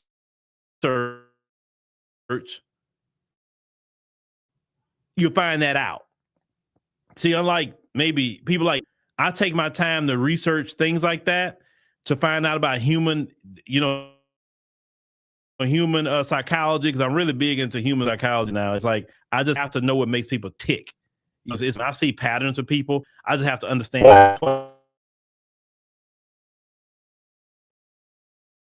Racism, that word racism lets you individualize it. No. They have an anti-black racism culture. It's a culture. The same language of 1619. It's the same language of 2025. That's culture. You're ripping their culture from them. That's why they get so angry and say, why can't I say it? Why can't I say it? Well, you say it. Why can't I culture from them? Make sense? But with that being said, ladies and gentlemen, I can go all day talking about Frank. So what we can say is this. Frank, don't get into that culture talk, because I ain't really get deep into the culture with you, because if your culture is so much better than mine, why are you not in Benin? Why aren't you over there? The culture's better. Are here.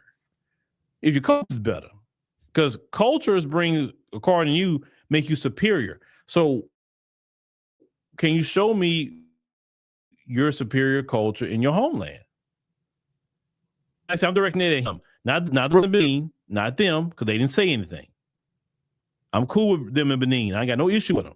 I'm talking about him. Okay?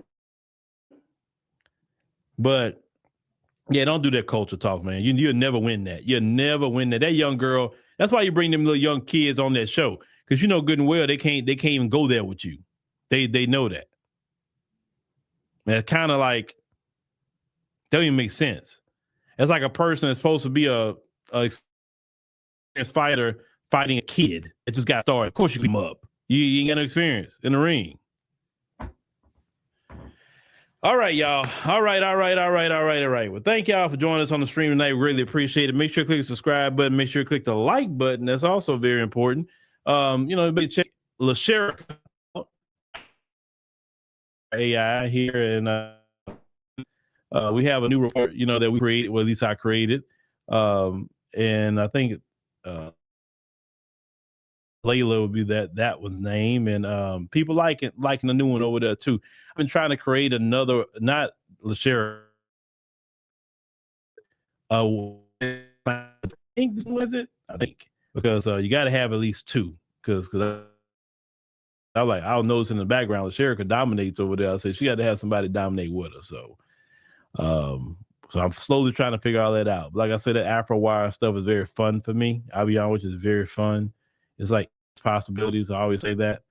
There's so much stuff I want to do with that down the line. But make sure you check that out. Make sure you check it out. And thank y'all for listening. We catch y'all on the next.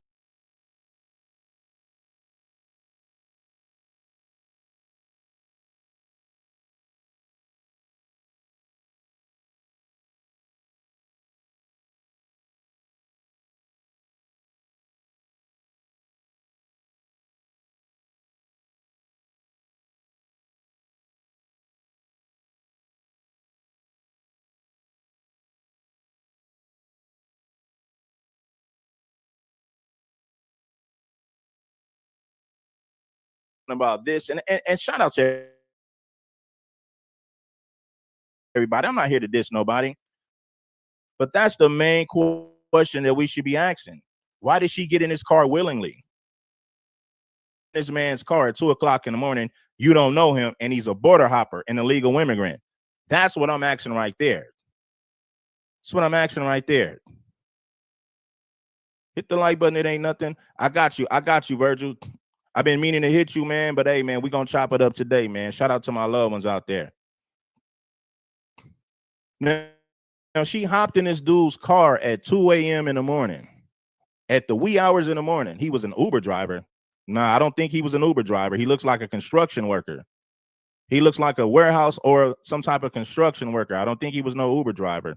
And then he took the woman back to his house and unalived her, took her life. So that's the question that we should be asking. Now let's get down to business. Brandon 85 said people have been talking about this in the DMV when she disappeared. Yes.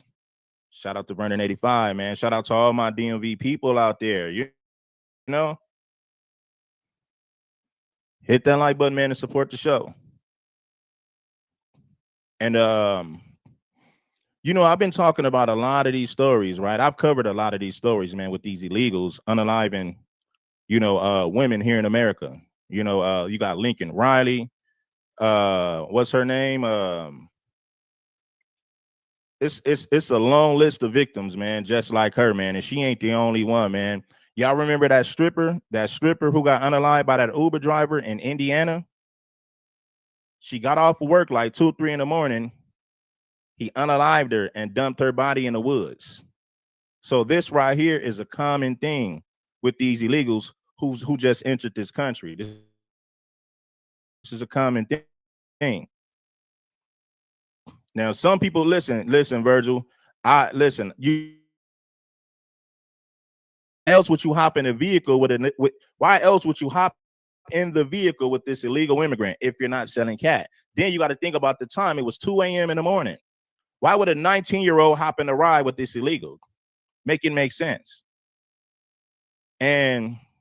But anyway, man, let's get into the story, man. Red Supreme. DACARA Thompson will remain behind bars after appearing before a judge in Upper murdering 19-year-old. The man accused of murdering 19-year-old DACARA Thompson will remain behind bars after appearing before a judge in Upper Marlboro today. Our Katie Barlow was in the court and has the latest. Katie?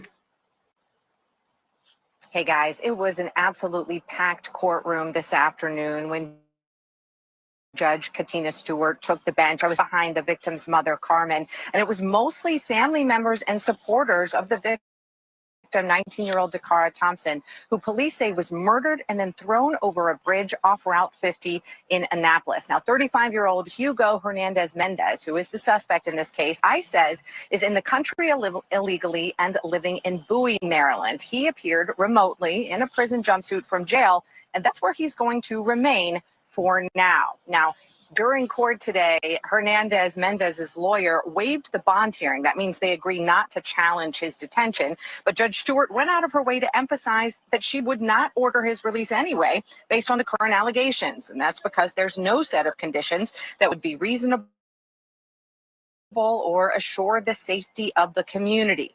Thompson's mother, Carmen, spoke out after the brief court hearing alongside Prince George's state's attorney, Tara Jackson. We asked her daughter's murder as the case continues for what could be months or years.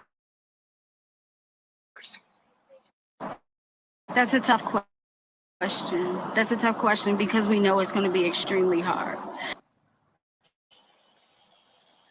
Police say DACARA Thompson could be seen on surveillance footage entering the suspect's vehicle at the Family Dollar store on University Boulevard around 3 in the morning on August 23rd. Those were her last known whereabouts before her body was discovered. Now, she got into his car willingly. Now, come on, FBA people. I know some of our people have a hard time holding us accountable. What was she doing hopping in this man's car at 3 a.m.?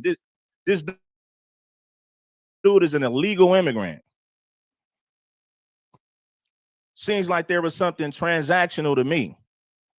Because you ain't just hopping in no stranger's car at 3 a.m. in the morning.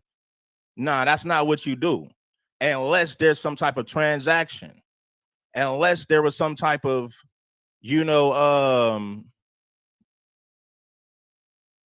well, as we would say, a date. Because I'm going to ask all you ladies in the chat, would you hop in somebody's car at 3 o'clock in the morning and you don't know that person? I mean, even in the daytime, you're not going to hop in somebody's car that you don't know, but you're definitely not going to hop in somebody's car that you don't know at 3 a.m. He didn't force her to get in a car.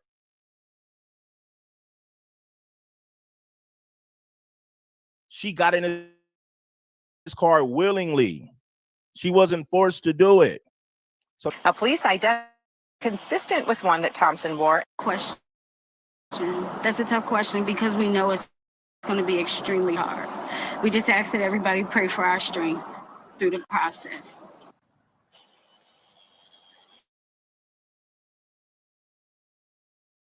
Police say DACARA Thompson could be seen on surveillance footage entering the 3 in the morning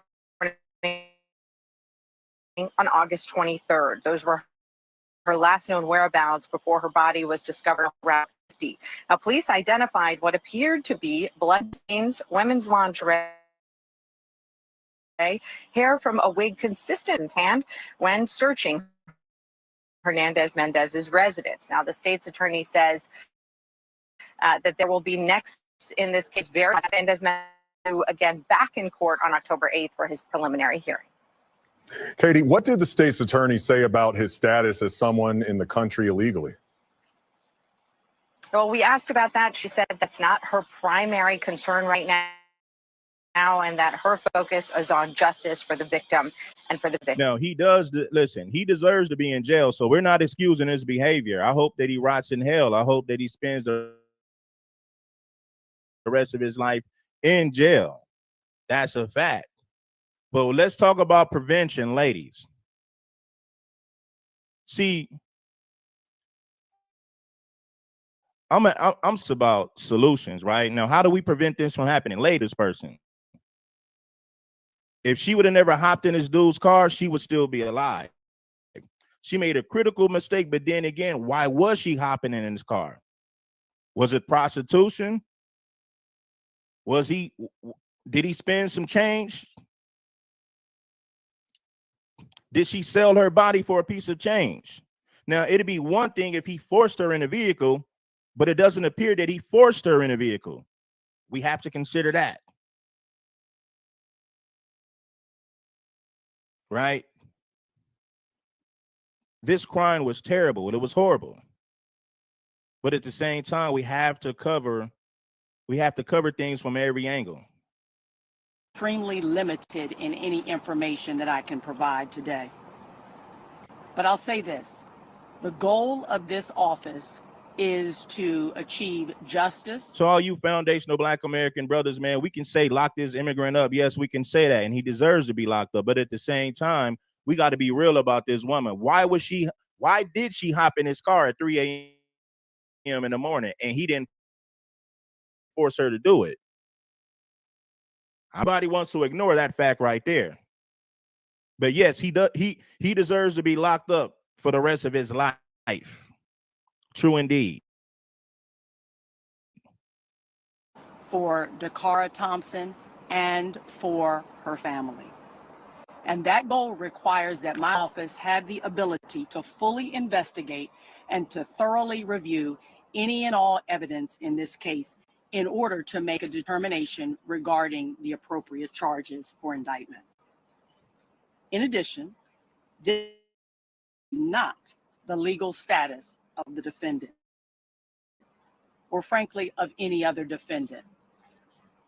My concern. You're right about that. Women on Figueroa hop in strange men's cars every day, every night. That's a fact. So it makes me believe that he was paying for some kitty cat. And that's why she hopped in his ride. You know, some people, oh, you romance, shut your simp ass up, fool. You got enough common sense to know why women hop in strange men night. Let's use common sense. But I guess you're so, I ain't even gonna say that. You're so pro-black that you don't want to look at what's real. You don't want to face the facts. Anytime a woman hops in a strange man's car at 3 a.m. in the morning, we already know what that is, homie. Use your imagination. I don't even have to say what it is. Those of us with common sense understand what that looks like. Let's be real. Now, that doesn't give him the excuse to unalive her or to sexually assault her. No, it doesn't give him that excuse. Not at all. Is to hold accountable people who commit crimes against the residents of Prince George's County. My job is to hold accountable anyone who commits a crime in Prince George's County against, again, our residents. At this point, more than I can say, other than the state's attorney, it is my job to ensure that the process is fair, that it is transparent and in full accordance with the law. And we will remain steadfast in our commitment to achieving justice. Thank you.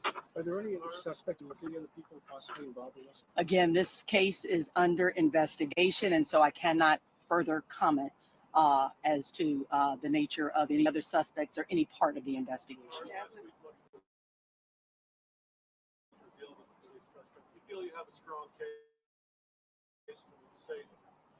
Again, there were two. I can't comment on that at this particular point.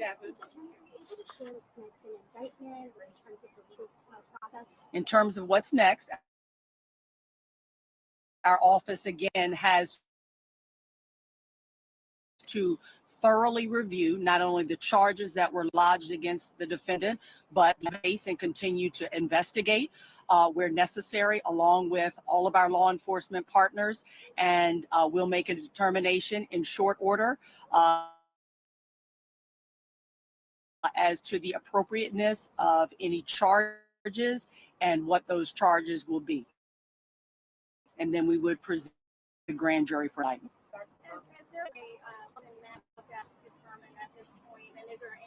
Speak to that, but we will. I can't speak to anything else that was not revealed within the statement of charges. Any other questions? Anyone from the family?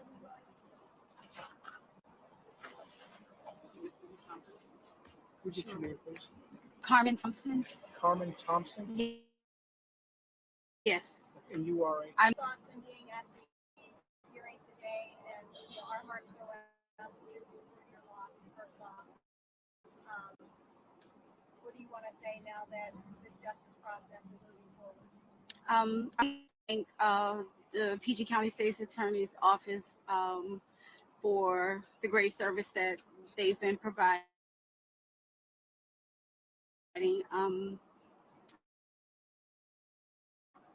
I just want justice served for murder.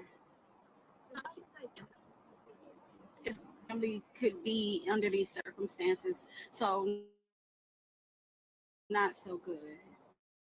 You know, we're trying to maintain. Tell us a little bit about your daughter. She was 19, just getting started, a young lady out of high school.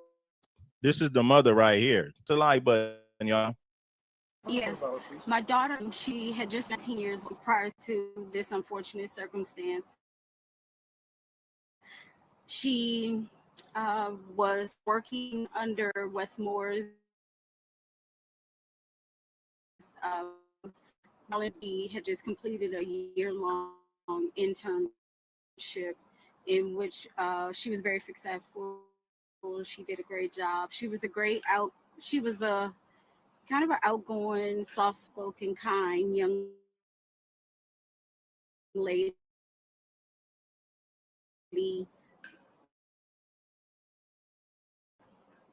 She was a good bridge in her character on social media and things as such. Please don't believe everything you see. Don't believe everything you hear. Out of respect for the family and us grieving, please, approach everything with grace. We would appreciate that. Ma'am, do you have any thoughts about this notion that this guy was arrested by Park Police and released back in April?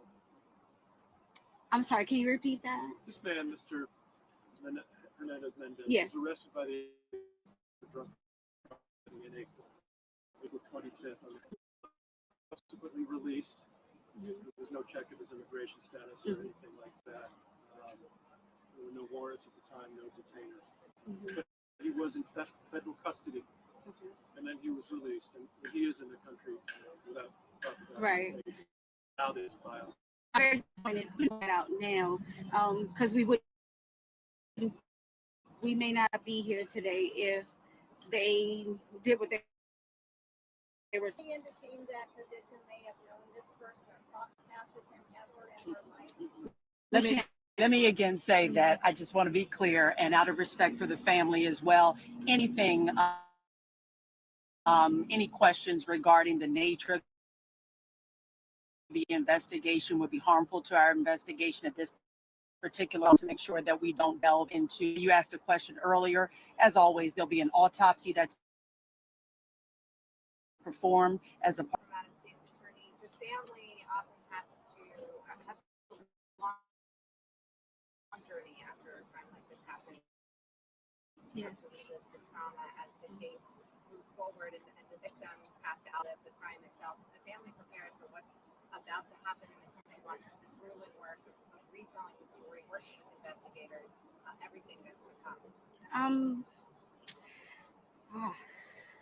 That's a tough question. That's a tough question because we know it's going to be extremely hard. We just ask that everybody pray for our strength through the process. And Madam State's Attorney, the DC U.S. Attorney has blamed Maryland for crime in the district and for guns coming into the county. Recently, just across the border in Maryland or anything different. Thank you all for coming. So this is what we're gonna do. Let's talk. 6-3 ruling that clears the way for the Trump administration to restart sweeping ICE raids across Los Angeles. Paul Perez is here now to react. National Border Patrol Council President Paul, your reaction first to this ruling.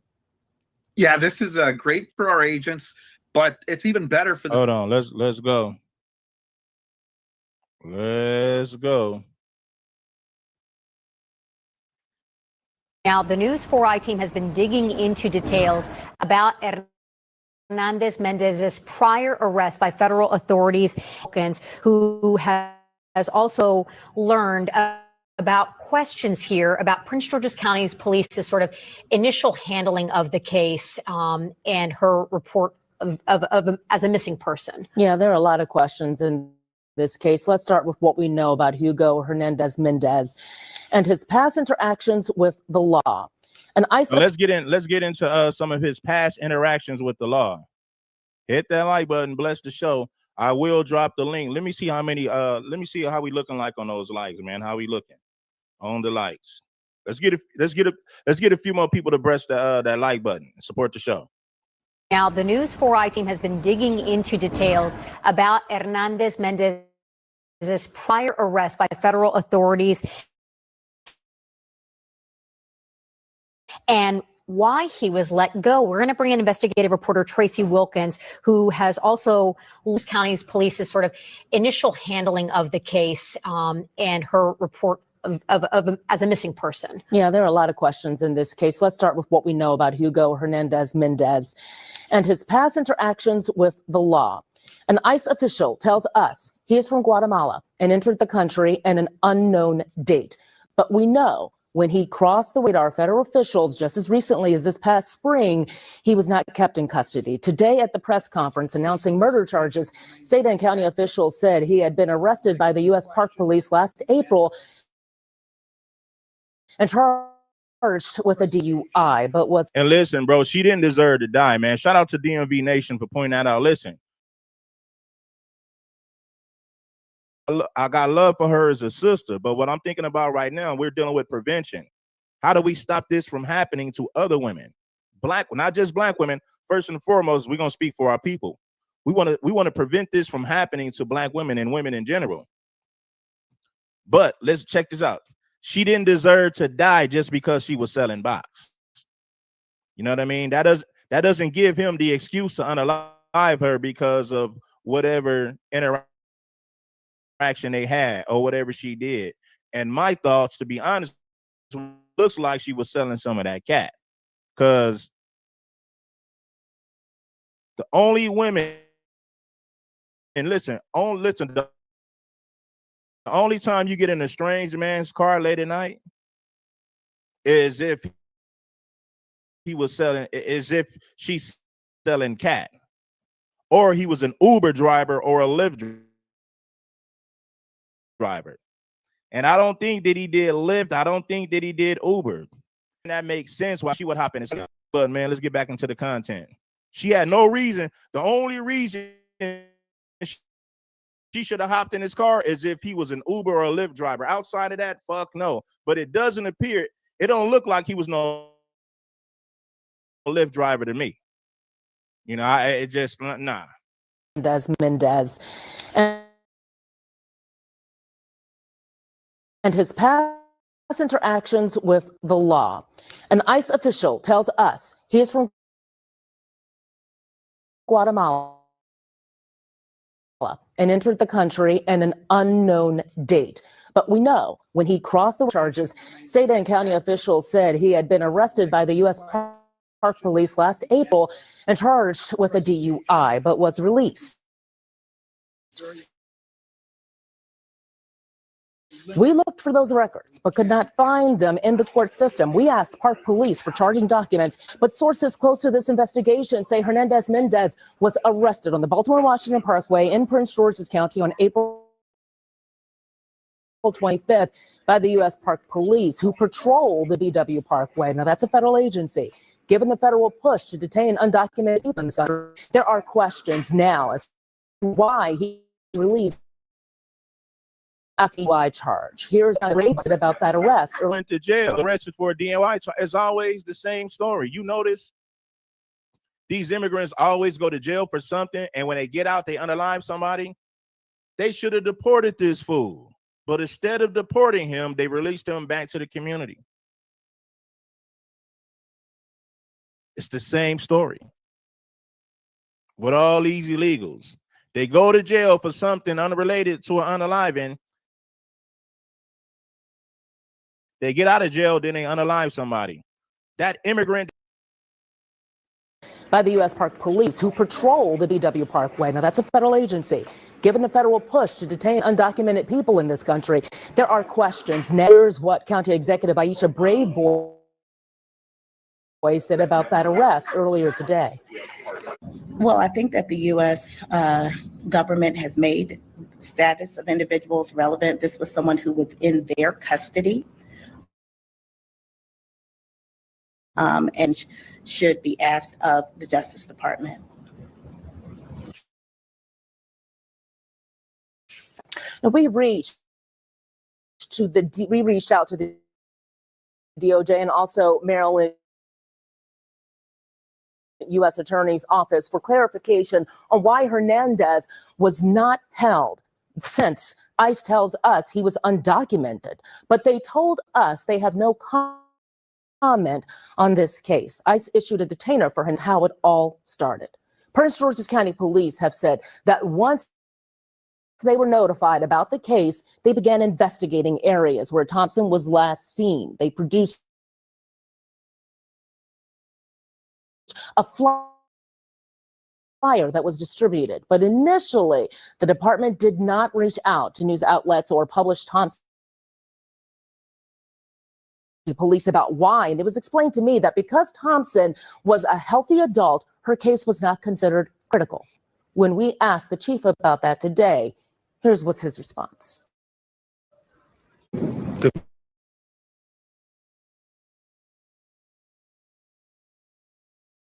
We looked for video.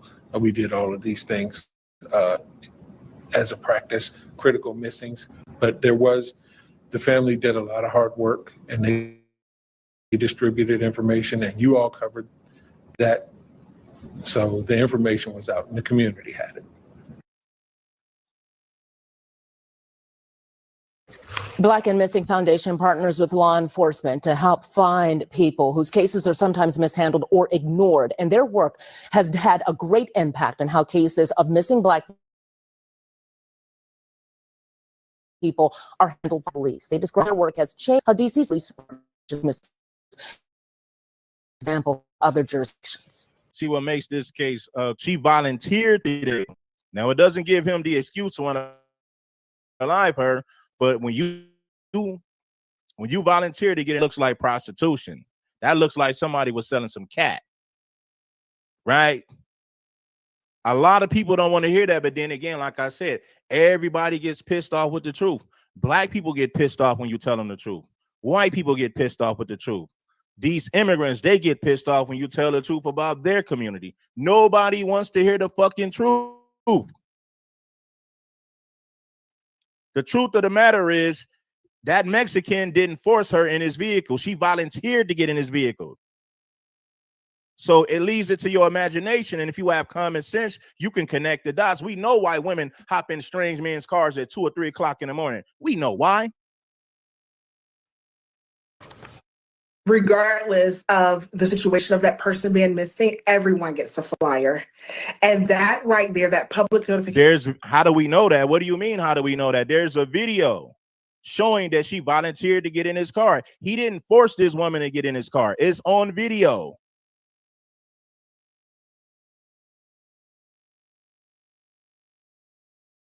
He didn't kidnap her. He didn't force. But at the same time, that doesn't give him the excuse to unalive her. He deserves to spend the rest of his life in prison. See, I call a spade, and I'm going to kick the facts all across the board from every angle. I'm not one of these people who going to make it seem like Black women can do no wrong. I'm not one of these guys who going to make it seem like Black women can just do no wrong. I'm not that guy. If you want to hear somebody say that, go to one of those channels that's going to pander to you. I'm not going to pander to you. I'm going to give you the truth. It's so important. Soon as that missing persons case is filed, it gets a flyer, and I've showed the video already. It's not my fault that you haven't done your research and homework when it comes to this story. It is a known fact that she hopped in his car willingly. That is a known fact. There's a video out there that'll prove everything that I'm saying. Becomes disseminated all over the media, social media platforms, sharing it with the general public. And that right there is the first step, because the community can't help you in finding someone if the community is not aware that someone is missing. And so just those. Again, Prince George's County Police say they did distribute flyers and investigate, although in terms of social media and media outreach, to learn a little bit more about how these decisions are made. You heard what Blacc and Missing had to say about it. They want every case to be treated like it's critical because of those initial hours. But, you know, as you heard from the chief there are a lot of questions in terms of timing on whether that would have made a difference with when she was reported missing. Hours exactly. You know, but it's just a very heartbreaking case. And then there were a number of African-American women who came up missing. We had 3 at the same time from around the same area. And there was a lot on social media of people making assumptions about what had happened and what was going on in this case. So we're making assumptions, right? Did you see that Mexican force her in the car, or did you see her get in his car? It was at a gas station, man. It was at a gas station. It was at a gas station. One of those women found, another one is still critically missing. But what is important is that the more information we're able to get from law enforcement, the better people are able to deal with all of this information. Just a very unfortunate ending to this case. The entire community was praying for her safe return. So this is most. All right, let's show it again, because some people are confused about what really happened. People with copyright. So check this out right here. Check it out.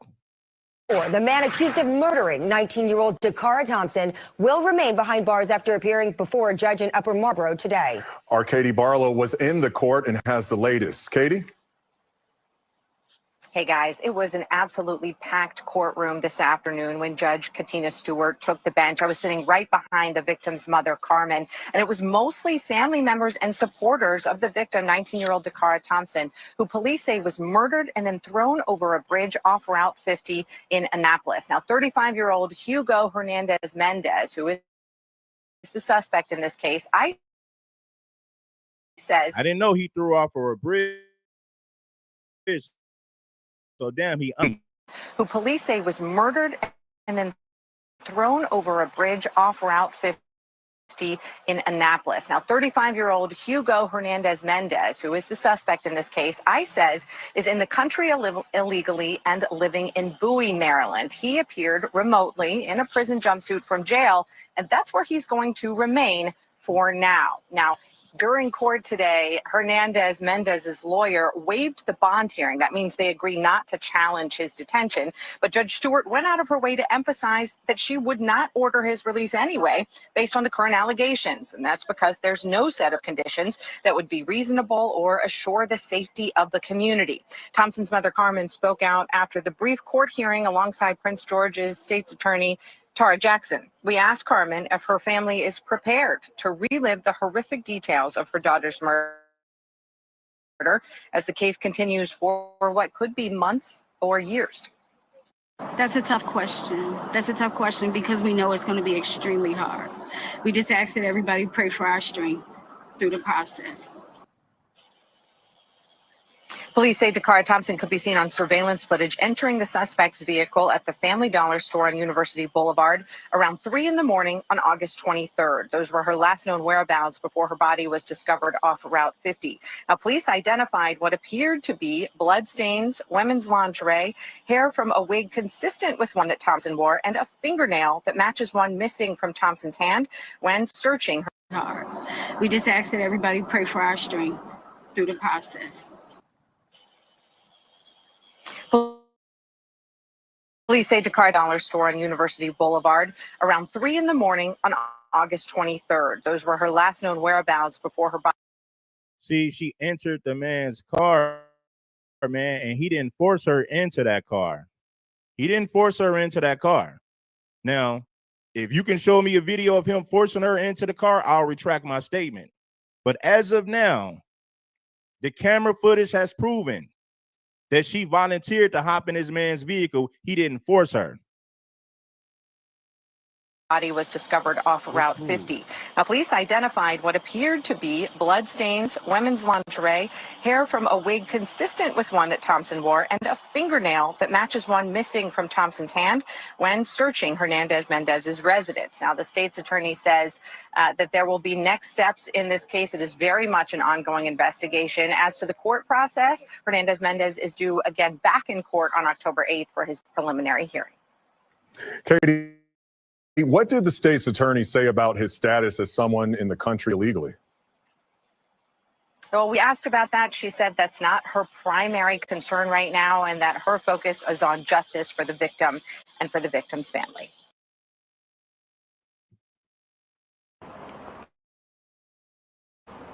Now, I'm act like you love the content, or we bring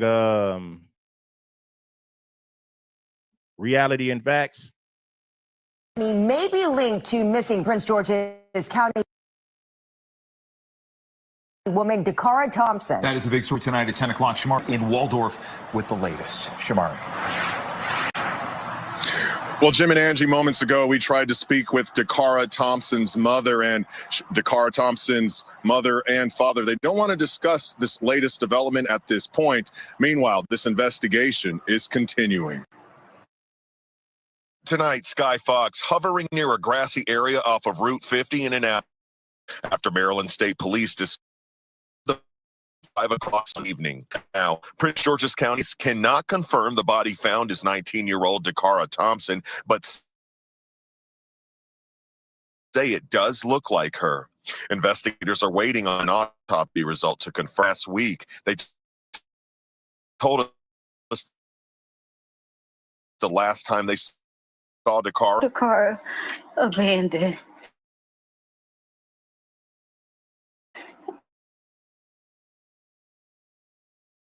And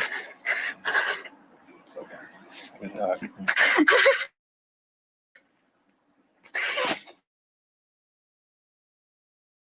we found, so I don't know, the only thing she had, the location we found her car. A second that was parked in the wrong direction on the street and walking away around 1:30 in the morning, 9 miles from her house. At that time, we continued to do video work in the area. We worked with the family to try to work through cell phone information to attempt to locate her. Further investigation and video was conducted. We really searched hard for DACARA. And on Sunday, Maryland State Police say they were initially called out for a broken down vehicle and troopers discovered the body when they went out there. Tonight, they say it does not seem that the disabled car is connected to the case. 19 years old. DACARA is 19 years old. And so even though technically she's an adult, she's someone's child, someone's baby. And so our heart goes out to her entire family. And call Prince George's County Police if you have any information about the DACARA Thompson disappearance. I'm Shamari Stone here. All right, man. So all you people that was in the comments saying this and saying that, yes, he deserved to spend the rest of his life in prison. They need to throw away the key. Shout out to the UBO. Shout out to the UBO.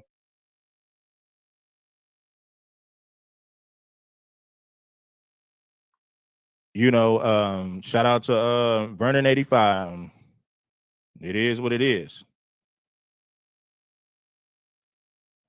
Hit the like button. It ain't nothing. Hit the like button.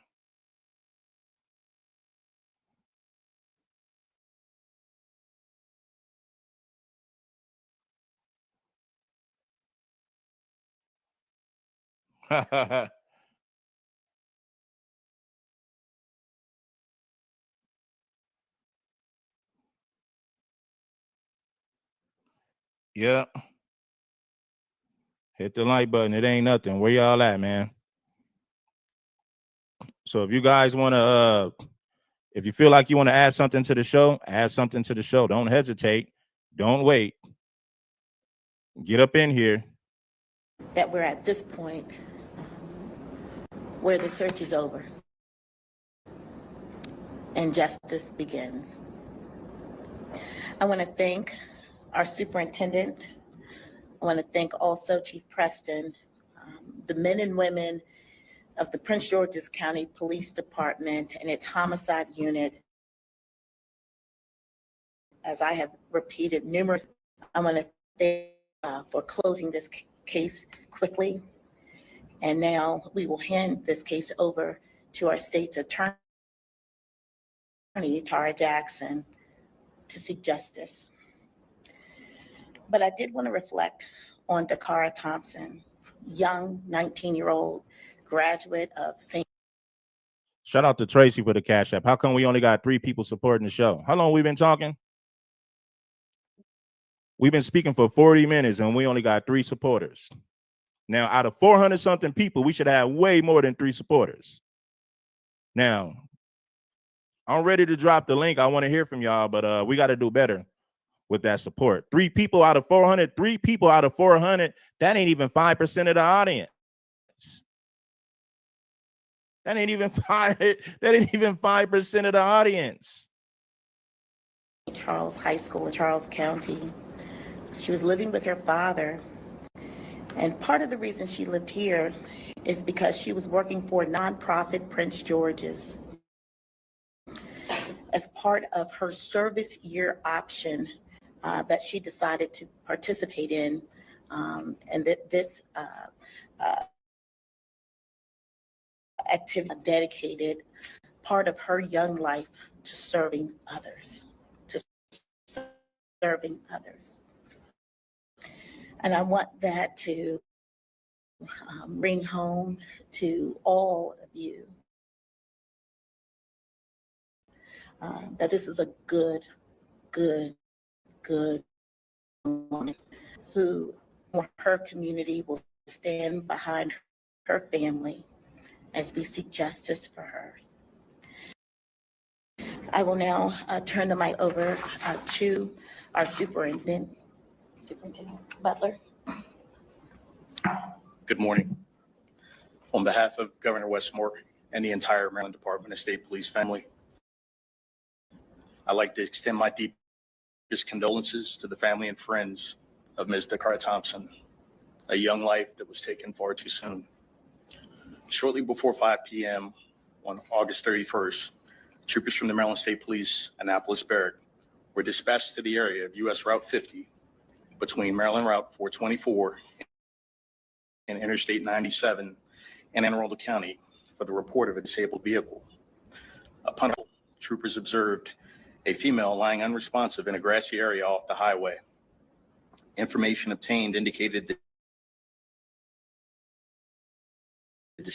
the disabled vehicle was unrelated. Criminal Enforcement Division South Region responded to the scene along with state police crime scene technicians from our Forensic Services Division. They processed the scene. Shortly after, they contacted the Prince George's County Police. The Maryland State Police and the Prince George's County Police have been conducting a joint investigation into the death of Ms. DACARA Jackson. As additional information becomes available, I am sure the Prince George's County and the Maryland State Police will share that information with you.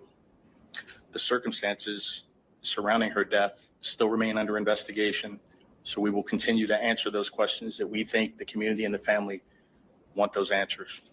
Thank you. I'd like to introduce Chief Dwayne Preston from the city of Bowie.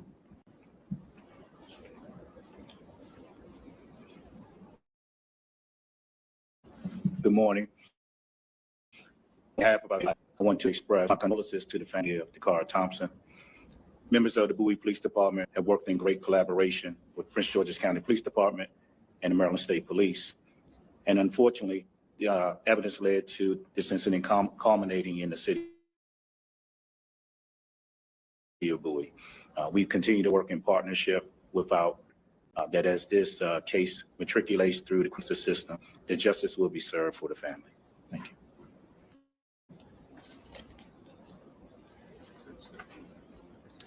Good morning. I too would like to first express my condolences to the family of DACARA Thompson. I cannot imagine the pain that the family is feeling right now. And I agree with the county executive when she says that the community is grieving with the family. I also want to thank the county executive and her leadership team, police partners. We need a team in bringing justice and protecting our community. I know that the public has been following this case closely, and oftentimes our community does not understand the legal process and roles of each member of our legal team, of our law enforcement team. So as State's Attorney for Prince George's, I'm here this morning to explain the legal process and next steps. The police have charged Mr. Hernandez-Mendez, as you've heard, with murder and related charges. He has appeared before a commissioner, a judicial officer, and that support the charges, and he was held without bond. Mr. Hernandez Mendez will now appear at a bond hearing. We're not sure whether that bond hearing will be today or Monday. And that will tell whether or not he shall remain held.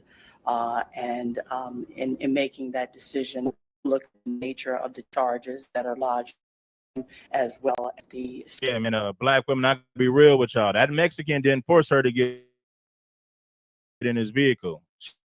She volunteered to get in his vehicle. Anytime a woman gets in a man's vehicle, what it is.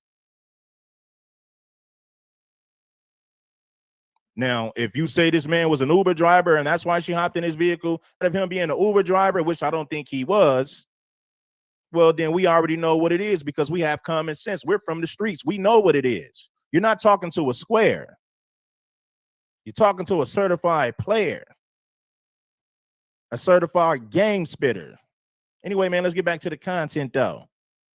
Hell no, you ain't supposed to be hopping in those strange man's car at 2, 3 o'clock in the morning. He ain't no Uber driver. He ain't no Lyft driver. The police have charged Mr. Hernandez Mendez, as you've heard, with murder and related charges. He has appeared before a commissioner, a judicial officer, and that commissioner has determined that there is probable cause to support the charges, and he will bond.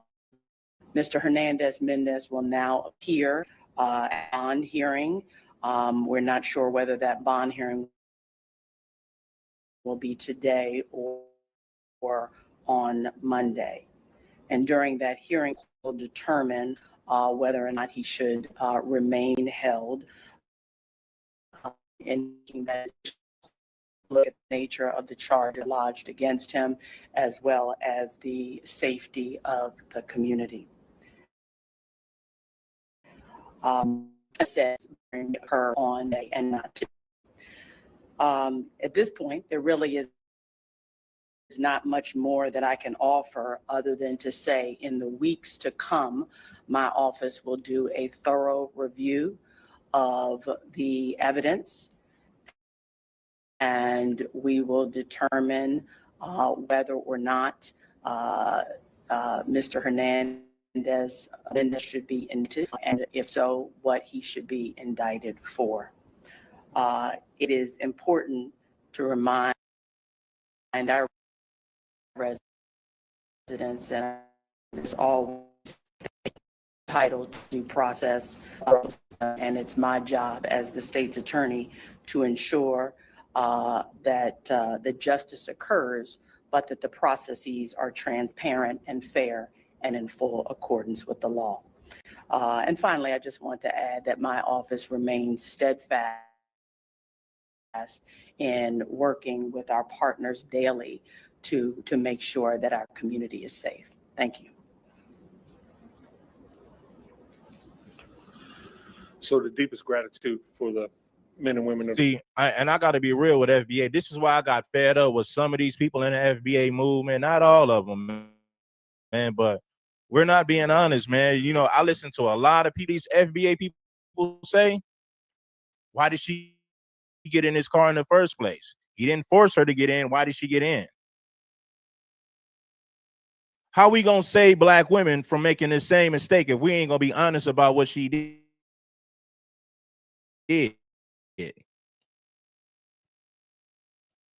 How could we stop this from happening to other black women if we're not going to be honest about it? Had no business unaliving her. And had no business harm in prison. But can't get into strange men's cars at 2, 3 o'clock in the morning, even if it's in broad daylight. When you volunteer to get in a strange man's car, you put yourself at risk for bullshit to happen, for shit like this to happen. So to all you FBA niggas is making content, y'all got to start being honest with black women. So all you con niggas, y'all got to start being honest with black women if you really want to help them. You can't sugarcoat this shit if you're trying to help the women. You need to tell them, do not make the same mistake as this lady did. Do not hop in a strange man's vehicle at 2, 3 o'clock in the morning. Don't hop in a strange man at any time. Yes, we're going to hold him accountable. Yes, he deserves to spend the rest of his life in prison. He deserves to rot in hell, 100%. But at the same time, we got to think about prevention. How do we stop this from happening to other black women? Okay, well, it's simple. Don't hop in a man's car if you don't know him. Even if you do know him, you just can't be hopping in people's cars. It's all about prevention. But if you're not going to be honest with black women, then you could never help them. The Prince George's County Police Department that worked this case literally around the clock since she was reported missing. I deeply of their efforts, and I appreciate the journalism that has covered this case to this point. Now we'll open it up for a few questions. Yeah.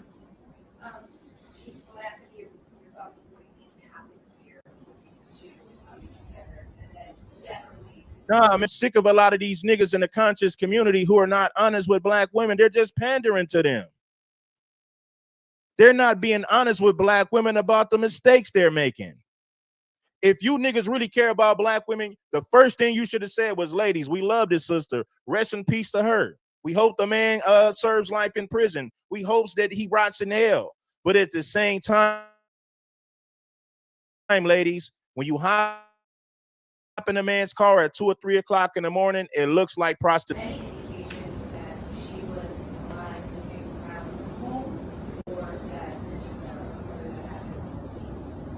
We don't believe she was moving around the home. We believe everything transpired in the bedroom. So what is surrounding the two coming, that's what we're still investigating.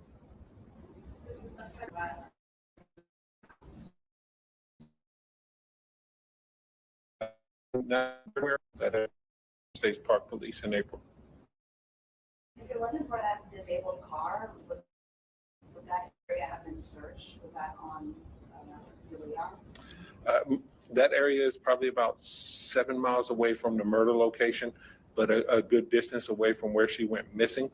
So we are thankful that the Maryland State Police had the ability to locate that body based on that call for service. Chief, was this suspect subject to an ICE detainer from that spring arrest? He was not at that. He was not subject to an ICE detainer based on that spring arrest. Any other? We believe the one was issued yesterday. County executive, whoever wants to handle this, that's going to be an aspect of this case given our time today. Yes.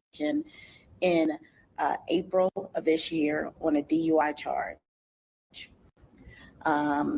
He was then released pending his trial. I don't believe his trial date has come up yet.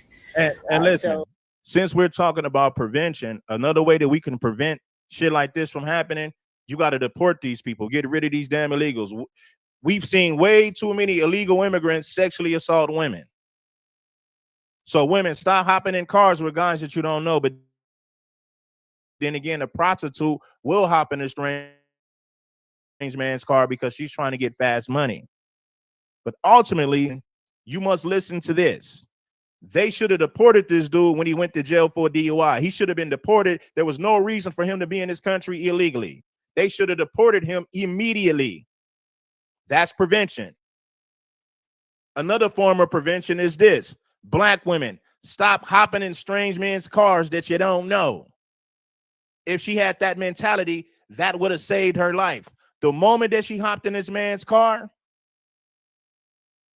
it was all she wrote. It was a wrap from there. Listen, man, I'm gonna drop the link, man. I want to see who want to pull up to speak. Let me drop this link. You don't hop in strange man's vehicles that you don't know. You don't do that. Especially if you love your life and you want to live to see another day. Listen, people. I want to get some people to hit that link.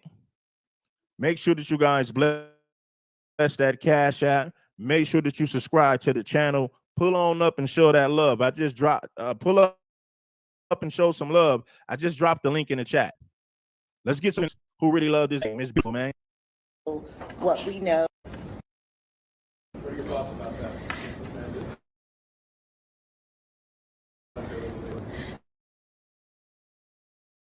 So, as was indicated, he was arrested by the federal government. So the federal government on a DUI charge. He was then released pending his trial. I don't believe his trial date has come up yet. So what we know is that he did not, according to our records, have any contact at the state level, but he was arrested by federal authorities.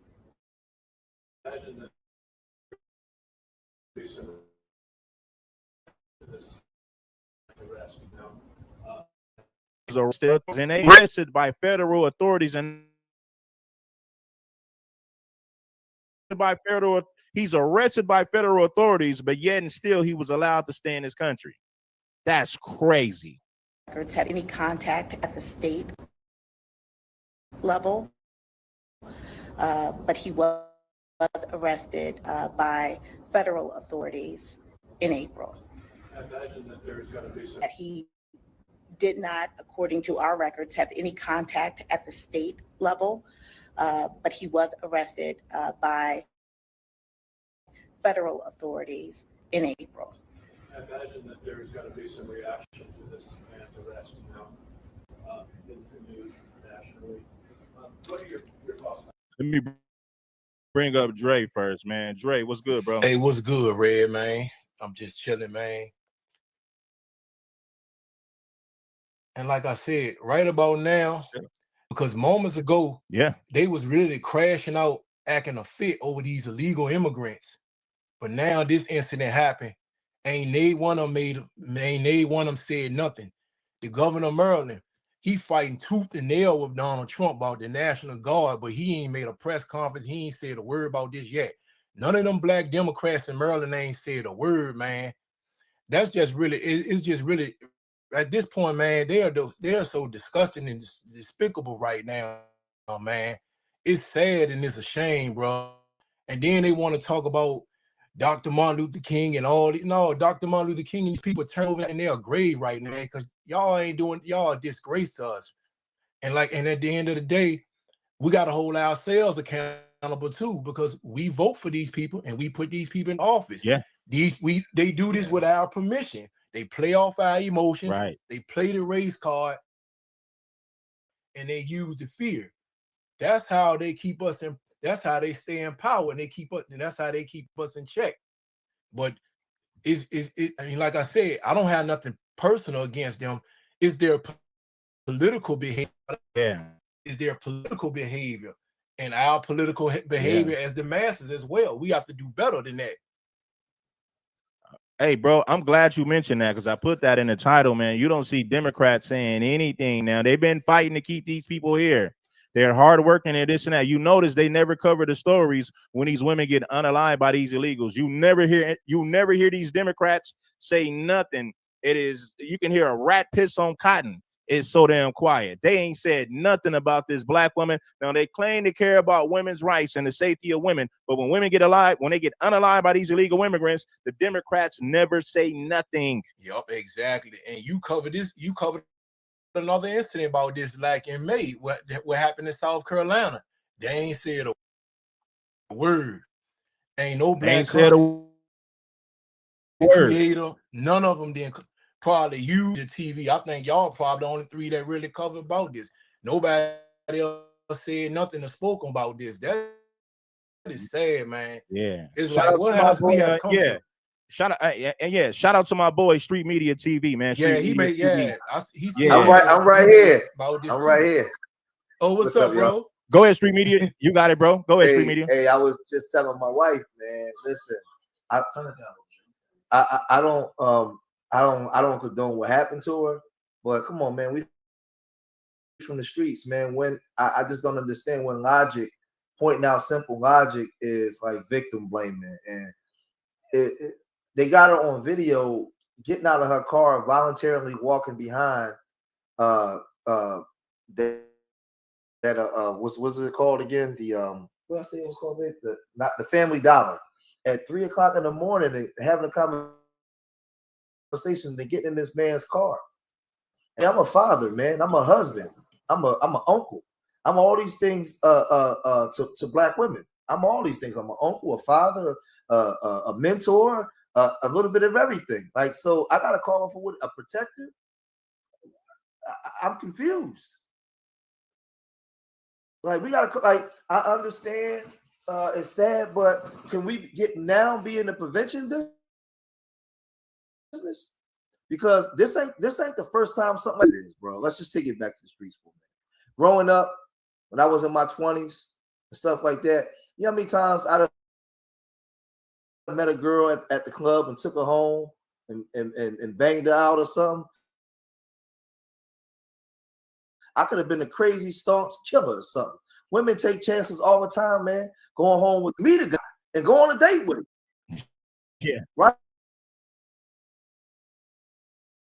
Women take chances all the time.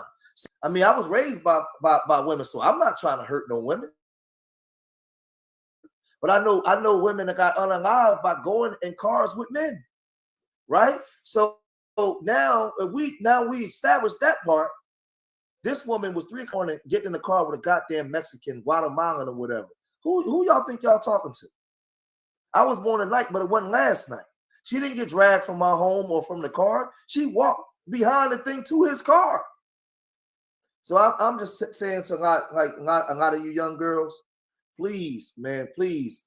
I don't even care if you don't like what I'm saying. Just listen to what the big homie's telling you. Man, it's many a day, man. We was in the strip clubs back in the day and took women home.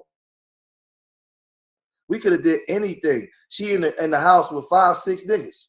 Anything back in the day. That was the norm. That's how it was before cell phones and computers. It's what it is. And we got to get to this place online where we can be honest and just tell the truth about shit. Stop shit. Outside in the real world, women take a lot of chances, man. And she took a chance and she lost her life, man.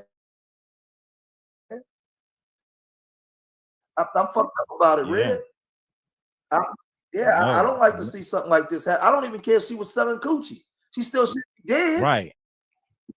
Right. It didn't give him the right. Like, see, we're thinking about prevention. We're telling Black women, stop selling cats, stop hopping in strange cars. Come on, sister, make a better life for yourself. But it doesn't excuse the fact that he unalived her. He deserved to spend the rest of his life in prison. He deserves to rot in hell. But we're trying to teach sisters prevention because, like you said, street media, they take chances all the time dealing with strange guys that they don't know. But go ahead, my brother. Look, Red, just think about it, man. Just on the block. Before we was on social media, we outside. Mercy of you. It happens all the time. Yep. So I see a brother in the chat said, well, let's be real, it's just her fault.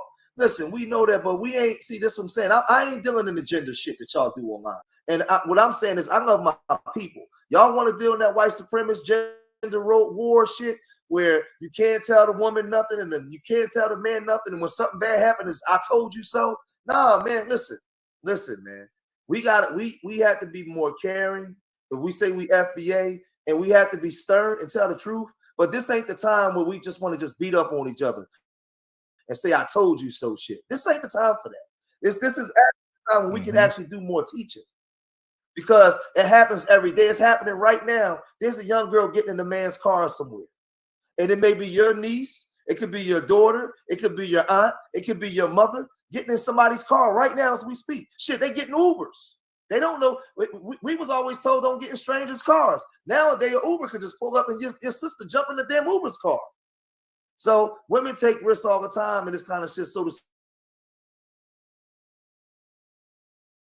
see her doing that 3 o'clock in the morning like that, it's not nothing strange to me because I've seen this shit all the time. Unfortunately, she lost her life. Words can reach somebody, maybe reach one young girl where she'll say, you know what?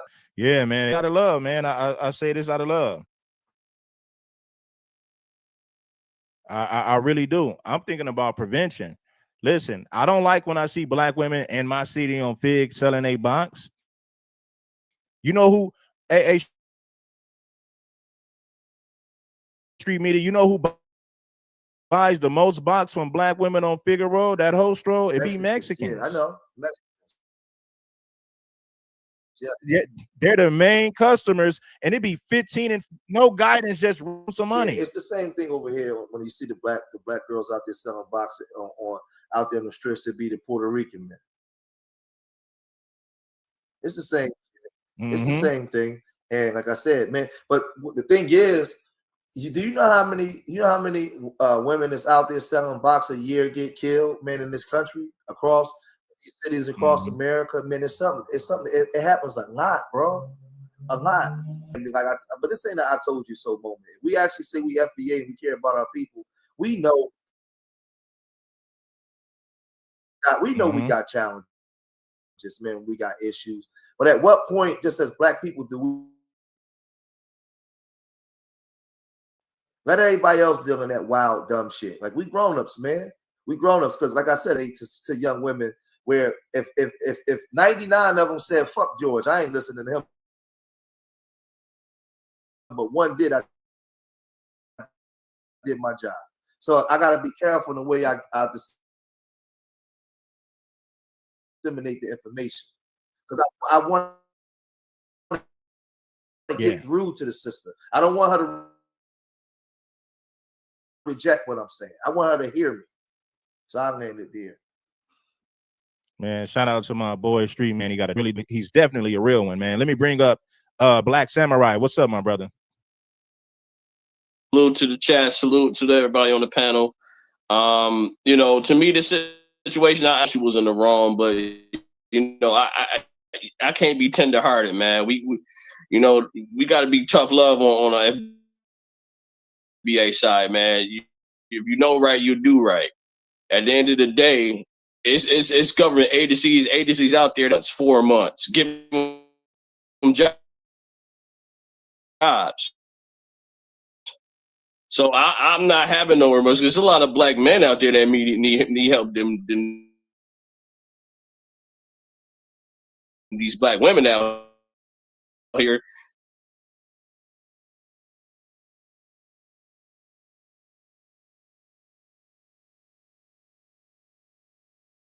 Ready here. We in the winter phase 2. It's about to be winter phase 3. And with Trump and these policies cutting Section 8 and these food stamps, what y'all think y'all gonna be doing in the next few years, man? I mean, seriously, these women out here, like, what are you gonna do? Because if you ain't had no contingency plans, you're gonna be, you know, it's gonna be harsh for these women, man. To me, I recall that immigrant that killed that white student, feeling going for herself. You know, she did everything right. Yeah, we'll fight hard for it. Matter of fact, we'll be get all that maximum years in prison, and he ain't gonna last in prison. I don't know if y'all. So you know, yeah. That Lincoln Riley, it was in Georgia, where she was jogging.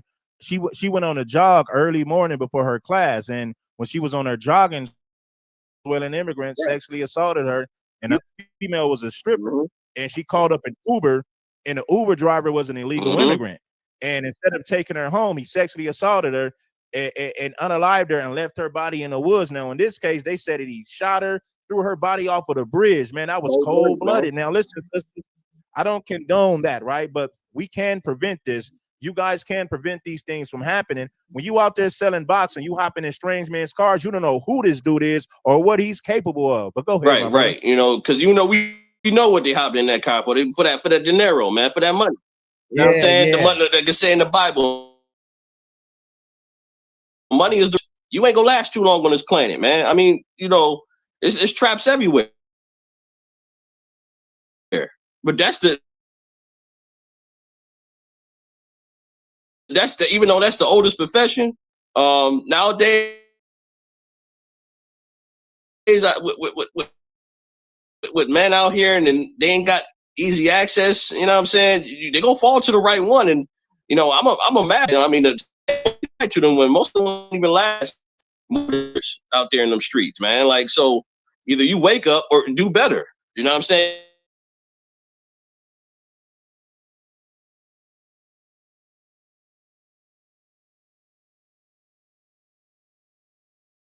Positive. There's a lot FBA's doing out there. There's a lot of FBA scientists out there inventing stuff right now. They ain't getting no airplay. It's a lot of FBA entertainers out there. They ain't getting no shine because of the media. Right. So I'm not hearing none of that. I'm not hearing none of that because I read the statistics every day, crime statistics, and even though okay, that be my one.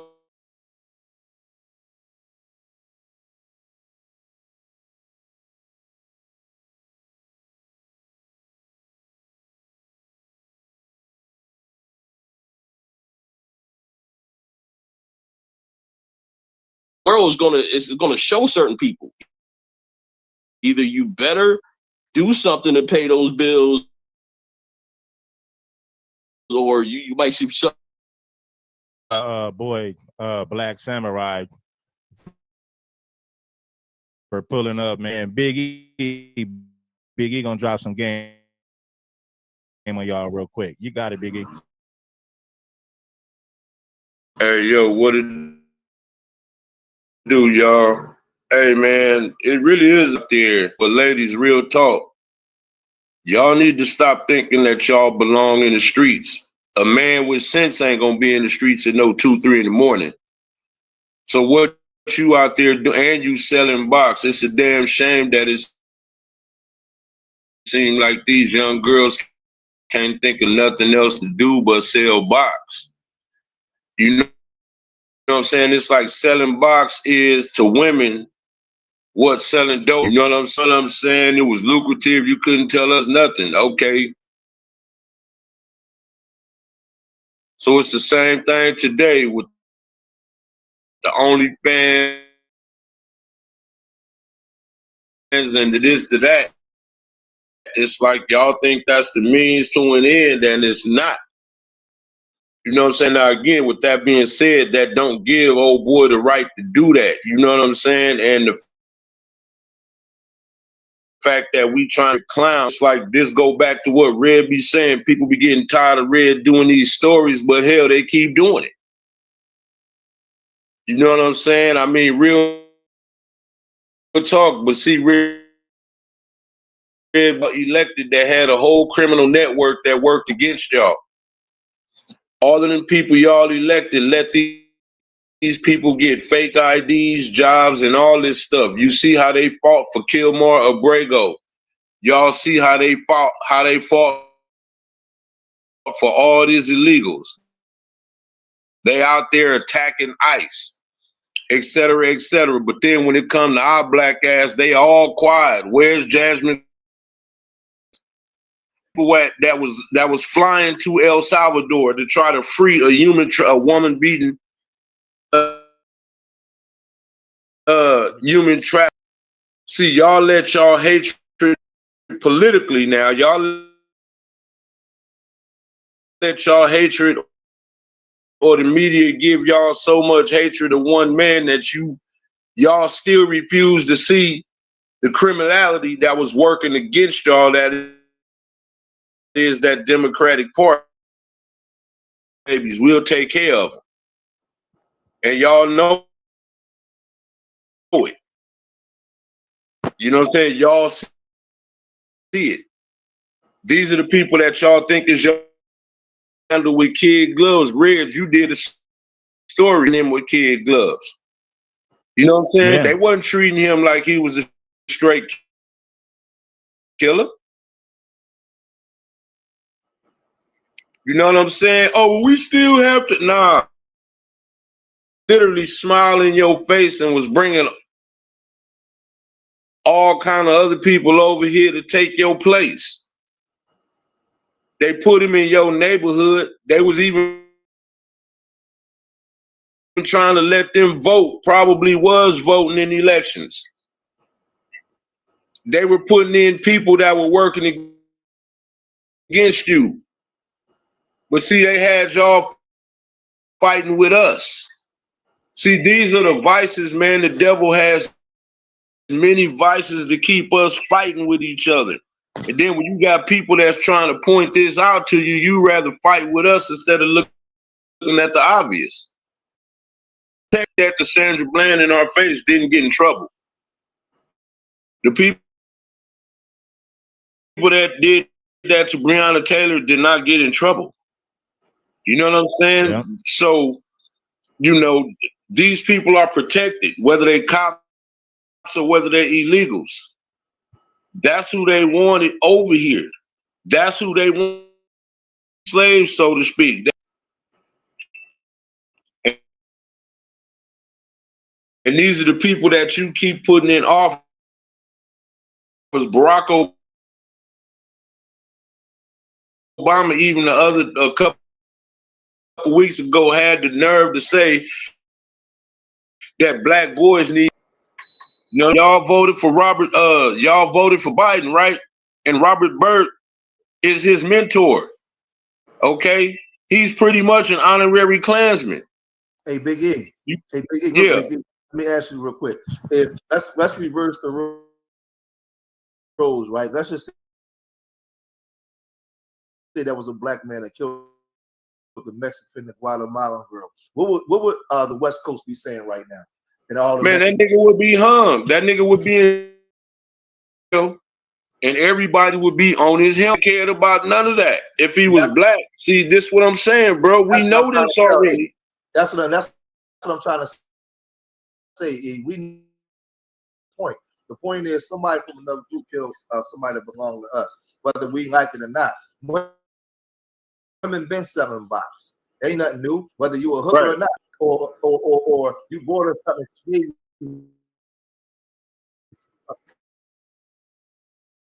They don't understand how the streets work.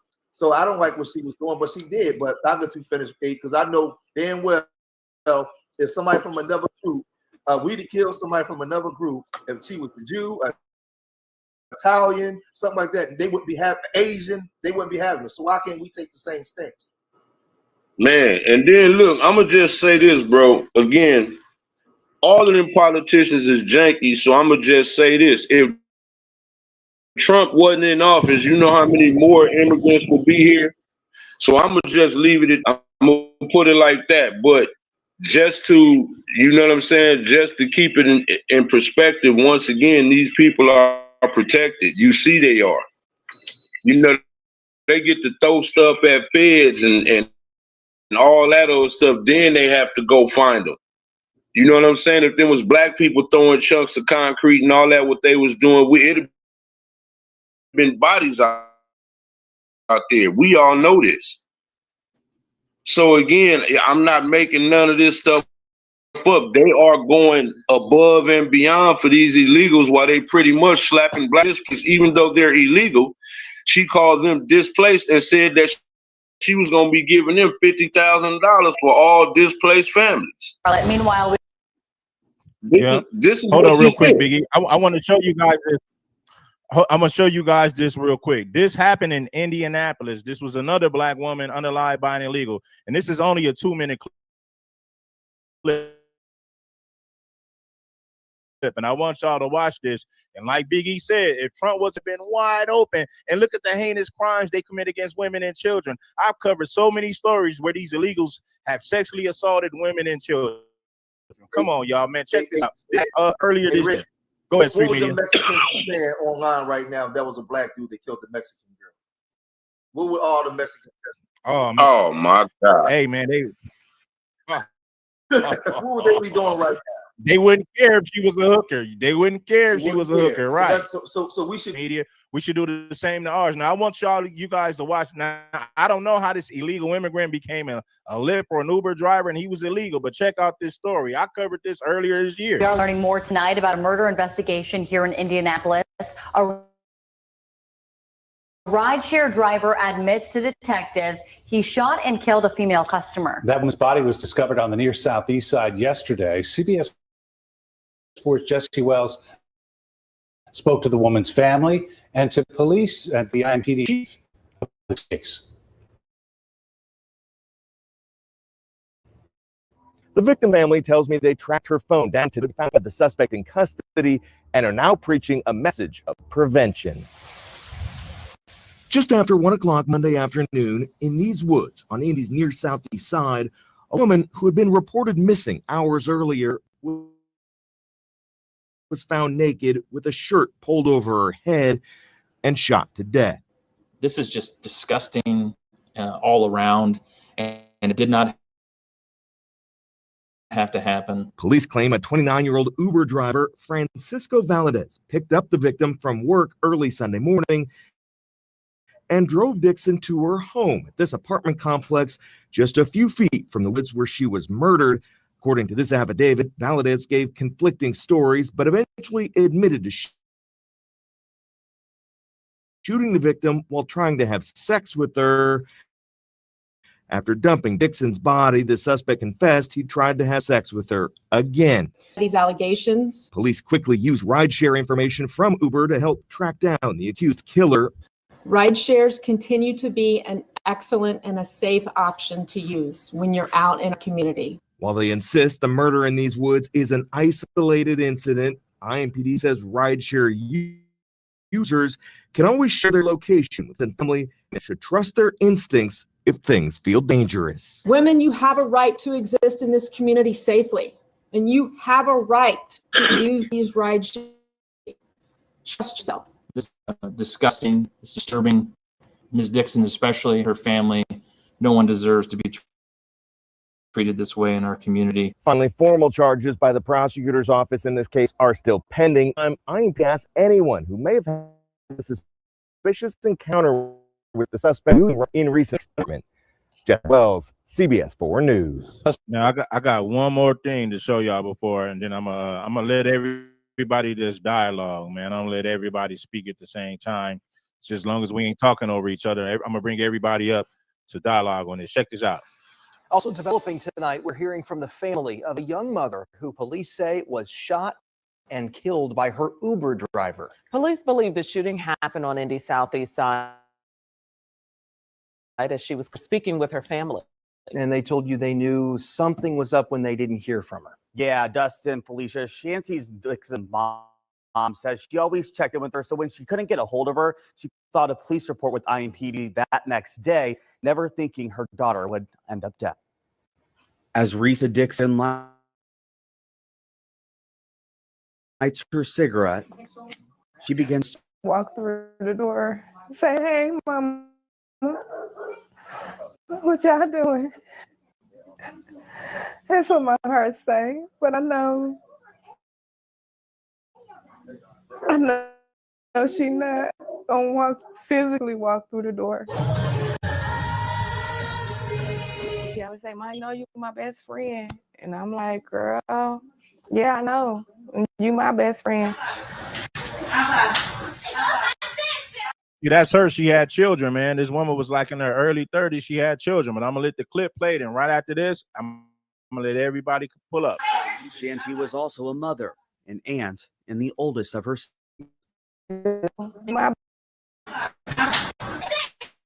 Shanty was also a mother, an aunt, and the oldest of her siblings.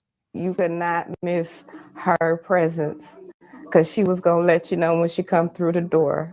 And when I say, "Hey y'all, hey y'all," and she made sure her nieces, her nephews, her sisters, her brother, they knew that she loved them. Dixon says Shanty not only left an imprint on those she met, but also left them feeling loved. She was so selfless, so selfless. She would put herself in dumb positions just to help. Remember how y'all get a heart and show the love, because that's what she would have wanted and that's what she would have did.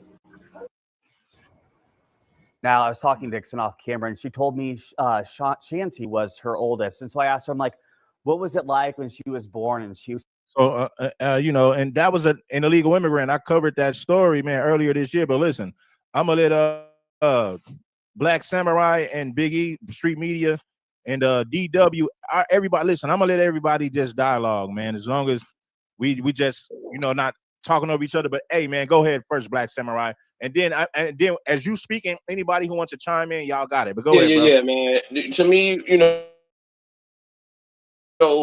these are one stories too much, man. And when is the FDA gonna wake up? You know what I'm saying? What individually, collectively, and you know, to me, it's like you see these stories every day, and you know, at some pockets it's good, and some pockets is bad. But in the bad pockets, you know what I'm saying, they got outreach programs for certain things. But to me, it's like with this immigrant thing, you know, Trump is doing what he can. Agenda, man. They brought him these people here to make you a fifth-class citizen. Okay, if y'all don't haven't read Claude Anderson, I think y'all should go ahead and get their book Palmonomics, because he predicted this, and you know, FDA didn't want to listen. Y'all want to kept partying. Y'all want to, you know what I'm saying, and y'all just didn't care. Y'all getting y'all money. Get to the bag. But bags for you. You gonna have to invest. You got to invest in your own bag. Then Well, what? I say this. Yeah, I say this. I just want to one more chime in one more point, because we predicted this on last show, read a few shows ago. I told y'all it was after, I think, one of them young FBA women got alive by one of the white supremacists. When y'all gonna come together and try and do something and create? We got FBA towns already. Oh, you talking about that black woman in Connecticut who tried to hook up with that white man on a date, and he unliked and her. it was He said, you know what me? He said, he's such a great guy. I'm like, what? He's a great guy. So you don't want to. So he's not a suspect. You believe she died from a overdose, but he's such a great guy, and she hooked up with him on the date. Something. He met her at a hotel. When he left in the morning, they came to the hotel and found her dead body. Crazy. And this is another black woman, and that was a white supremacist who unalived Hey, it. but Red, real quick, let me just say this: when them white dudes be unaliving them black women, the question that I have is, okay, y'all called yourself divesting. Where are all of the white men to come to your aid? See, to me, we divested from black men, and then when those same white guys unalive y'all at the rate they have over the last few years, then you come say, well, that's because black men. No. You can't have that both ways. If you divested, you need to be over there, and you need to have them white men come speak out against their own, since you, like Kayla Nicole, you see how she all heartbroken about, okay, stay over there with that shit. Yeah, right. Divested, and they get to doing that to y'all. You cannot come back to us. It's our fault that you divested in the first place. No. See, this is what we need to start doing, Red. We have to purge this ourselves. Like, you remember how I think it was you that did a video, or that was speaking on, when they was talking about peace in LA, and you had certain dudes that was hollering, ain't no peace. See, or create certain taste that's admirable, that's positive toward FBA, and make that fashionable. Because you can't be so peace and you out here letting them blowers go though. Right. See, these was LA cats. These was LA cats when they was talking about, man, we need to cut this out. We need to stop this and that. And you know what I'm saying? There was a few dudes that was like, nigga, it ain't finna be no peace. But them niggas that's out in the street with them blowers, bro. Well, y'all. Hey, Street Media. Remember, hold on one second, Samurai. Hold on one second, Samurai. When Street Media pulled up there today, and I spoke, and Street Media had reminded me of that, because he was saying when you try to create peace, they want to harm you for creating a peace. Like, hold on, nigga, it was niggas in LA. Oh no, it ain't gonna be no F you niggas just creating, but you niggas ain't there. Like, damn, now I'm a target for one piece. But you gotta remember, like we dealing with our dysfunction. We got years and years and years of social engineering and dysfunction. So we got to look at this thing from a practical perspective. Out in California, when the black boy gets up and he puts on his clothes, from the time he gets up in the morning and puts on his clothes, go outside to his job or his block, where do he see anything that's essential to his growth and development? That has anything to do with capitalism? Nothing. So he doesn't see the relevance of his brother, because his lifestyle ain't predicated on his brother. He got to go outside and see the relevance in ourselves. So then you transpose that into the way we operate and deal with each other, right? So this thing is a psychological warfare. You'd be less likely to tear it up. You'd be less likely to want to kill your brother because you'll see the relevance in them. And these are the things that they did to us. So when you transpose it to now in the way that we operate and the way that we think, like I'm saying, if when we outside and we talking to these kids, we go into the youth prisons, you go into these places, the biggest challenge you got, Big E, is getting these kids to believe that they're not niggas. That's the first challenge. I got to get you to believe that you. Hey, my bro. Hey, what have I been saying though? What have I been saying? We got to catch these kids before they become YNs, right? Everybody on your channel know that. You got to catch them pre-adolescence, and on second of that, I tell you a good reason how to get away from them dudes. You either tell them to get down or lay down, because we gonna fight for peace, and you got people that will fight for it. You know what I'm saying? You want to be with that ignorant all you want to, then go have a war then, because we don't have to stay. We gonna have to save our future and our. You know what I'm saying? Our DNA on the rest of this. Or do you know we fight? They ain't got to deal with the stuff we doing. Okay, if you want to steal with that ignorance, die in it. We got to keep it moving. Hey, Rick. Hey, let me say this real quick, and I'm gonna pass it to y'all. Hold on, I'm gonna say this real quick, and I'm gonna pass it to y'all. Now, King Yella, I'm pretty sure you guys heard of King Yella from Chicago, right? He a GD. He did a peace walk, right? He had a peace thing in Chicago, and it was a real peace. Do you know that niggas shot him and shot up the peace rally? No, and he was trying to bring GDs and BDs together. Yeah, this was like 5 years ago, because he a GD, because GDs and BDs used to be one at one point in time, but they fell out, and then they had war. King Yella did a peace because it was kids getting, you see Chicago 6 and 7 year old kids getting died. A 66-year-old man was watering his lawn. YNs drove by and blew him down. So King Yella did a video shoot for Peace for Chicago to save lives. Do you know them niggas shot that video shoot up, and King Yella got shot 2 times at a peace video shoot? He was 4/5 in from New York, from the Bronx. He did the thing telling his thing was for all the OGs. He said, I need all the shot callers to drop your flags across the country. He said he got the drop your flag challenge. And did you see what Adam 22 did, right? He started mocking him. He said he won LA, Memphis, right? He said like at some point he said, and like he said, you know it's not gonna happen overnight, but we gotta start it. You gotta start now.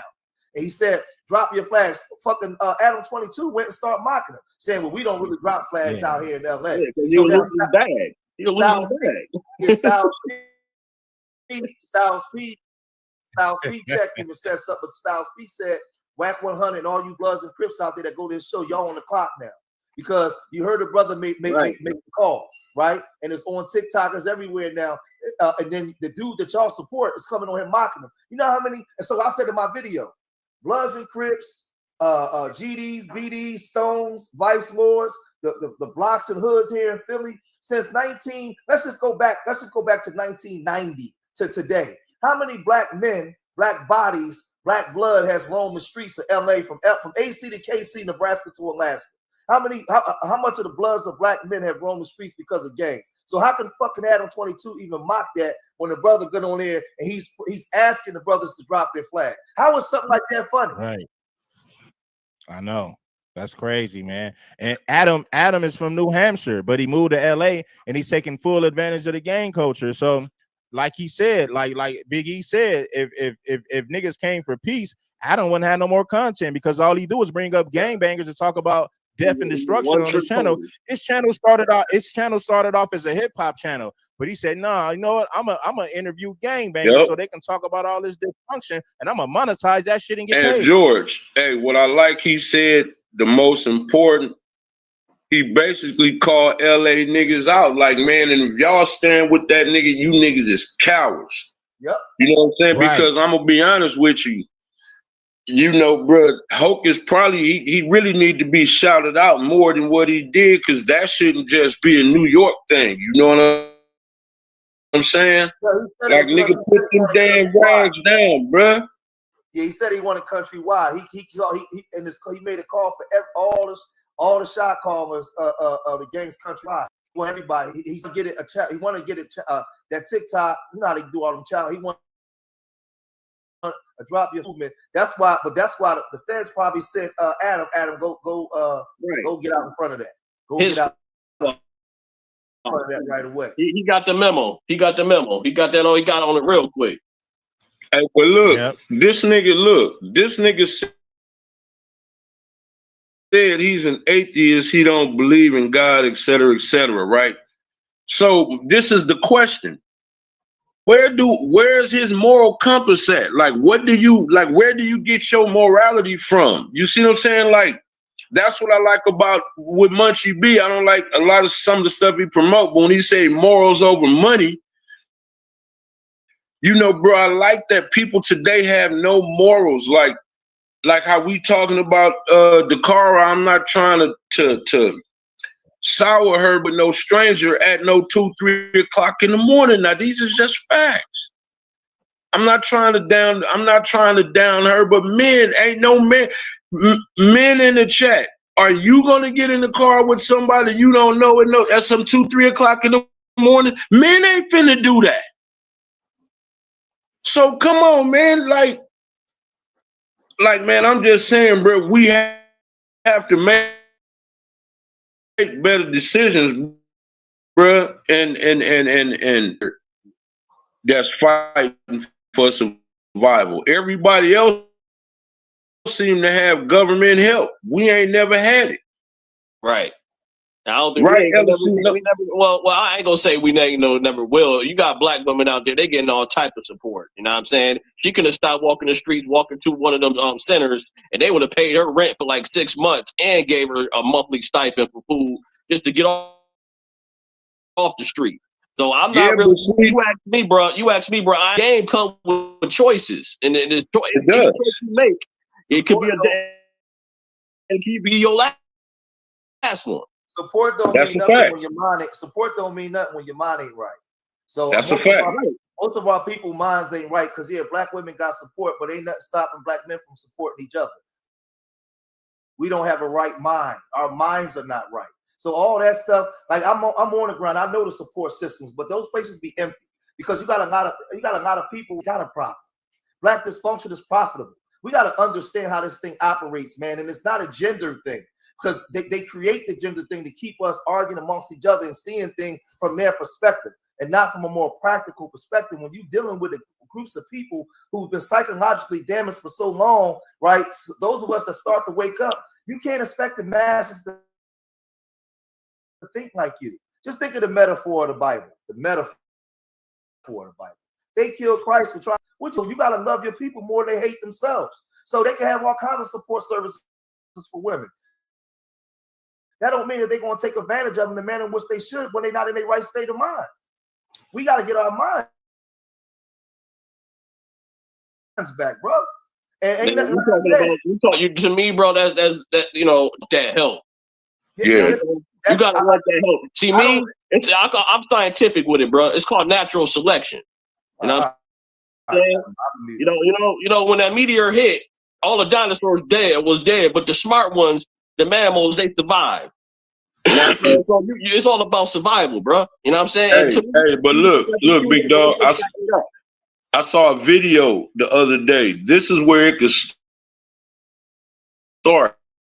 did y'all see that video where this big dude, you know, I guess the baby mama got multiple kids and he bought some shoes or either some food only for, and Yeah, I get he's only responsible for his, but it's like, but as a man, you don't think you sowing dissent amongst his siblings because it's kind of messed up for watching him eat and his brothers and sisters just watching him eat. So what I'm saying is, if we don't want future YNs, bro, go to Little Caesar and spend $10 on 2 hot and ready's, bro. Feed all them kids, bro. That ain't taking care of them.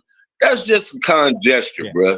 You know what I'm saying? Yeah, I would have bought 2 pieces, Biggie. Like, either feed your kid before you drop them off, but you know you can't feed somebody in front of a bunch of stars. What's the word I'm looking for? But Red, you know why you know what I'm saying? Like, it's gonna be confusing. I can't eat in front of your face and you starving. So guess what? His brothers and sisters is gonna hate him. Oh, you think you all that because your daddy bought you some clothes and feed you. Now, if they daddies ain't shit and you feeding your kid in front of them and they starving and eating, that's gonna cause confusion and conflict between him and his siblings. So let me play devil's advocate, man. What if hold on. Let Street Media go. I'm gonna let Street Media go and then Black Samurai go. Think that way, Red? We was raised in a different era, and different time. See, I get a lot of flack from guys that they call me a simp, but I know that they not men. Raised in the time I was raised in. I'm a half a century. All kids in the community belong to me. I was raised by Big Mom and Big Daddy and them. I take care of everything. I take care of everybody that I can. That's where my blessings and my submission come from. So I see the world differently, right? I don't got to go out of my. I'm not doing something for a woman in order to get boxed. It's doing something in order to each one teach one, to teach young boys that we got to take care of each other. We came from a different time where a homie on the block, when I got it, we all got it. That's the mentality we had. If I can't get, if I'm the only one can get in, then we ain't coming. Then it was I am because we all are. We had a togetherness vibe. Everything down was selfish and it's about the me, and that nigga ain't with. We didn't have that mentality. Back in the day, grandma took care of the whole block, all the grandmas. So I was raised under that thought process. That's FBA culture. That's real. Now you know, and you look and listen. You know how I feel about a lot of these women who bring this shit in themselves. But one thing I'm not gonna do, like if I feed my son and his friends are with him, I'm not gonna feed my son and not offer food to the kids who are with him. I don't do that. You know what I mean? That's just the right thing to do. It's not that I'm trying to save everybody and make the single mothers unaccountable. But if I feed my kid and there's other kids there, I'm gonna feed all the kids, man. That's just how. That's just, you know, my parents are old school. It's like, once again, them black kids, them black kids that them single mothers got, they're gonna grow up and be black adults. Okay, if we don't put nothing into them, then how are we gonna turn around and have all the expectations in the world out of them? When we didn't put that, like I said, we didn't even want to spend $5 on the pizza. You know what I'm saying? We didn't even want to do, like, especially, and I'm not talking about nobody you don't know, but it's dudes that got kids by women who got, you know, multiple kids by dudes. We call them brother husbands. Right. You get what I'm saying? So what I'm saying is, if your child is in the house with other siblings that ain't yours, man, show them kids how to stand up too. Like, even if they daddies ain't nothing, you could be some kind of example of some kind of manhood for them. Like, when they get older, they can tell your son, nah, your daddy was always, he looked out. You know what I'm saying? Like, something like that, so they might have some respect for your daddy. They might even listen to him. But nah, them little niggas ain't my responsibility. Then the niggas that them women laid up with, nah, them little niggas ain't my responsibility. Then once the streets get a hold to them, well, then that's it. They're gonna be the ones shooting your son. That's what I'm saying. Those are the future YNs right but there. That's the future of our race, though. We not gonna be here forever. Like, we on this chat and we talking and we know the problems. We're not immortal. Right now, at the way they doing, bruh, 50 years from now, is it gonna be enough of us to do anything? Probably not. Probably not. That's their game plan, Big E. And I think people that smart FBAs are doing it, because I see some FBAs buying up land, developing that land. You know, if you live in a city setting, you could buy land, wall it up. You know what I'm saying? Any way you got to do to get away from these people, because, you know, let them savages, like, to me, I'm not going to dehumanize these people, but if that's the way you think, go ahead and be separated, because we got to raise this future generation up, and we ain't going to be raising them up in that. You Hey, got I hope people. that's Akiel. I'm not trying to butcher your name, Akiel. If that's your name, I hope I said it right. Bro, that's not simping, bro. Look, you be done so much dissension amongst him and his siblings, or her and her siblings, bro. Your siblings be done took, Nick, be the reason that your child is no longer here, bro, because they hate you. They hate him. Right. They hate him because you didn't want to look out for them. Not saying that it's your job, but a kid don't know that. Right. You know what I'm saying? That's not a simp, bro. Looking out for your future, I don't think is being a simp. Now, if that's not you, I get it. I have never told no man Biggie that he can do that. Hey, Biggie. Let me say this real quick. I'm gonna pass you the Black Samurai. A simp is a man. Hold on, let me say this, but I'm gonna pass you the sound. A simp who don't hold the women accountable. We're not talking about the women. We know some of them are trifling. We're just looking out for our future generation. Like, if I got my kid with me and I'm feeding him, and there's a bunch of kids out there, hey man, I'll spend $15, $20 and feed all the kids for a pizza. That ain't nothing. Now, it's not my responsibility, but I'm not gonna feed my kid in front of. Now, if anything, I feed him before I bring him, but I'm not gonna feed him in front of a bunch of people that's not eating. I'm gonna show love to the kids, because they are the future generation. So it's, you gotta understand. But listen, when it comes to food, hold on. A simp is not somebody who looks out for kids because he genuinely cares about the future of young Black boys. A simp is somebody who allows a woman to get away with shit who don't hold them accountable. If you have genuine love for Black boys and kids, even if you're not their father, when you feed your kids and it's a community kids out there, you're gonna look out for the kids because you care about their well-being. So that ain't got nothing to do with being no simp. Boyce is a simp. Boyce is a simp. You know what I'm saying? Hey, let me say this real quick. Listen, on my block is probably 35 houses going this way, 35 houses going the next way. There's only 3 fathers on this block, and I'm one of them. Right. And it's 3 married couples. Me, I'm one of them. Right. With my wife for 25 years. Right. I found myself in the community because a lot of times my son would have like all the latest stuff. He's spoiled. He would have everything, but a lot of boys on the block didn't have. They don't have no father in the house. When my son would be outside, guess where all the kids would be? On my porch, over here with me. I took my son to the movies. It started with me and my son. Next thing you know, I'm taking 4 or 5 other kids. It's not. That's not a simp. It's just that I'm looking around as a father. Here I am working my program in the community, and these boys don't have no type of structure or nothing. They call me Mr. Joy. They gravitate towards me. I'm honored to do that. That's because you're the only. Let me say something real quick. Let me ask Akiel a question. Hey, Akiel, let me ask you something. Real question. Let's say your son on the baseball team, right? And the coach by everybody, you know, I say y'all won the game, and he took the team out for pizza. And he said, "No, little nigga, you ain't my responsibility." Wouldn't you feel some kind of way about that? The coach did that out the kindness of his heart. Wouldn't you feel some kind of way about that? Yeah. Right. I mean, I'm just saying, we only talking about a gesture, bro. It's just, we talking about for the kids, we talking about the kids, bro. Right. No. See, once again, you got a bunch of weak men out there who think like that, man. They don't think it as a real man out there. Like, they don't understand that. Come on, man. You see a kid hungry, you got resources, you know what I mean? That ain't nothing. You know what I'm saying? To me, I don't allow kids. I know, child, if you was at the ice cream truck with your son and 3, 4 kids walked up, they ain't got no money, you wouldn't look out for them. They ain't got nothing to do with their mama. Right. You got people. They just trolling, Biggie. They just trolling.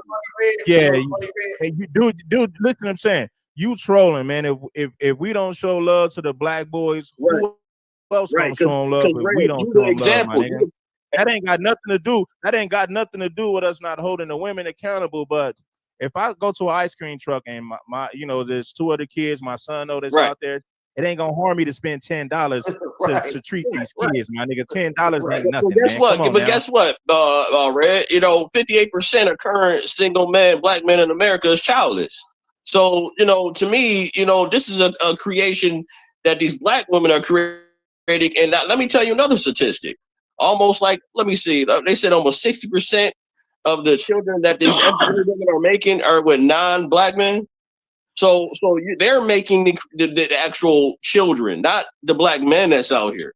So that's why I said most of these young kids or these YNs need to see that role model, to see something like, hey, maybe I could grow up and do something with my life, rather than looking at the gangbanger over here that's out here sending them on dummy missions. Bro, how was Red sounding like Dubs? Come on, man. What did Red say that sound like Dubs? Come on, Scalper. Come on, man. I told you he's trolling, bro. But watch this. Even listen, as black men, this is our community. When I was growing up, even the big time dope boys, when they told you, yo, get up off the corner, man, they would get us all in a circle and give us money to go skate. At times, like, listen. All I'm saying is because I got my program and I work with these inner city kids. They acting up, but they need masculine energy around them. They start to get older. They want to be around men. Like, so, I get like a lot of the kids, man. I'm taking my son skating. I end up taking 3 or 4 other kids, man. They don't have dads. Like, we got my son, best friend. His father passed away about 3 years ago, but he didn't always have like the latest stuff. Like, his sneaks would be dogged, his hair don't be cut. His father didn't have a good job. You know what I'm saying? Like, he didn't have certain things. Me and his father was cool. But him and my son, he spent the night at our house every weekend. And like, my son would have so many clothes, man. My wife would give him stuff. And when we go to the barbershop, it might be like 2 months, he didn't get his hair cut. You know what I'm saying? I get his hair cut for him. Why not? Why not? Like, if we gotta teach black boys that I want for my brother what I want for myself. They have to learn that young. We have to take care of each other, because you don't know the seeds that you plant in these young men. Like, today, we in a society where if you look at a motherfucker too long, you can die. Like, everybody care about is themselves. When I was growing up, it wasn't like that. Like, listen, it sounds messed up, but when I was in the street, I ran here. I remember being in the street, and I was hustling, but one of my main road dogs, he wasn't a good dope boy. He wasn't into none of that, right? But we would travel. I got a whole bunch of money. He ain't got none. But I would go around the corner, put some money in his pocket. When I got a car, I got him a car. That's my dog. That's my day one. Where I go, he go. Right? We just had that mentality, Red. Like, it's so a whole thing. So now when I was doing wrong, I thought that way. But when I'm doing good, I still think that way, doing good. So if I got something, I want the community to have something, because I want them to see that it's possible that we can do these things. That's not simp. Get out of here with this internet jargon shit that y'all use. This simp as a man, you a leader in your community, man. These young boys is watching you. No, hey, let me ask Lon. They got the terminology wrong, because we didn't explain him and they still don't want to. They just trolling, bro. At the end of the day. But let me ask Lon the question though. Like, Lon, you should hit the link though, bro. Like, okay, to the men, you notice we ain't said nothing about the men that don't want to do it. That's their choice, bro. Ain't nobody saying that. You know what I'm saying? You got to do it. If it's not in you, it's not in you. But if we don't look out for our little black kids, what's supposed to happen to them? Like, they can't go back. We can't bring them back through the womb. They here. Yeah. So now what? Them is little boys that's gonna grow up to be black men that look like us.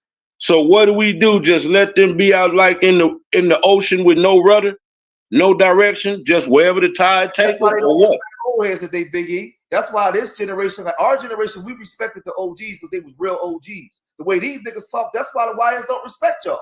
Because y'all don't got no love. Listen, I was once one of them YNs too, man. I was at that age, like, at that rebellious stage, but I was lucky to have that support system. But mainly my family on my mom's side, man, they full of gangsters. So they told you if they really love you in the street, they will tell you the truth. And then once the truth, they'll tell you that you don't want to be out here, bro. You don't want to be. No, come on, Lala, answer the question, bro. You come on, man. You don't answer the question with a question. If you're not doing it, if you ain't with it, that's cool. We get it.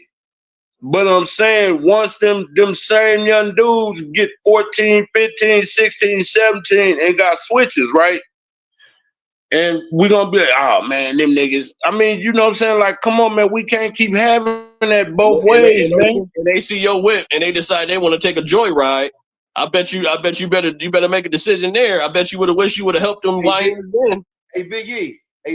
Look, we around the same age. Am I wrong, Big E? When we was growing up back in the early 90s in the street, didn't we take care of each other? But see, we had money though. You know the way we got it. I was 17 years old with a 79 Monte Carlo on Dayton's. And what you remember day one that wasn't hustling like you, but that was your day one. You know he died for you. What he had? Now, nigga, like it used to be easy. Dudes come home, you put them down, you looked out for people. Look, a lot of that money for as illegal as what it was, it paid a lot of rents. Yep. You know what I'm saying? Yeah. It paid a lot of car notes. We took care of each other. Hey, Biggie, listen to this. About Street Media. Hey, Biggie, you know, man, we from the city, man. So, you get out. You remember your homie, he on, and you trying to get on, he gonna give you a 50 double up, or he gonna give you that quarter piece. You remember them 50 double all ups, that. quarter piece? So it was a lot more love today.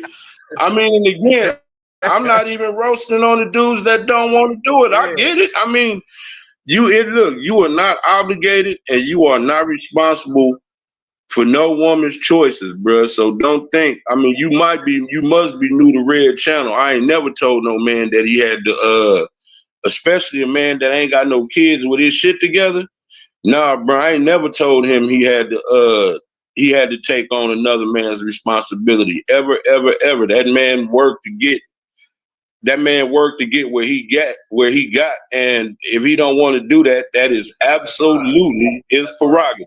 Yep. You get what I'm And saying? look, we're just talking about looking out for the youth. Now, take the drug dealers back in the community. Yeah, they sold dope, but when the ice cream truck came, they fed all the kids because they said, no, I'm not gonna feed one. You got kids tonight, they all the kids. So it's not about you being a simp. Now we understand it's not your responsibility.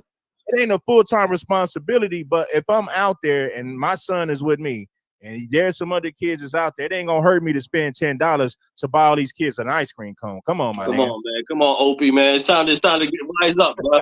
Come on, bro. Stop with this foolishness, man. But see, Red, if we say we FBA ain't just a lineage, it's a culture, it's a lifestyle. And we gotta get Hey, back. you heard me, Red? He say he in the back. Online say he in the back. Yeah, we gotta okay. back to those old values, because those of us that's older, we grew up in different values. So I think, like I said, because you know what's funny, Big E? A lot of these niggas that talk simps, they born and raised in houses that their stepfathers bought for them. The stepfathers bought that for your mom. He the one bought your school clothes and came pick your report cards up. Because if that's the case, all the men in the 80s was simps then, because they all had a wife and a side chick that raised you. And we're gonna keep it all the way tall, we're gonna keep it 100, right? Growing up back in the day, a lot of niggas on here talking that simp shit.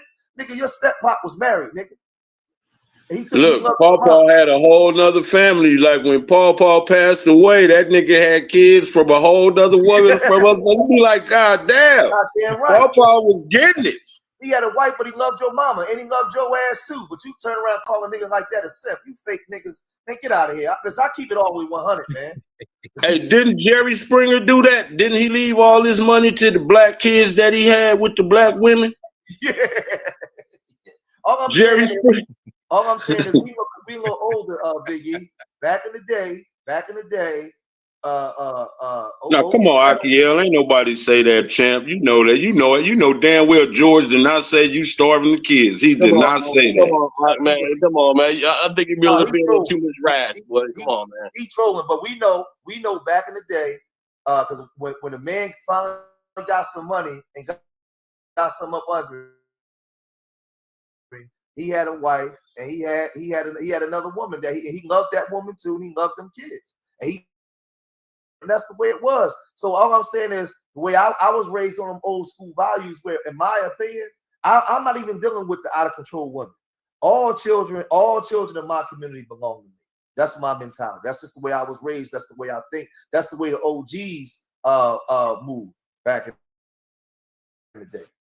That's just my mentality. You call me what you want. But in order, if you want to change the trajectory as a man, you have to be an example for these boys, especially if they don't got one. Yeah. Let me bring up Virgil Berry, man. Virgil, you got it, my dog. Yeah, what's up with y'all, man? How y'all brothers doing, man? Big E, All right. man. What it do, George George? is good with y'all, man. The other brother, man. Listen, man. Shout out to my brother Red, man. And this is why we gotta have these conversations, man. So you little niggas in the comment sections being funny and shit, trolling and all that little goofy ass shit. We already talk about some real shit, you corny ass niggas trolling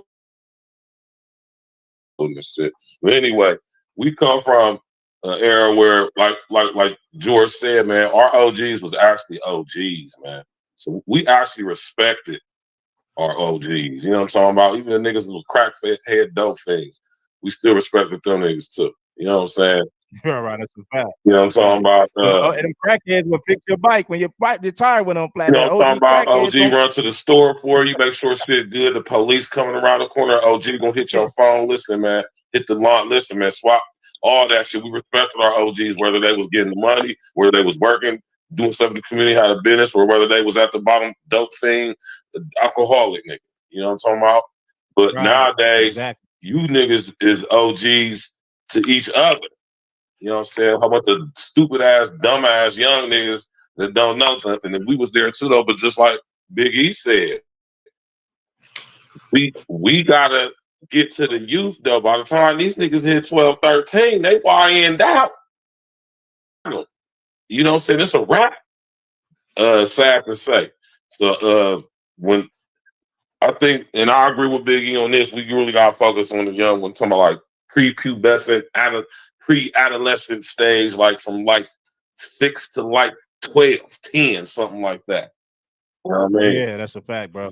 But yeah, man. When it comes, I just want to address this simping stuff though, for real. Just in relation to everything I just said. And this is what I noticed about a lot of you internet niggas, man. You internet niggas grew up online or living vicarious through online if you like niggas our age. You know what I'm saying? You know, them niggas corny ass niggas wasn't never like getting no money, never had no motion coming up, nothing to do with no bras, and was probably lame as hell or corny as hell back in the day. So they living vicariously through the internet anonymously. Assumingly anonymously. So they come on here and they come into where it's popping out with real ones talking about real shit, so they can be on some goofy shit. But when it comes to this word simp, I see a lot of y'all misuse that word terribly, right? And my thing is, when it comes to that word simp, it's thrown around loosely like friends and other words that will have come internet colloquialisms. We'll just say that, right? But when y'all be using this word simp, y'all be using it way out of context, man. You ain't no simp because you look out for some little homies in the hood, man. Matter of fact, just like I seen somebody say, that's showing leadership. And that's why I say I can tell a lot of you niggas on the internet, y'all ain't never had no real leadership. You know what I'm saying? Don't know what it means to lead. You know what I'm saying? Don't know what it means, you know what I'm saying, to actually be in the position of leadership and display that the right and correct way. You know what I'm saying? When I was coming up, you know what I'm saying, in the streets doing my thing, man, we took care of our block. We was selling drugs on, man. You know what I'm saying? Everybody, if they needed their grass cut, got their grass cut. Kids get ice cream every single day. We throwing barbecues for the whole thing. We had a sense of community, a sense of taking care of each other and you know what I'm saying, making sure it was good. Even though we was doing something very illegal. You feel me? Right? But that even extends to outside of that though. Even, you know what I'm saying, just like regular folks just like, let's say, going to work or whatever, you know what I'm saying? All right, okay, that's dope. That's dope. That sense of community that we used to have, man, I think that stuff is gone now. You know what I'm talking about?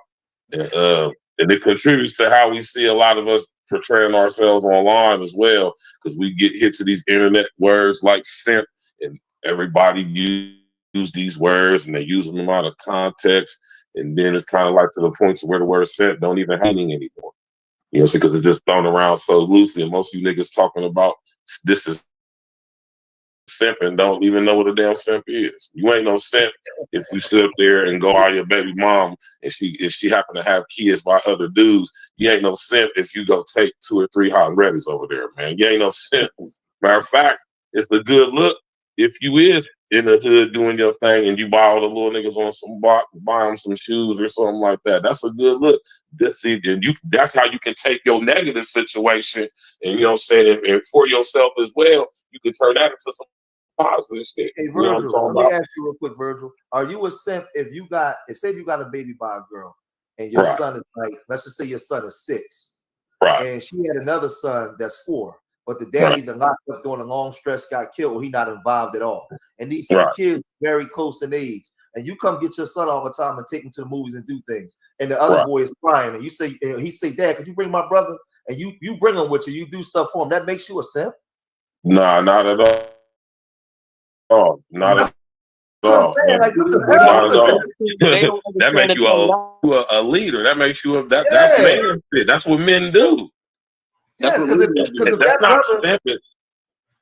that brother is seeing his brother, if that brother seeing his dad in his life, but he don't have his dad in his life at all, and they always together, real close in age, he's gonna feel some type of way. He's gonna that's gonna be in his head. So if you took that boy up under your wing, he might not be your son, but he's like your son now because you got both of those boys. They ain't got nothing to do with the mom, especially especially if you got a mom that's cooperative, where y'all both co-raising a child, and she might have had another child where the dad just a bum or he locked up. That don't make you a simp to me. It's not. See, this is what make you a simp in that situation. If just to get the pussy from the broad, you was willing to buy them little niggas some shoes. Yeah. Now that's some simp ass shit. Right. That's right. Shit. Now that's some simp shit. See, you niggas, you little niggas don't understand what these words mean. I can understand how they've been just like used to mean certain things. That don't even know what the fuck they talking about. Yeah, that's what I'm saying. Like, I just because I'm about to say, well, maybe I'm crazy because if I got a child and he got a brother or something and he ain't got no dad, that's just me. That's just how I think. I come from that. I had people, men that invested in me as their I had like second fathers that helped me change my life. If I didn't have them people in my life, I don't know where I would be. It depends if you got the parents that abandon their children, then you don't know the next man stand up. But at the first things first, you got to be an example. Of course, this is psychology, man. Because at the end of the day, if they don't see that, they're going to be turning into degenerates out there doing all this stuff that you see YNs doing now. And it's not going to be a good, I will say community for the NBA. It's going to be a horrible future for you if you don't start setting examples for these young bucks out here. But it starts like Sherzad Ali said with the women, man, because she harps on the women. If the women stop opening their legs so easy, you know what I'm saying, they won't have all these babies out here. If they take but that's you right. You 100% right, but that is highly unlikely. No. You know what I'm saying? Hey, it's certain things that can happen, but I'm not going to go. That's for another show. It's certain things they can do if they were submissive. They will only have one man to have one of them babies with rather than 10, 15 and all that. You know what I'm saying? So at the end of the day, man, come on, man. Y'all, they know what's up. If they do right, if they know right, they'll do right. You can't be but D, we ain't saying, let me say this, George, because I got to bounce. Hey, D, nobody is saying that.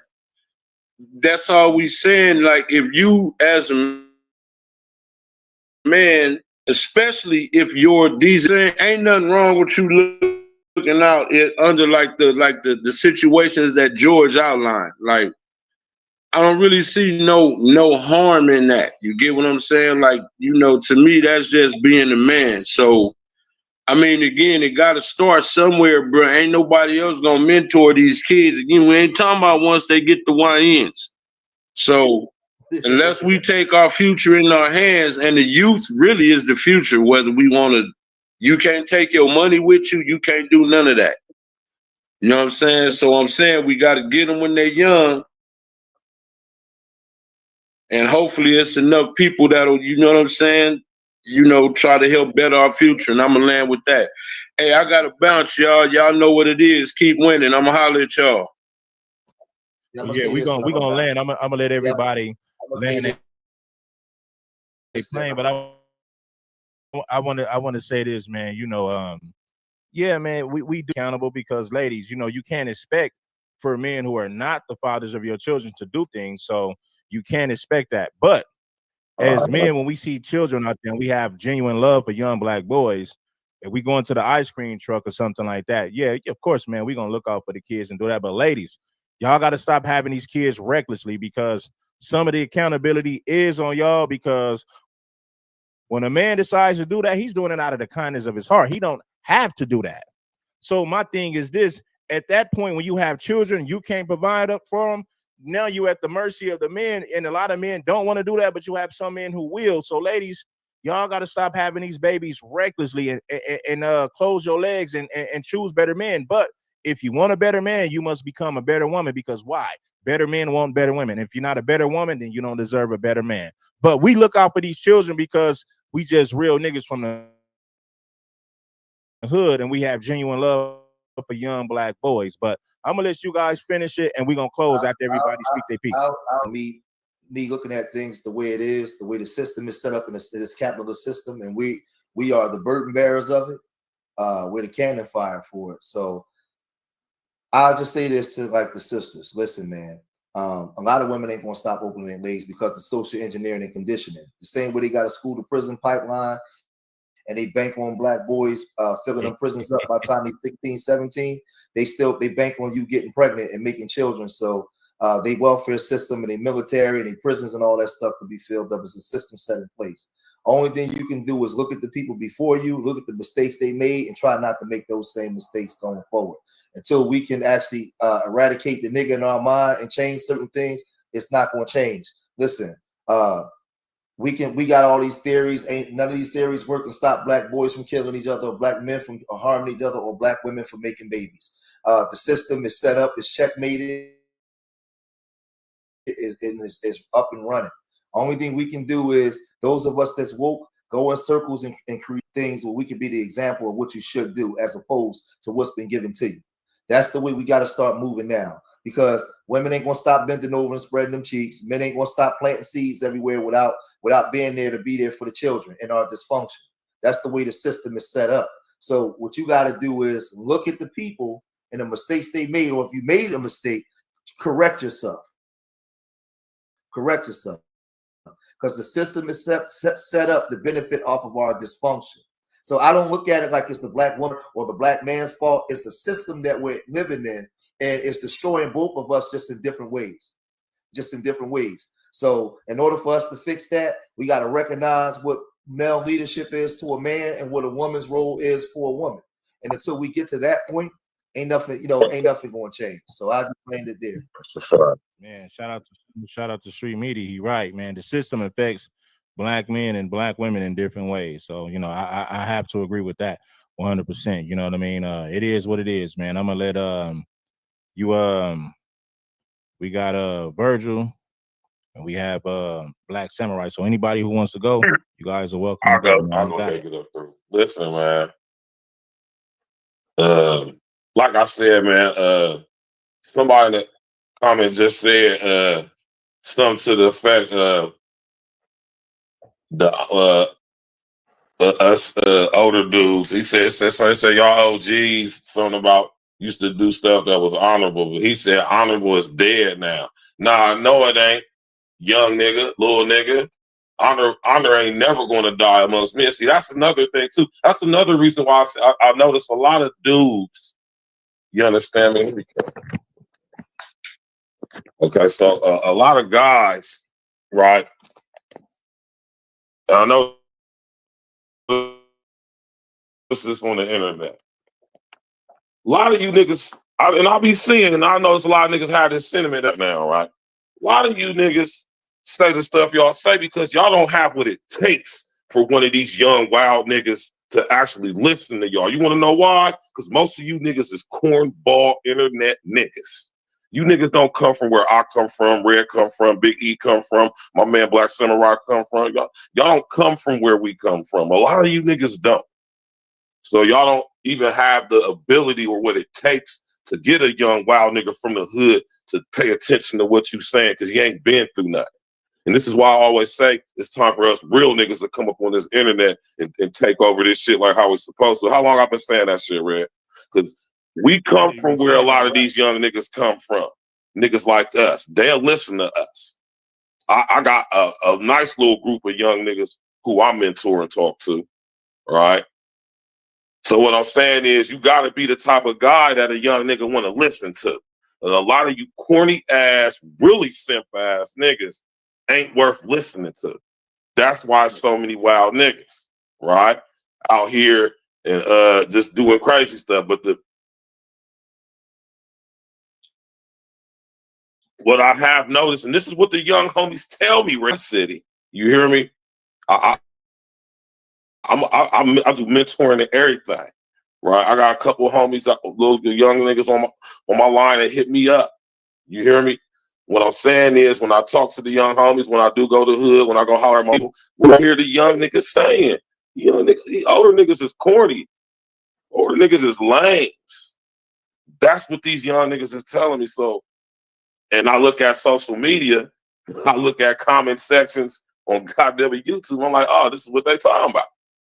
You know what I'm saying? So on top of just being there to provide some type of leadership and mentorship, you can have the mentality like, I ain't raising no other. That's what I'm saying. You niggas be taking this internet shit too far, and y'all can't even differentiate and separate real from fake. Simping from being a damn man and a leader in your neighborhood or the turf, wherever you from. You ain't simping if you looking out for the homies and the little homies in the hood. That's not simping. If you got the mindset of you not raising or doing nothing for no kid, I mean, that's cool too. You can do that. But what does that say for the future of us? And like my man Big E said earlier, nigga, we so-called the minority, man. We keep going, we keep that mentality going up. We ain't gonna be around in the next 30, 40 years, man, with that mentality.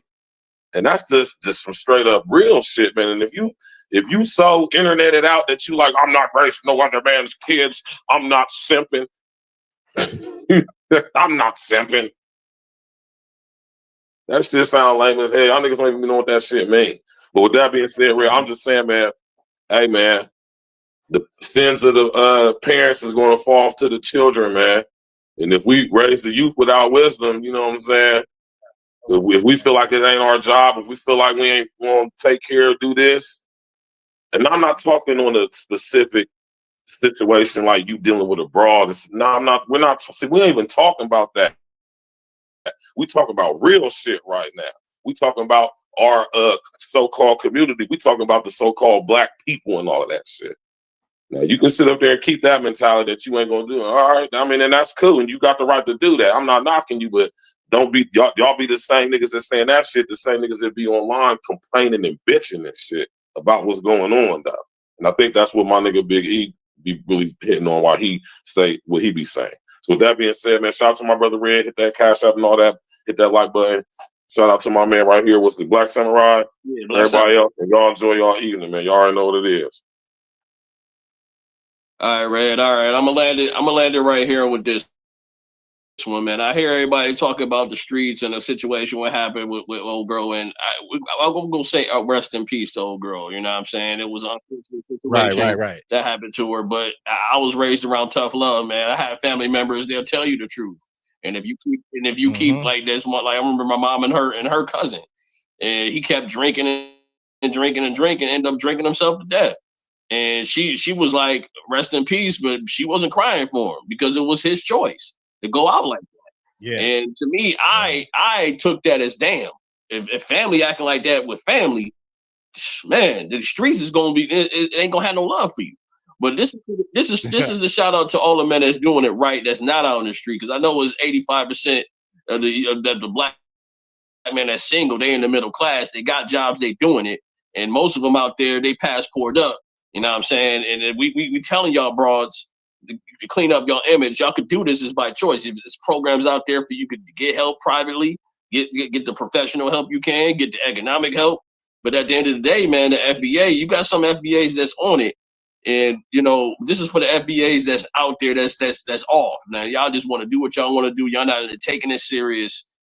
It's not gonna be a pretty look, I will say, because we almost in year 1 of Donald Trump, man. It's gonna be another 4 more years of this, man. And if your game ain't right, you might end up either in jail or unalive, bro. It's serious out here, and it's like the money ain't flowing the way it used to be. It ain't like it will be 2020, 2015, 2005. Y'all keep thinking that's coming back, man. Y'all need to get serious with yourselves and tell these YNs out there, if you're more educated, then you're more suitable to be successful in this. And I didn't see man could walk away from the game, like walk away from that. Then got they went and guys and doing good lives, and just because of that choice, they wanted to walk away. You got some of the ones that's out there that want to make that choice. Don't be afraid to make that choice, because that's the strongest choice, man. You listen. Just because you got a gun don't make you strong. You know what I'm saying? Just because you got them weapons don't make you stronger. You know what I mean? Sometimes the strongest way is to put it down and make the right choice. That's the strongest. That's the strongest way of handling your business. But then in red, you know what I'm saying? We gotta call it out, because that's one thing I like about your show. You call out the hypocrisy, the BS, and put it right front and center. Because I know the man like me that's part of the Passport Bro movement. We could take a flight and go to the spot and it'd be heaven on earth. I ain't got to move a finger for 3 weeks. You know what I'm saying? And we making enough money. We making enough money to take care of several households, not just one. You got men on there talking about one household. Come on, bro. You know what I'm saying? But I don't want to spend too much business, because for some Passport Bros, they out there that want to keep their life. You know what I mean? So I understand, but this is a shout out to y'all young ones out there who want to make that choice, because I know some young ones watching your show, Red. Y'all, what you want to do is get your education, get your money right, and you be straight. And then if you ain't popping, don't be afraid to get one of these, travel the world, see how it is, then come back. If you want to come back, do what you got to do. But at the end of the day, don't be lacking like these trolls on here on there talking about this and that and the third, and they life all screwed up there in their mama's basement, eating cookies with crumbs all on their stomach. You know what I'm saying? All on a YouTube channel trying to troll. They ain't doing nothing with their lives, because real people who's successful don't talk like that. But I'm in it there, Red, man. Good show, man. Thank you. Well, I appreciate you, Black Samurai, for sure, my brother. Pull up next time, man. We're gonna have another dope conversation. Appreciate you. Listen, man. Shout out to the UBO for the Cash App. Shout out to Scoop for the Cash App. Shout out to Vernon85 for the Cash App. Shout out to Pretty Boy. Shout out to T-Fan1. Shout out to Tony Elliott. Shout out to Hologram EMC. Shout out to my man Earl. He said, "This is Ock. No disrespect. I didn't agree." Oh, no, it's all good, brother. You don't have to agree with everything, but I appreciate you for showing your love and support, man. Shout out to everybody for pulling up and showing their love and support. Make sure that you guys bless the like button, subscribe to the channel. We're going to wrap this thing up, man. We've been on for 2 hours and 25 minutes. It's time for me to check out. Peace to everybody. Hopefully everybody got some knowledge and information from this show, and I'm going.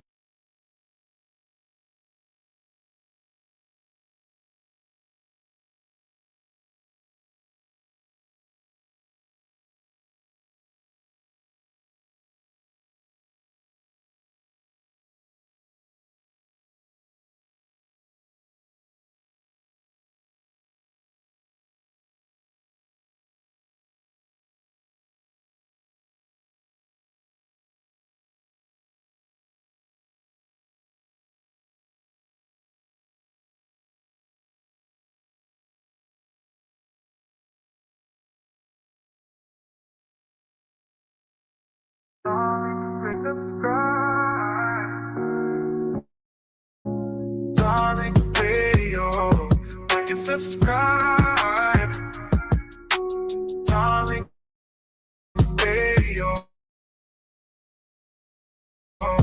like and subscribe. Everybody, it's me, Crispy. Rolly the Bully Bird. Hey, what? All jokes aside, what's going on, man? What's up, brother? How you doing, fam? You good? I'm doing all right, brother. I'm doing all right.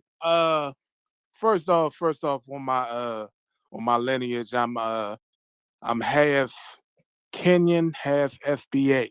Okay. So yeah, I saw you posted about the young lady that was she was killed by that illegal Yeah. in Prince George's County. Prince George's County once was the richest majority Black county, but it's not no more because of all the immigrants that have come in. Yeah. Yeah. So Yeah. so now it's neighboring Charles County, and yeah, man, a lot of the immigrants, a lot of them have been committing a lot of crime, despite a lot of the shit that people like Barrister and them talk and all that. Man, it's wild. I had a friend here who was an attorney, set up and killed by I think they were from like Sierra Leone and the Congo. And you know, these people, they were like college graduates and all that set him up and killed him. So yeah, man, a lot of that's going on here in PG County. Wow, man. And thanks for reminding me of that story, brother. Yeah, for those who don't know, it was a 19-year-old Black girl, man. Her name was DACARA Thompson. And somehow this illegal immigrant, this dude, Hugo Hernandez Mendez, got her and killed her and dumped her somewhere. And a lot of people are feeling a certain way about that. You know, this dude shouldn't have even been over here, you know? And, you know, people are really looking at this immigration thing. That's why Black people ain't really on that no more. We ain't sitting up here letting the Democrats tell us that there's this big minority coalition. Because we keep seeing little stuff like this, these weird dudes coming over, killing sisters and all that shit. No, we're cool. We're cool in the gang on that, man. And you know what? Let's get deep. Can we get deep for a minute just to talk about safety in the community? You know, a lot of us talk about how back in the day we used to be outside back in the day. Back in the 70s and 80s, we were outside. Y'all know some of us who grew up in the 70s and 80s, we were outside heavy. We were majorly outside. Now, not so much. It's a whole different vibe now. When y'all remember when we were small kids, a lot of times we'd be at the crib by ourselves. Sometimes we'd be walking to school by ourselves. Me and the little homies, we'd be 8, 9 years old, walking to school. Yeah. This day and age, hell no. I don't let my kids go outside the front damn yard by themselves. It's a whole different vibe now. My oldest daughter, I'd never let her go out by herself. Yeah, it's a whole different vibe now. When we were growing up, you know, I'd be 7, 8 years old. I'd stay at the house by myself. I'd be at the crib making fucking pancakes and grits and cream of wheat by myself. And I'd be at the crib chilling. You know, we hang out all in the neighborhood. We walk over to somebody else's neighborhood. We were out damn side. And we got to understand, see, at that time, there was a lower awareness of the risk. See, a lot of those everybody knew each other to a certain degree. The community generally knew each other, and there was somewhat of a code. In those days, 70s, early 80s, we didn't have a lot of foreign entities. So everybody kind of knew each other, you know? So that's why there was a sense of safety to a certain degree. anybody came around, the first thing you said, "Hey man, where you from? Where your mama? Where your family from? Who's your mama?" Everybody would, like my mom today. My mom knew everybody in the damn neighborhood. Even now, my mom always hit me up talking about somebody grandma done died. Every week, my mom just keeps track of. She still keep track of all the people that we grew up with. But there was no concept of stranger danger yet because we knew everybody. Now,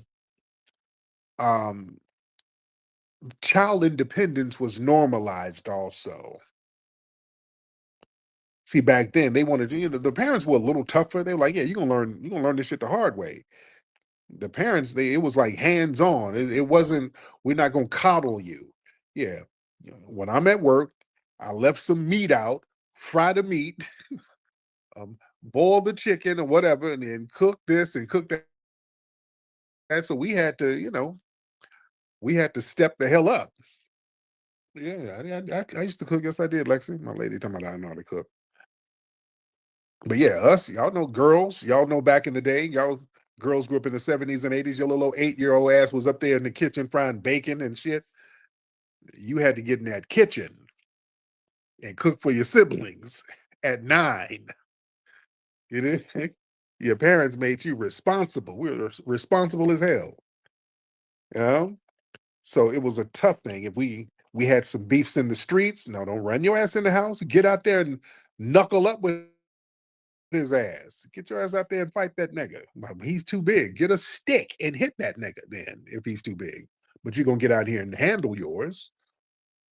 So yeah, those days it was about, hey, you better take responsibility. You're gonna grow up. You're gonna learn the hard way. It's really the culture emphasizes protection and oversight, which is fine, which is understandable because it's some different shit out here now. You understand? You got foreigners, people you don't know. I'm telling you, the foreign entity, these people you don't know, that has created a whole different thing. You don't know who these people are. You can't knuckle up with some of these folks. You don't know where the hell they're from. They pull out something and shoot up the whole neighborhood. It wasn't like that back in the day. Like one of my best friends growing up was a nigga I used to fight. We became best friends. You think? That's how it was back then. Y'all squabble and then shake hands and then y'all kicking and riding bikes and racing with each other the next day. So it was that type of thing. Now you don't know what tethered and slithered up in the damn neighborhood. You fight with this nigga and he pull out some Ebola bushmeat and throw it at your ass. He take this nigga, and you don't know what you got. It's different. Okay. And understand something. Do y'all know, like in the 70s, there was a lot of crime in the 70s still. There was still a lot of crime. The crime rates were kind of higher in a lot of urban areas during the 70s and 80s. It was really higher than today. But the thing is there wasn't 24-hour reporting on it. By the 90s, they started to just go overboard with showing crime stats and TV shows like Cops and all. They just went overboard with just showing crime. You had a bunch of real reality crime shows. So they just started to overemphasize the crimes in the media. So that changed a lot of people's disposition as far as letting kids out and walking around and letting kids be out and about. And also laws changed too, because now you had child protective services. So you leave kids at home by themselves. You got these neglect laws, and parents, they start facing consequences for leaving young kids alone, even briefly. Hell, you can't even leave kids in a car too damn long. And then that can be a crime. So yeah, a lot of stuff has changed as far as that. And another thing too, that whole stranger danger thing started popping up in the 80s. In the 80s, starting in the early 80s, there were situations where children were being targeted. You start having these serial killers run around. In the white community, you had that case with Adam Walsh, where this white kid, I think he was at a mall or something, and somebody kidnapped him, and then his severed head was found, and they never found his body. It was it was a horrible, horrible ass thing. And his dad, what's his dad's name? Is it Matt Walsh, something like that? He, started the whole Crime Stoppers thing, and so that was a thing that kind of shocked the nation. And in Black society, the thing that kind of made us a little cautious, made our parents say, hey, y'all got to start watching out for what's going on out here. What really kind of shifted our consciousness as far as just being out and about. Y'all remember the Atlanta child murders? Yeah, y'all remember that? How many of you guys old enough to remember that? That was a major thing in the Black community, early 80s. That was a major thing that had us on alert. Those Atlanta child murders, was like dozens of Black kids and Black youths were being killed in Atlanta. And the fall guy was that Williams dude, Willie Williams, whatever his name is. A lot of people believe he was the fall guy. Many people still believe that he wasn't really the one doing it. There were rumors, and even today there's still rumors about it was some white supremacist shit. The Klan were involved with the police. It's still rumors about that to this day. There's still a lot of rumors about those Atlanta child murders to this day, because even when the Willie Williams dude went to jail, some of the murders were still happening. A lot of folks don't know that.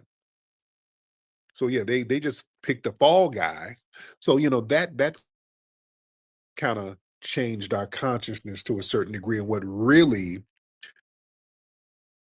changed the consciousness, where we couldn't really be outside like we used to, we started, the crack thing. When crack started to hit, we couldn't kick it like we used to, because then you got crackheads running around, and things changed. And then you had these people coming into the communities really in the mid 80s, going into the 90s, because we started getting a big influx of immigrants around the country rather. And you got these people that didn't nobody know. So you got somebody living the Yank mindset. You don't know his family. You don't know this kid. You don't know his family. So there started to be cultural disconnects going on. So there was a decline of these tight-knit communities. Whereas, when it was all FBAs, my homeboy's mom would say, hey, Flex, go to the crib. It's 6 o'clock, baby. Go to your house, because, it's about to get dark out here. It was that. We all look out for each other. Hey, baby, it's late. You need to go on home before it gets dark. It was that type of thing. Everybody looked out for each other. But then you get these weird foreign families that didn't nobody know. And you're like, get off my yard, nigga. Get off my lawn. You don't know them. You ain't clicked in with them. You don't know the kids. Whole disconnect thing. And it started to get more and more disconnected. And then we started getting little bitch niggas like Revenue, people like him moving into the neighborhood, little old musty fuck niggas that, nobody wanted to kick it with. And then them niggas start stealing. So, you come home and then Revenue then snuck in your house and stole your VCR. So it was a whole different thing. It's a whole different vibe. All right. You come in the house and it smells like must and jerk chicken, and Revenue's fingerprints all on shit. So yeah, it was a whole different vibe. So yeah, the game changed. It was a game changer. All right. All right. Strangely, let's get strange here. Strange. Can you hear me? I can hear you. How are you? I'm good, Tariq.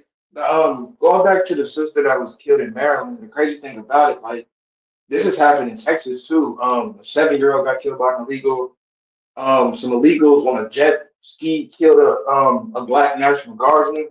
And every time we get killed, you never see Crockett coming out explaining, and all these Democrats, they never talk. Because every time it's about Trump, even on your timeline with your comments, I did not see one anti-Trump Democrat in your comments. Like I said, they always silent when the FBA gets killed by an illegal. And I was also, yeah, it's like they're like, oh, Democrats and Republicans are right, both trash if they are, but at least the Republican media has posted about the girl in Maryland. I've seen not one Democrat. Mhm. That's absolutely true. They get real silent about that stuff. And yeah, these illegal immigrants, have y'all seen all of these damn truck accidents these folks are having? You got these immigrants coming over here with these bogus ass trucking licenses. They don't know how to drive a damn truck to save their lives. And they're doing U-turns on the freeway, just killing people all willy damn nilly. There's a couple of situations like that where they clearly got some kind of scam ass permit or some kind of certificate, and they don't know what the hell they're doing. They're doing some stupid ass shit. You know? Yeah, it was a couple of situations where these dudes and killed a whole bunch of people in traffic. Trying to be selective with what they report on. JD Elliott, what's happening? JD? All right, JD ain't saying.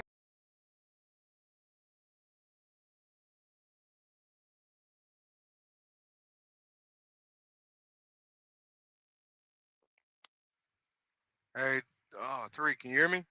Yeah, can you Okay. Hold on. Let me get earphones out, please? Yes.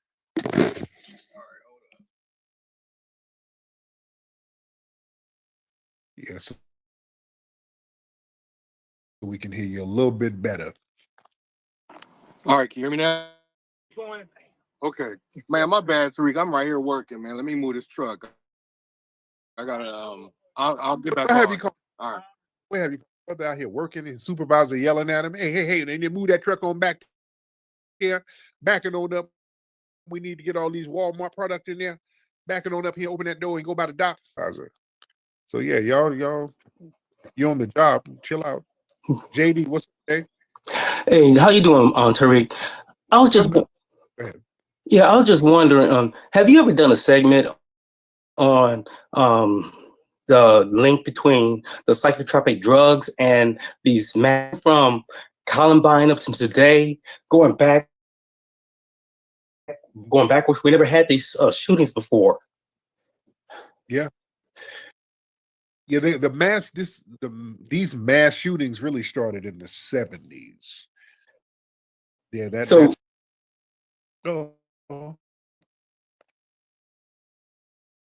Jay? Yeah. Go ahead. Now, what were you saying? Oh, I was from Andrea Yates, the mother that drowned her 5 kids. She was on psychotropic drugs. I mean, all of these people that going crazy. That is the solid link, and I haven't heard not one single person talk about the pharmaceutical industry, and the all the drugs that on the commercials. The side effect says suicidal tendencies. How is that not the link? Every last one of those psychotropic drugs that you see. Yeah. In that trans dude who just shot up that school, was he on something? Yes. What was he on? On psychotropic drugs. Wow. Every last one of those trans. Oh yeah, he was on like some hormonal drugs or something, right? Yes. We got the cross-sex hormones, the psychotropic drugs. These people that are the trans that are saying that we're gonna kill ourselves. They're actually doing it on society. They're taking it out on society if we don't give them their drugs. Yeah, it's deep, man.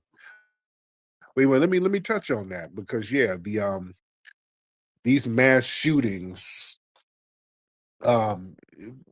really started in major secession around 70. I want to say 79 and late 70s. Was a girl out here who shot up a school that was across the street from her house down in San Diego.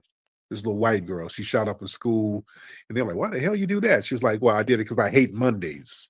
And then some white rock group made a song about I hate Mondays. and they took this white girl to Burger King. A lot of folks know that. Y'all look that up. Just like they did with Dylan Roof. Before they took her to jail, they took her to Burger King. There's some real weird shit going on with these white supremacists and law enforcement and coddling these killers. But yeah, a lot of it does have a lot to do with in the 70s. There were a lot of psychotropic drugs put out there that was coming out of the 60s, but the 70s, yeah, you had all of these new psychotropic drugs that were introduced to the public. And a lot of these folks realized they can get the media attention by doing this stuff. And yeah, but a lot of these drugs, that does have a lot to do with this stuff.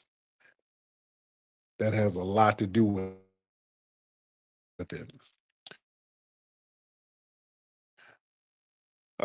Pro Man, how are you? I'm good, man. I'm good. Yeah, I wanted to touch on that real quick and how you're saying with the shooters with mental issues, and they've been doing shootings for a while. So they actually been testing on people since the 60s. So the CIA, if you look up Operation Midnight Climax, and what they did was the CIA would literally hire hookers, then create these safe houses all around the U.S. And then what happens is they'll coerce men into these safe houses, and then they drug them with LSD to see the effects of LSD. Yeah.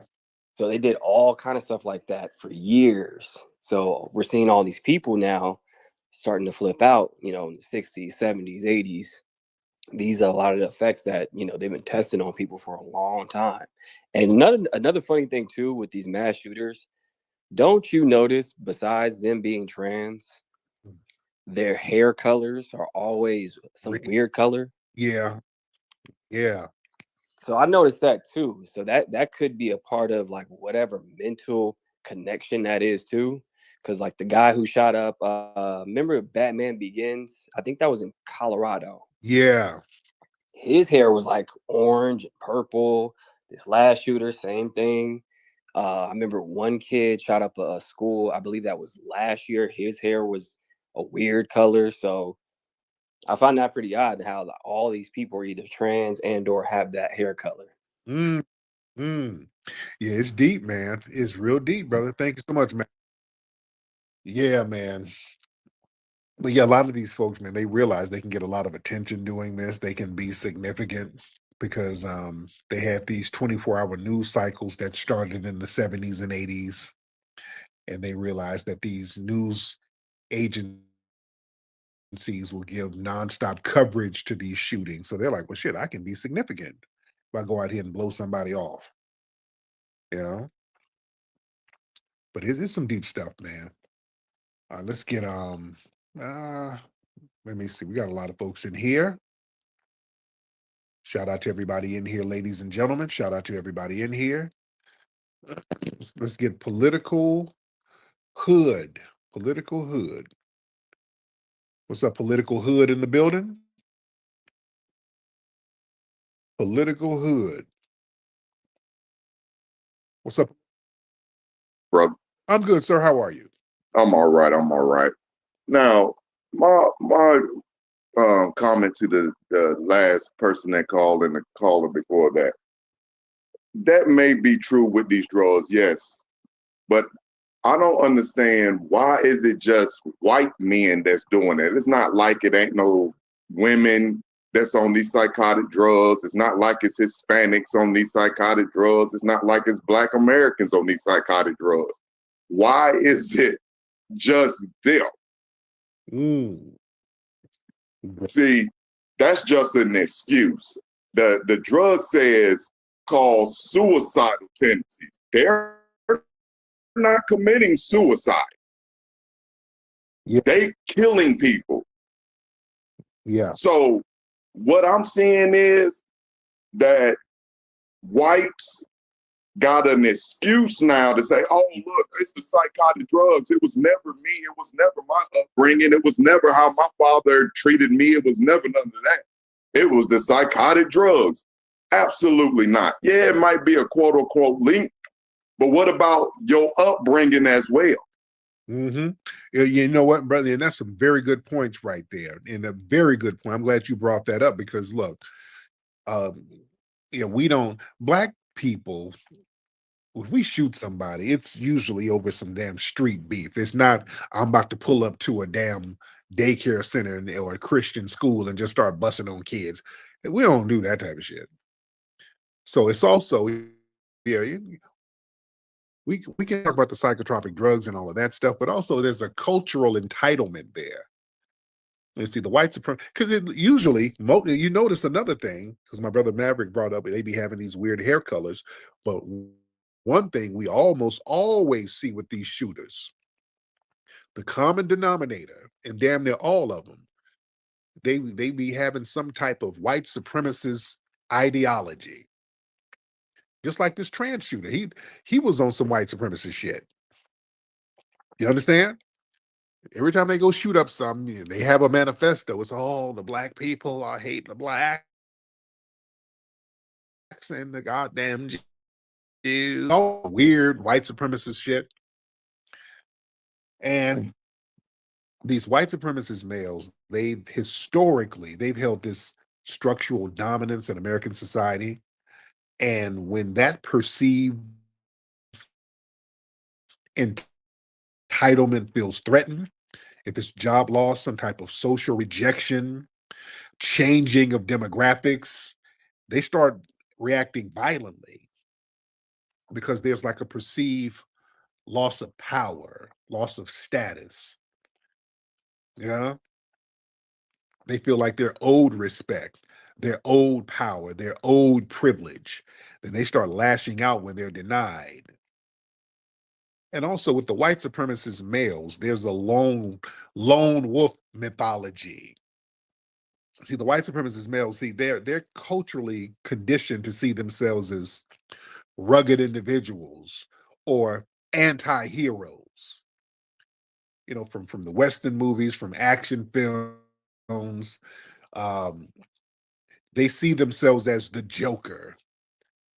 You're an anti-hero. You're like the Joker is damn near more positive than Batman, because the white males can relate to that. The evil, chaotic genius, so to speak, who's just wreaking havoc and coming up with creative ways to wreak havoc as a way to control the environment around them. And even other movies like the Charles Bronson's Death Wish movies, these anti-heroes, you're a vigilante. They got this, the white supremacist males, they got this idea of fighting back or going out with a bang. So that's heavily romanticized in a lot of the media they consume. So that's why they relate to some of these old characters like the Travis Bickle and Taxi Driver and the Joker and Rambo and all this stuff. The disaffected white male loner who resorts to violence. And also, let's be real, with the white supremacist male, they have unlimited access to firearms. That's the thing. These dudes be crazy as cat shit, crazy as a Bessie bug, as my grandmother used to say. But they can get access legally. They're not getting Black folks on the street. We got to get shit with the serial number scratched off, the whole shebang. They get legal access to firearms like it's candy. Yeah. These white males, the white supremacist suspects in these suburban areas, these rural areas, whatever, they have greater access to legal guns through family, gun culture, proximity to firearm retailers. So the white supremacist male, they are the most armed demographic in the country.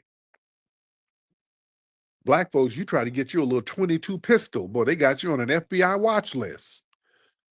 and then you might get denied because they got some gun shops where they got some kind of loophole where the gun shop owner, especially the white ones, which most of them are white, there's some kind of loophole where they can allow you to get the gun under their discretion. And a lot of times, if you black, they don't let you do it. I remember black people in St. Louis during the Mike Brown situation where black people were trying to get guns and white store owners refused to sell black people guns. I want y'all to go look that up.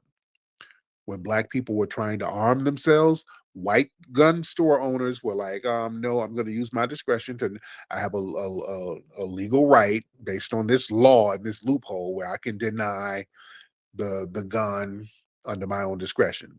So they were doing a lot of that, you know?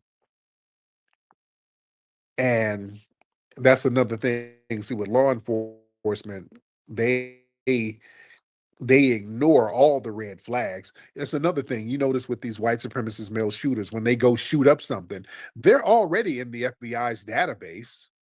There's already something about their asses that it prompted some kind of investigation, but they just don't do anything about them.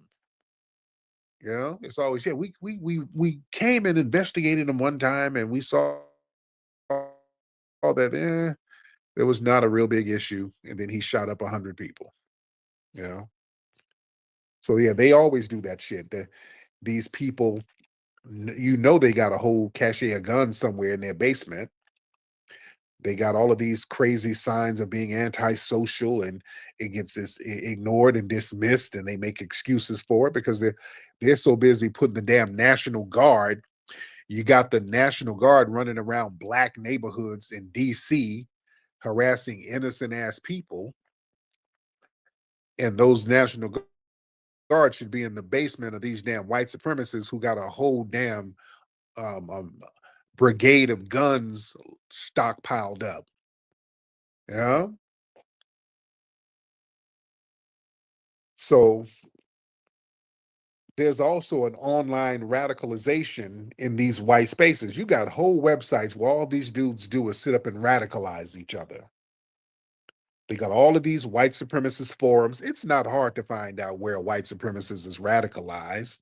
It's the same websites, the same message boards, Stormfront, 4chan, all of them.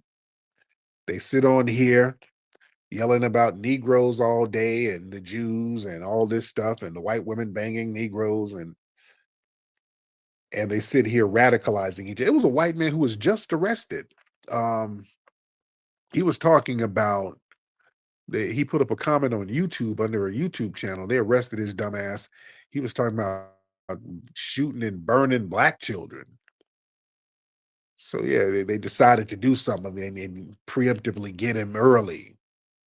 From New York Times bestselling author Tariq Nasheed comes Foundational Black American Race Baiter, the groundbreaking book shaking up the conversation on race in America. As one of the most influential voices for Black Americans today, Nasheed exposes the tactics used to manipulate, subjugate, and control Black communities. In this powerful read, Tariq Nasheed equips you with the knowledge to resist injustice and reclaim your narrative. Don't miss out on the book that's redefining the game. Foundational Black American Race Baiter, available now at officialfba.com. Get your copy today.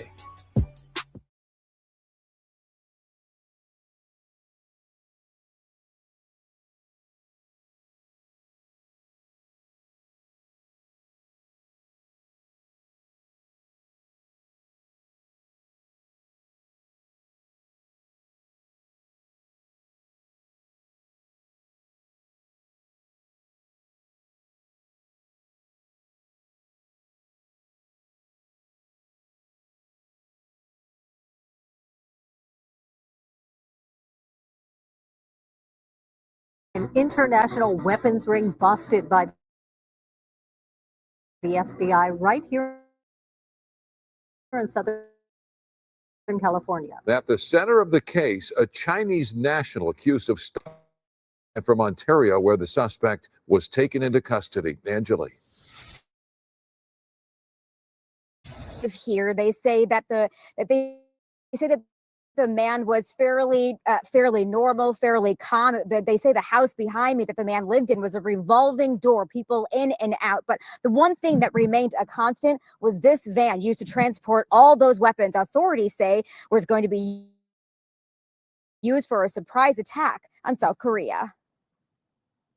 Tonight, new cell phone footage taken by a neighbor shows the moments FBI raided this Ontario home, and later a man being taken into custody. The conduct alleged in this complaint is chilling. One man living inside the main suspect, 41-year-old Shenghua Wen, a Chinese national who was arrested Tuesday morning and charged with shipping weapons and ammunition to North Korea in exchange for money. In a search of his home, including a van parked outside of his home, we found over 50,000 rounds of ammunition, which Mr. Wen admitted he was planning to send to North Korea. What's going on, everybody? Thank you all for joining me today. If you haven't already, please make sure you hit the like button, subscribe to the channel if you're new to the channel, and most importantly, please make sure that you are following me on Telegram at TD Media Group to help circumvent social media censorship and shadow banning. And with the introduction out of the way, let's get into today's news. And today, we have to ask ourselves a question that I asked, I think it was sometime last week in a previous video. You have to start asking yourself, to what degree is the cartel actually funding Democratic members of Congress, as well as mayors and governors? You got to start asking yourself that question because it just gets really ridiculous when you see how opposed they are to just common sense laws and issues surrounding illegal immigration, right? And particularly ridding the country of those who are considered the worst of the worst, those with criminal records. You have to start asking yourself that question, like, are you guys being paid off? And the same thing has to be said too concerning how many of these DNC congressmen and women are actually being paid off by the CCP, the Chinese Communist Party. You have to ask yourself that. And why am I taking it there though? Why the CCP? Well, let's start here. We're going to end with Karen Bass and discuss how it appears the CCP has infiltrated the local governing body of Los Angeles. But I want to start here first. Let me pull this tweet up for you. Look at this here from Eric Daughtry. I believe that's how you pronounce his last name, right? New Congresswoman Ilhan Omar votes against the Stop Chinese Fentanyl Act, which cracks down on the CCP for sending deadly fentanyl into the U.S. to kill Americans. Why in the world would you vote against that? And she was only one of 4 DNC lunatics that actually voted against that. As placed here on Twitter by Byron Donalds, right? Byron Donalds stated this week the House passed H.R. 747, the Stop Chinese Fentanyl Act of 2025, with a vote of 407 to 4. This important piece of legislation will hold the Chinese Communist Party and its affiliates accountable for manufacturing and distributing deadly fentanyl coming from China. Let's take a moment to just watch this, clip here that he has placed up, that he has embedded in the tweet, and then we'll carry on and I'll unveil the 4 DNC lunatics that actually voted against this. But I just want to take a moment to play this. It's not long at all, roughly around 50 seconds. So let's get into this clip first. It's a vote on the motion of the gentleman from Washington, Mr. Baumgartner, to suspend the rules and pass H.R. 7 as amended, on which the yeas and nays are ordered. The clerk will report the title. H.R. 747, a bill to impose sanctions with respect to Chinese producers of synthetic opioids and opioid precursors, to hold Chinese officials accountable for the spread of illicit fentanyl and for the purposes. The question is, will the House suspend the rules and pass the bill as amended? Members will record their votes by electronic device. This is a 5-minute vote. And as you can see there, you have 408, what was that, yays, and 4 nays. Who are the 4 DNC lunatics that voted against this? Well, I'll tell you right now. Number 1, many of you guys know this guy here, His name is Robert Garcia. His full name is Robert Garcia Simon, but he doesn't really go by Simon. You know, he just goes by Robert Garcia. He is a congressman out of California. Many of you are familiar with this guy. He's always on I believe it's MSNBC. He's on MSNBC regularly, just talking foolishness, being Trump deranged. So many of you are familiar with him, and many of you are also familiar with this woman too. She also voted against that act. Delia Ramirez, if I'm saying her name right, Delia Ramirez. Remember, she's a congresswoman out of Illinois who quite literally stated, and I want to repeat that again. She quite literally stated she is more Guatemalan than she is American. She made that statement. And then after making that statement and she was called out on it, she played victim and said, oh, I was just celebrating my American and Guatemalan roots. And when my white counterparts do this, they don't receive this kind of backlash when they celebrate them being Irish American or Ukrainian American, Italian American, which is a lie, right? Because the big difference is, to the degree that you ever hear any congressman make mention of themselves being Italian American or Ukrainian American, if you even ever hear that, they never pledged their allegiance to said country over America like she did. She pledged her allegiance to Guatemala over America. She stated, I am more Guatemalan than I am American. And she didn't backtrack. She just deflected and said, hey, you guys are being racist, right? The other woman who voted against this is, what's her name? Summerlee. Summerlee is a congresswoman out of Pennsylvania. Those, what's the word I'm looking for? Expendable congressmen and women, right? Kind of like Cory Bush and Jamal Bowman. They could do without them. You know, they serve a little bit of a purpose, but then again, not really, you know, and they could just get voted out and replaced with some other random Democrat at any moment's notice. So that's pretty much where she's at. Like I said, I don't know anything about her, but she's probably won't even be in Congress anymore once her term is up, right? But then last but not least, the notorious Ilhan Omar.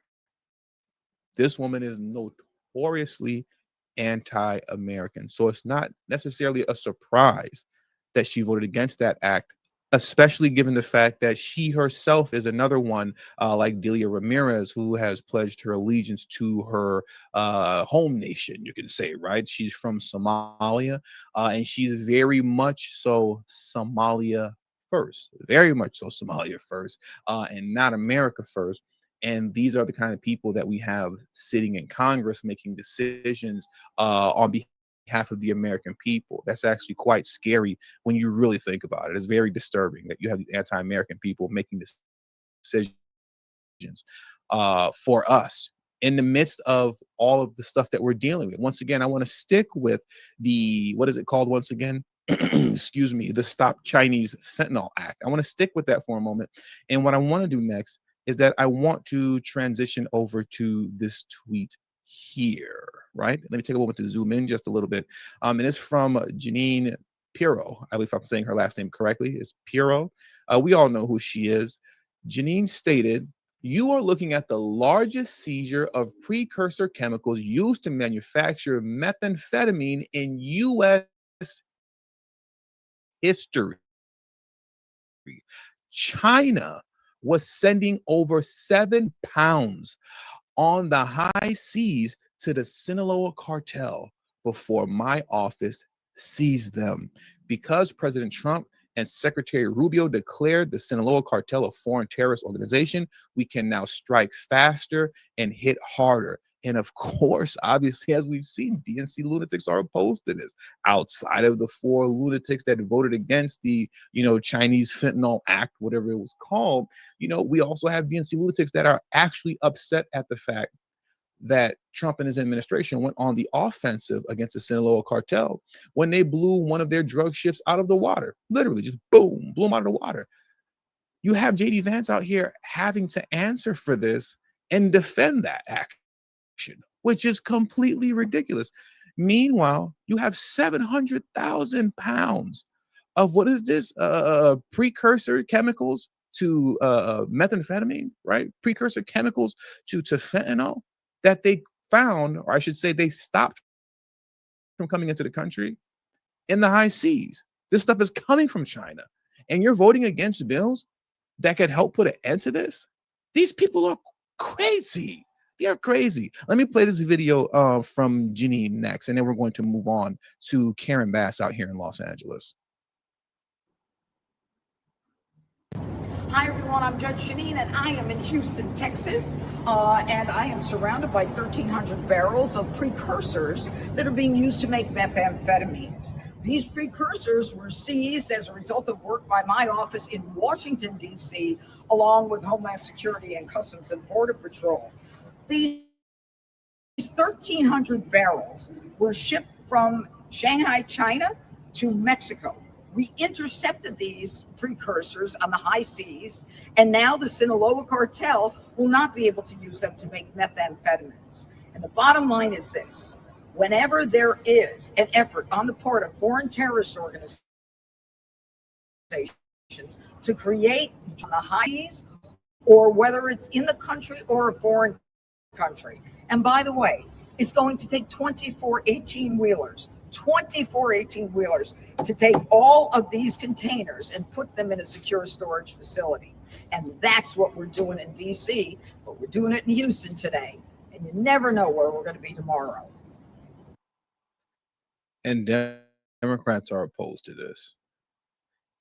I said it before, I'm gonna say it again. It is going to be a scary and sad day the moment Democrats get back into office, because the Trump administration, they take pride in actually keeping this country safe, preventing drugs from coming into the country, going on the offensive to fight against, the cartels in Mexico, as well as, the CCP, the Chinese Communist Party.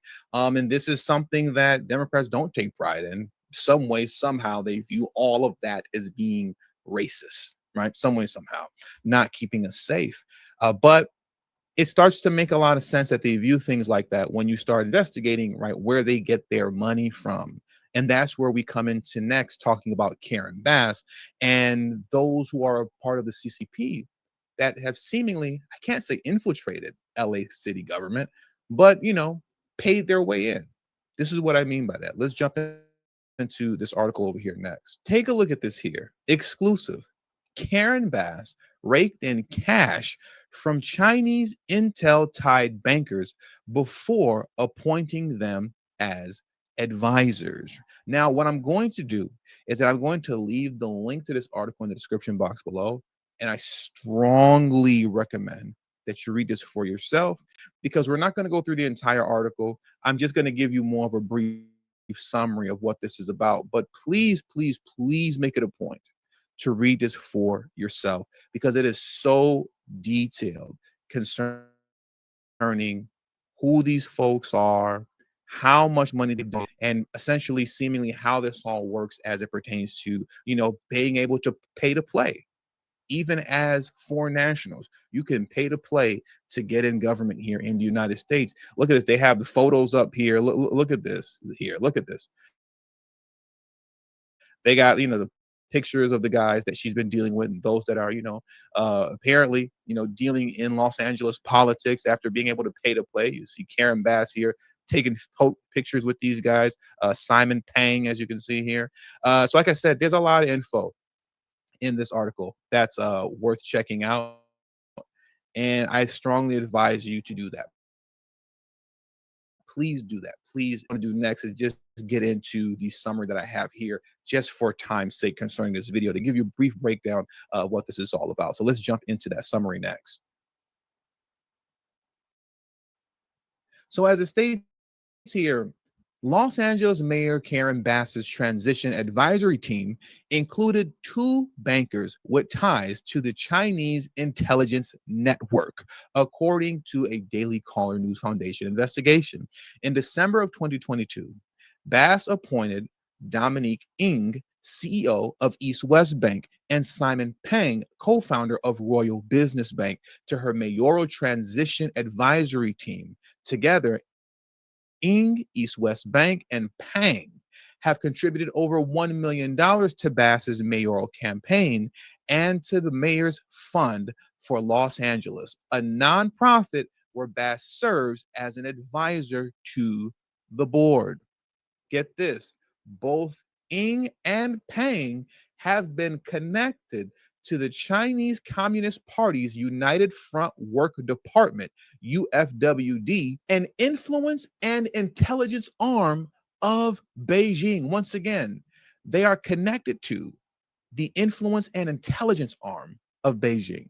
Although it remains unclear what specific role the two played on Bass's advisory team, their ties raise concerns among China experts. A spokesperson for East West Bank acknowledged Ng's past participation in the two Chinese government organizations, but denied his involvement in the third, despite multiple listings of him as a member. Peng and Royal Business Bank did not provide a comment.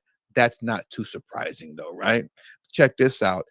Investigative reporter Sam Cooper described their involvement as a huge red flag, suggesting that individuals with United Front connections often gain access to political circles as a reward for channeling significant donations. He emphasized that such donors usually appear around politicians for strategic reasons. They pay to play, to get into government and to get in close here in America. And everybody knows this, but they take the money and allow these guys in anyway. This is diabolical. And you wonder why people like Ilhan Omar and the like are so against any and everything concerning immigration laws, concerning tariffs, and penalizing countries like China for sending coming to the United States. You wonder why. Because in my opinion, a lot of these guys are getting paid off, man. They're getting paid off. That's just my opinion. I assume, but it seems pretty obvious to me when they're so against common sense issues, common sense laws, common sense solutions surrounding this type of activity. But I digress. Let's carry on. This development adds to existing scrutiny of Bass's ties to China. Earlier in 2025, another DCNF report revealed Bass had appointed the son of a Democratic fundraiser and CCP intelligence arm official as the city's liaison for Asian Americans and director of communication appointments. Golly. China expert Gordon Chang argued that Bass's actions have left Los Angeles wide open to CCP influence, going so far to call her a CCP sympathizer in chief who resists federal oversight while embracing Beijing-linked figures. Can you believe that? Think about the truth behind what's being stated there. Karen Bass resists federal oversight. I don't want to hear anything that's coming from the Trump administration, but embraces Beijing-linked figures. You embrace those and bring into the fold of what we have going on here in Los Angeles, those that are connected with the CCP, open enemies to the United States. I just find that rather interesting, to say the very least. And to me, it speaks volumes. It says a lot as it pertains to these DNC politicians being against any and everything that puts a stop to the foolishness that comes from these countries. I want to play this for you in closing, because this is truly bizarre. Truly bizarre. You remember when President Trump had his military parade, right? And it just so happened to land on his birthday, the military parade. Everybody was so mad. They were so mad about it. Everybody was so negative. CNN was so negative. Obviously, MSNBC. Oh, it was a horrible thing. This is totalitarian nonsense that Donald Trump is displaying his military parade. It's not about celebrating the military. It's about celebrating his birthday because he's a narcissist tyrant. That's why he's doing this. And they dragged the military parade throughout the entirety that it was on the air. But recently, China had their military parade, and CNN was pretty positive about it. They didn't have a lot of bad things to say, if anything negative at all. They found it quite pleasant. Found it quite pleasant. Just look at this here. You remember how they talked about Trump's military parade? Now look at how pleasantly and how positively they speak on the Chinese military parade. Like I said, this stuff really makes you think. Let's get into this clip now in closing. We're watching live pictures tonight, right now, a massive parade underway in Beijing as the Chinese President Xi Jinping is showing off his country's arsenal and military might to the world and to the more than 2 dozen foreign leaders who were there in Korea and Iran. In a speech just a few moments ago, President Xi warned the world needs to choose, as he put it, quote, between peace and war. I want to get straight to CNN's Ivan Watson, who is live on the ground in Beijing. And obviously, Ivan, we're watching this play out and just seeing, how extensive this military parade is so far. What's clear to you from the message that China is trying to send tonight? This is a message of strength. This is a message of victory. After all, they are commemorating the 80th anniversary of the surrender of Japan. China was a major battleground in World War II for 8 long years, to the tune of perhaps around 20 million Chinese casualties during the Japanese military's invasion and occupation of parts of China. And this is a demonstration to China and the world that China is strong, it can protect itself, and that Xi Jinping is the ruler of this country. He has just done a review of the troops in his presidential limousine, and now we're being treated to scenes of uniformed soldiers with helmets, jogging alongside tanks and other military vehicles. And He's enjoying himself. Thinks this is a beautiful thing. We're being treated to the military jogging alongside tanks and running into the vehicles, so on and so forth. We can stop here. There's about 2 more minutes left of this. But listen to how pleasantly they spoke on this. They gave the history and the reason behind, why this is taking place. What did they say? 80-year celebration of whatever, concerning their history, right? No disrespect. But I don't know, whatever they said, 80-year history of something. And then he goes on to say, now we're being treated with the, military men running alongside in their gear and alongside of tanks, and they're going inside of the tanks. This was all so pleasant, how they're speaking on this military parade. And you contrast that to how they talked about the military parade here in their own country in America. They dragged it. They trashed it. And this is their country, America. The things that animate him about what he really gets excited about. It is about branding. It is about imagery. It is about kind of this nationalism. The fact that they're going to consider, or probably, I guess now, really have this military parade. We don't need a military parade. We don't need to spend millions or maybe hundreds of millions of dollars to do that. But we want to do it because he has to feed his inner image monster. Well, he said it himself. He wants, himself as a movie maker. You cannot be cutting tens of thousands of federal workers at the same time you say we're going to waste money on a military parade. Why is it wasteful? It is wasteful. Why? It is what do we need to show off our military for? But that's strongmen do that. Has nothing to do with pride in the military. Strongmen do that because they want to make the citizens cower. They want to say, we are strong. I am here.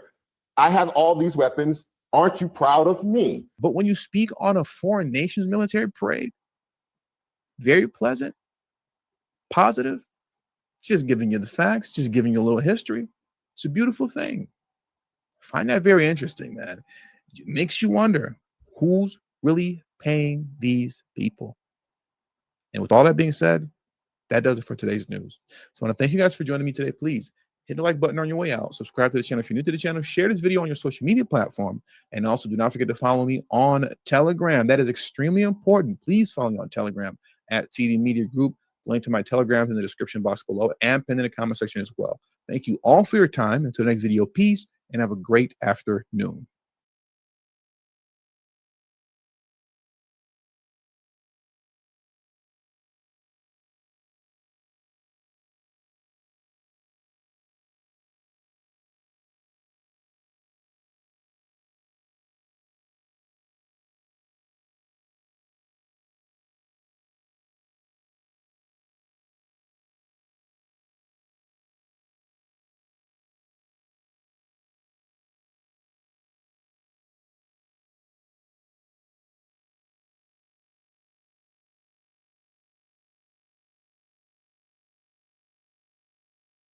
I absolutely feel that. And I had a conversation with somebody the other day where they were like, challenging a story I was telling that situation was talking about. And they were like, oh, I don't agree. And I was like, well, what do you mean you don't agree? Like, based on what? And he was like, well, I just haven't seen that. No, but I just never saw that before. And I was like, yeah, but it seems as if you are comparing your cursory knowledge, which knowledge is a strong word, right? Yeah. Your cursory information gathering that you've done on this to someone's lived experience. And he was like, yeah, but that's just not my reality. I said, but you don't have a reality in this. Like, they actually have a reality. And he genuinely found fault with the concept that there was a difference between someone who was an expert and him. And I had to really keep up from getting up and leaving the table because that's what I really wanted to do. But his wife was there and I knew she would have been like, no. But I was like, yeah, this is not the same. You can still have a valid opinion as someone who is not necessarily a lettered person in a subject. However,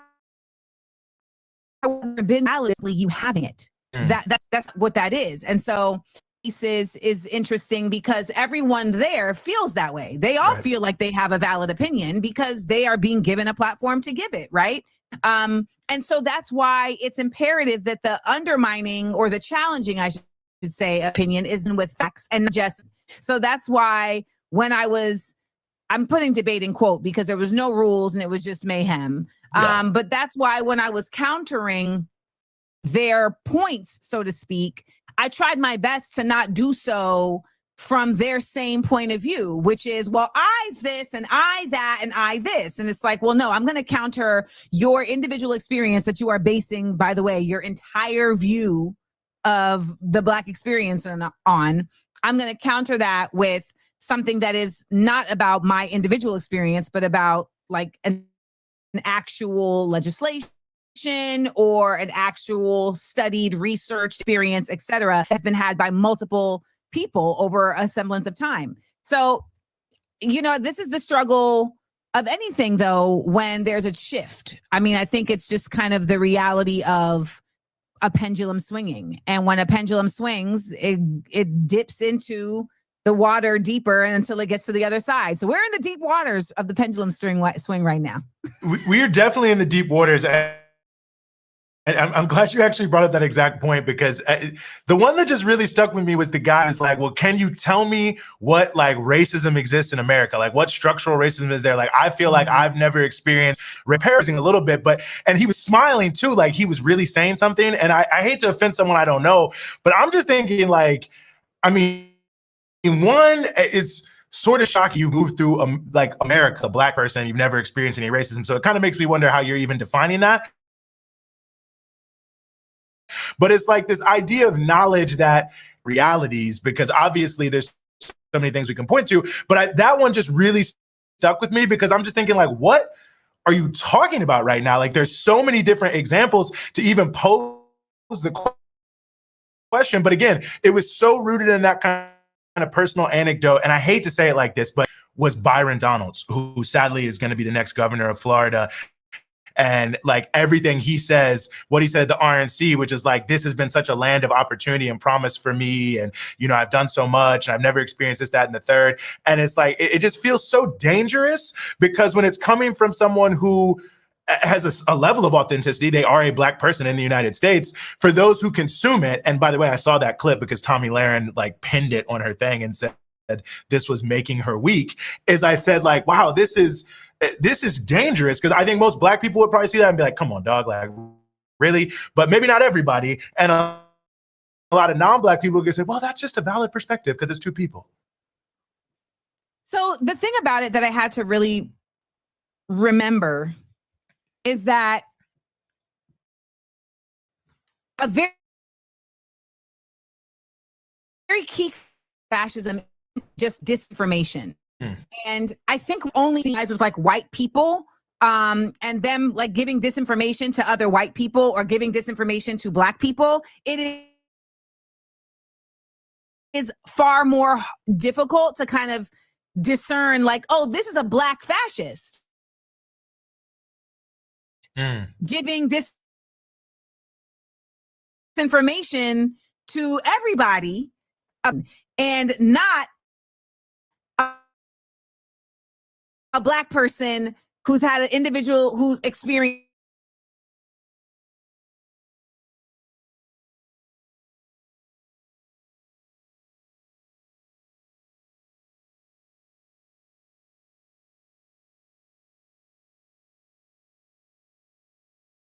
it and they run with it. And that's what they've done in this case as Black people that are serving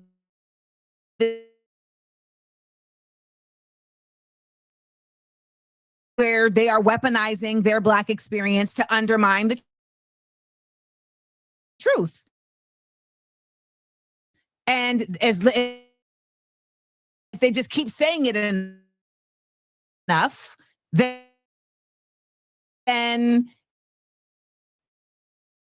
grew up version of that. I mean, I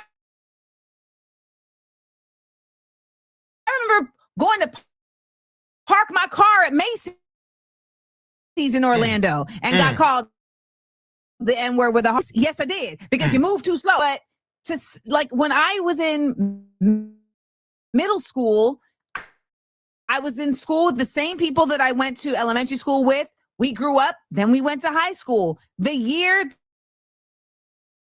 summer between sophomore year and junior year, all these white boys I'd known since they were 8 started flying like it was like they let's brand that. Like, I don't know, ceremony took place, but them boys came back as good old boys. And it was like, oh, this is a real thing that's culturally rooted here in Florida. So there's no version of Byron Donaldson where he didn't experience racism. It's just that Byron Donalds is trying to, and he was like, oh, it's like that. And I was like, yeah. It's like that. And I'm not shaking your hand because I don't want none of who you are on me. By the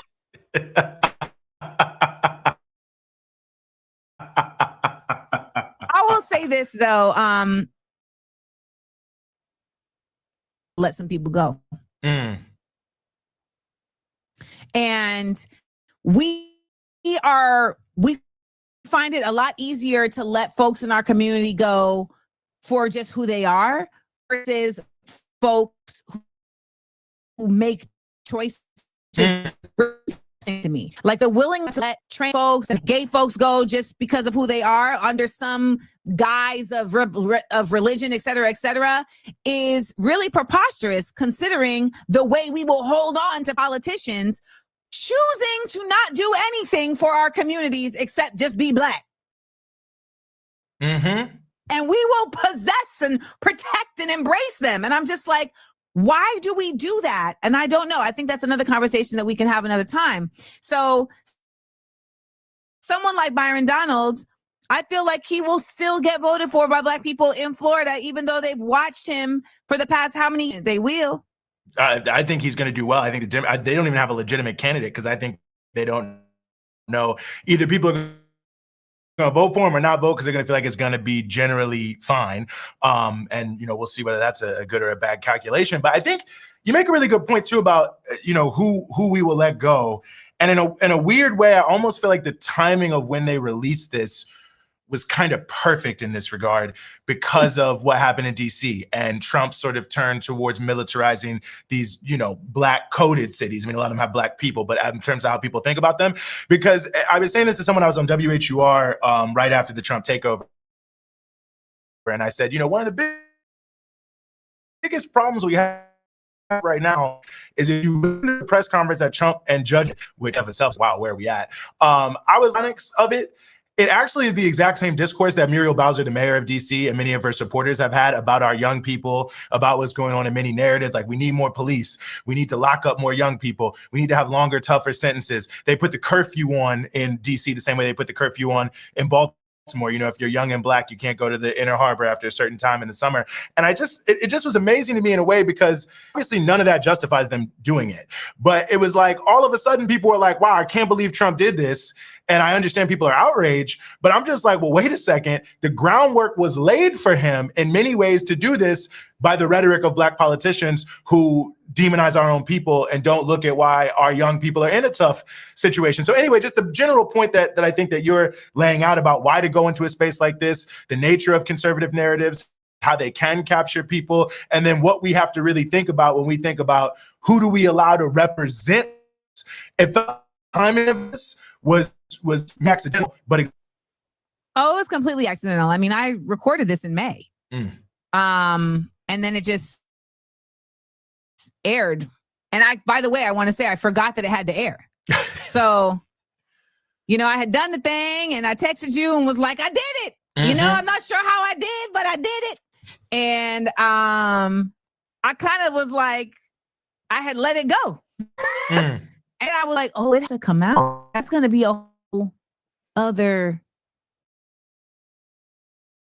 thing. And so it was not intentional.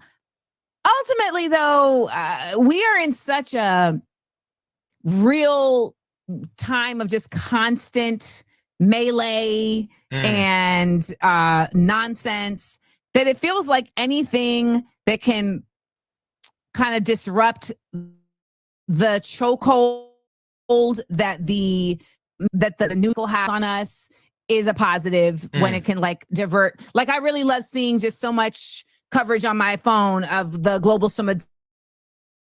flotilla, right? And that it's coming from all different sides. Like, we on this boat, we on that boat, we over here.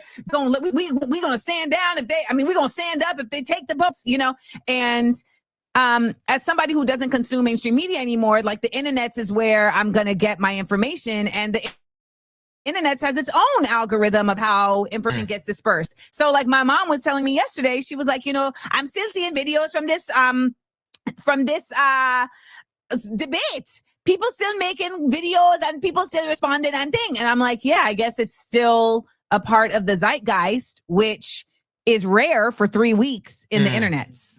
I definitely thought it was going to be a week. Yeah. I thought it was going to be a week. I did not think it was going to be a week. I thought there was a good month. When I started seeing the, different platforms, different family group chats, because you get the 17-year-old in the family group chat gets it, but grandma doesn't see it 2 weeks later. Then she posts about it. You got to respond. So I thought it was a good month in there. I mean, I will say, one of the things that I did allow for me to do is to just simply get more folks listening, right? So, I have my show, Views from Amandaland, that I do every Wednesday, 10 a.m. Eastern on YouTube and Mystic, and listening and watching the show, but also staying for the duration of, I think, because they were hungry for something that they didn't know existed, and they found it. And they were like, oh, I can actually be in community with the chat, and I can actually listen to someone contextualize the news in a different way than just seeing someone regurgitate it in a way that I know is absolutely propaganda. And I feel like there's just the reality that folks want to have these conversations, but may not have something to trigger them and to broach it. And so this kind of allowed a way to get into those spaces without them having to be the one to be the catalyst. I mean, the Muriel Bowser stuff is shocking to me, how so many people. No, it's not. Stop. It's not shocking, because it's the same with Kamala. Right. Like, nobody like Kamala, then Kamala ran, and all of a sudden, you're the best. And I was like, well, y'all don't like her. And they same with Muriel Bowser. And now I see people being like, she has no choice in the matter. She has no power. What can she do? And I made a video the other day where I said, DC, you deserve better. Because if she has no power, then why ain't she out there with y'all? Why ain't she in there with y'all? Where is she at? Because if she has no power, what is she doing? Except using y'all's money because she's getting paid to do a job by y'all. Good question. And, as I said to somebody actually on that same DR show, I said, when Sharon Pratt Kelly was the mayor, and I can say many negative things about Sharon Pratt Kelly as the mayor in the 90s, but she used to shut down the DC government to protest for statehood. And they would have 100,000 DC government workers. So you could do that if you wanted to. You could shut down 395 with 50,000 Black DC government workers and say, we're not moving until Trump does something. But then you have to put yourself into a different modality than the one that you have aligned with, which is to align yourself with power, as if going back to Booker T. Washington, we haven't shown that never really gets us anywhere. And it brings me to another point. I'm glad you brought the global mood for People's Palestine in Detroit recently. And just to connect 2 points here, On surrounded the same guy, and I'll keep picking on this guy, but he was like, well, a lot of bad things are happening to Chinese people and they're not crying for reparations and so on and so forth. And my first thought is well, maybe they should be, given all the negative things you just listed. But that being said, and the tree obviously is, and I think this is good. I'm for it, becoming and has become significantly more diverse. And when I think about Palestine, when I think about sort of Black-Asian relations, I hate to use that broad thing, it feels like a major aspect of white supremacy in so many ways, no matter who it's flowing through, including flowing through Black people, is now trying to pit different groups of people of color against each other. Y'all should be more like Chinese people, or Palestinians don't care about us. And I wonder, how concerned are you about that? What do you think about that? How do you respond to that? Because that's one of those anecdotal narratives I feel carries a long way. Black people and Korean people don't like each other. And I'm like, well, have you asked every Korean person, every Black person how they feel? But, it just carries because of certain things that have happened. But it does feel like there's a big pitfall there, big trap door there. Well, coalition building is so imperative, right? So that and they know that. And I say we, those of us who understand there is always going to be strength in numbers. So there's no it's no secret that would be a useful tool, right? Divide and conquer, we've heard forever. Mm-hmm. One of the ways I see this actually that's really pervasive is amongst the diaspora, the Black diaspora, right? Creating dissension between African folks and Black Americans and Caribbean folks and Black Americans. And now I saw that in England, there was a whole beef with African influencers making videos, trying to and making comments trying to denigrate the Notting Hill Carnival and saying that Caribbean people are nasty and, they're lewd, et cetera, et cetera. All of that to me comes under the same umbrella as what you're talking about. And I make it my business. And I did actually do this on the episode where I said very clearly and pointedly to the camera that if you are not of Black American descent, you don't get to judge or diminish the experience of Black Americans.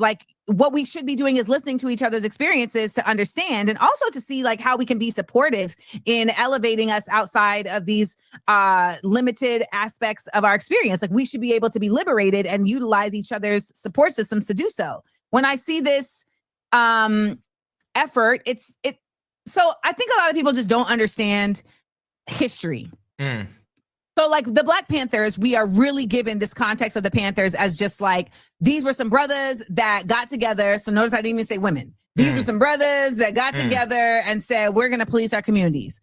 Not realizing that the Black Panther Party was much more expansive than that. And it had much stronger interests than that. It was not simply to just police our communities. And its 10-point system was very much asking for a whole socialist agenda around how we move forward as a people. And inclusive in that was coalition building. It was a grounding aspect of the success of its movement. So when we talk about Fred Hampton Jr. getting assassinated at 21 years old, you're dang, what could he have been doing at 21 years old that the FBI spent money to put a mole on him and to go in and shoot up his whole house? Because at 21 years old, he was being successful at coalition building. He was building a rainbow coalition successfully among the folks that were most vulnerable to the efforts of this United States to exploit. So that would be the Latinos, that would be the poor white people. And so he was absolutely effective in doing that. And they saw that and said, oh, let's get him out of here. But Dr. Martin Luther King was about to do the same thing, right? Like he got murked when he stopped caring just about Black people, which was no problem. But when he started expanding his ideology and being like, now, hold on now, this ain't just about the Blacks. It's also about the workers. Now, hold on now, this ain't just about the workers. This now, so once he started doing that, they said, well, got him, get him out of here. That's always the way it goes. So here we are, and we have this Wi-Fi thing. This internet is a bigger issue for them than we use as a tool for us. I really believe we undermine and we are very unaware of how different things are in that we have this connectivity. And we should have woken up, we should have like a larger awakening and started to try to take TikTok. Yeah. It was like, dang, like it's that real? Yes, it's that real. There are entire revolutions that have happened because of the ability to connect on these interwebs. So I believe it's only a matter of time before they're like, let's cut it. I mean, and they cut the internet in places all the time, right? China, they'd be like, nope, not today. It's all the time. They just cut the internet. And because they know its power, they know its effectiveness, they know the efficacy of it to bring people together. So I think they're trying to use it to bring us apart, but I will continue to use my voice to counter that in very direct ways. I just had a dope interview with Ahmed Caballo, who created African Stream. Yeah. And Ahmed, he was on my podcast, Small Doses. And I was like, what's one thing you'll stand 10 toes down on? And he said that we love our African-American brothers and sisters. Like, I don't want y'all to, this is my cat. It's one of five. He's like, I don't want y'all to feel like that is a rhetoric that's shared amongst everybody, because it is not. And Pan-Africanism has to go beyond Africa. Let's keep it. Yeah, that's a good point. Well, I'm super excited that you just did that interview with him. I love Ahmed and have been, pleased and privileged to work with him. And also as someone who's traveled to the continent a lot, it's like, you never really get that vibe. People are like, oh, I'm so glad you're here. But yeah, no, that's important. And what they did to Africa Stream proves so many different things. This is a hard non sequitur, but since you brought it up, I don't know where we're going to take this, but I have to know, since you brought up Fred Hampton, how did you feel about Judas and the Black Messiah?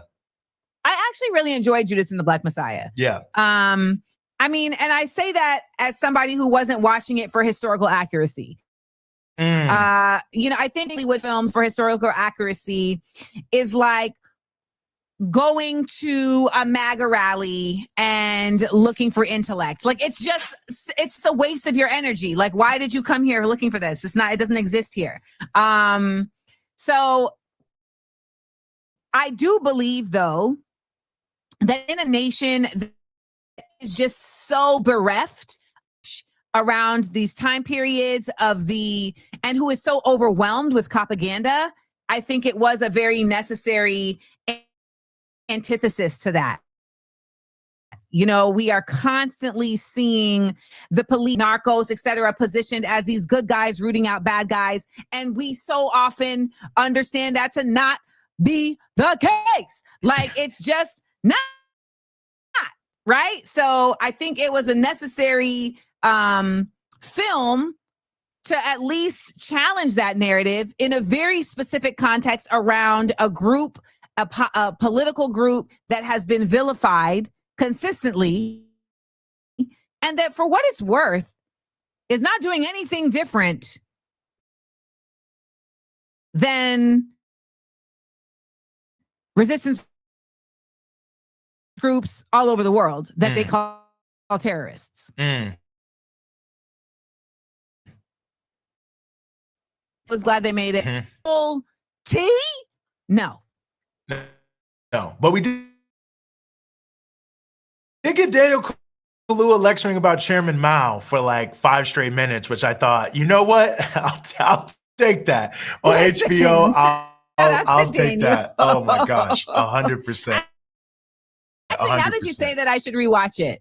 I've been doing it over the year, but then I decided it's time to put it on the page, and I'm going to self-publish it in November and get it out to you folks. And in that, I've been really honing in more on like the intricacies of the facts and the writing, because I've been able to get away with just being a jazzy, performer. Like I'm funny. So the show, you can't medium to teach and to edutain.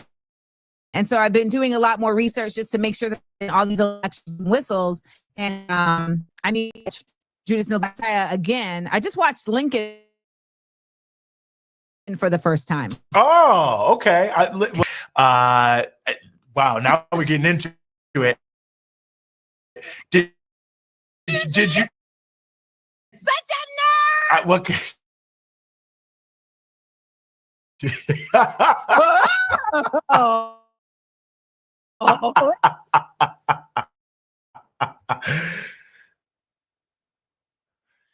Review.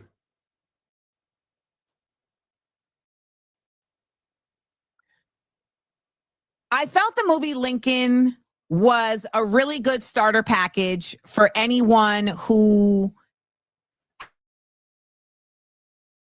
had tricked themselves into thinking that slaves were given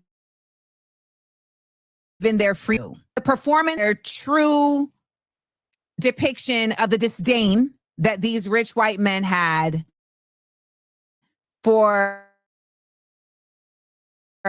Black equality.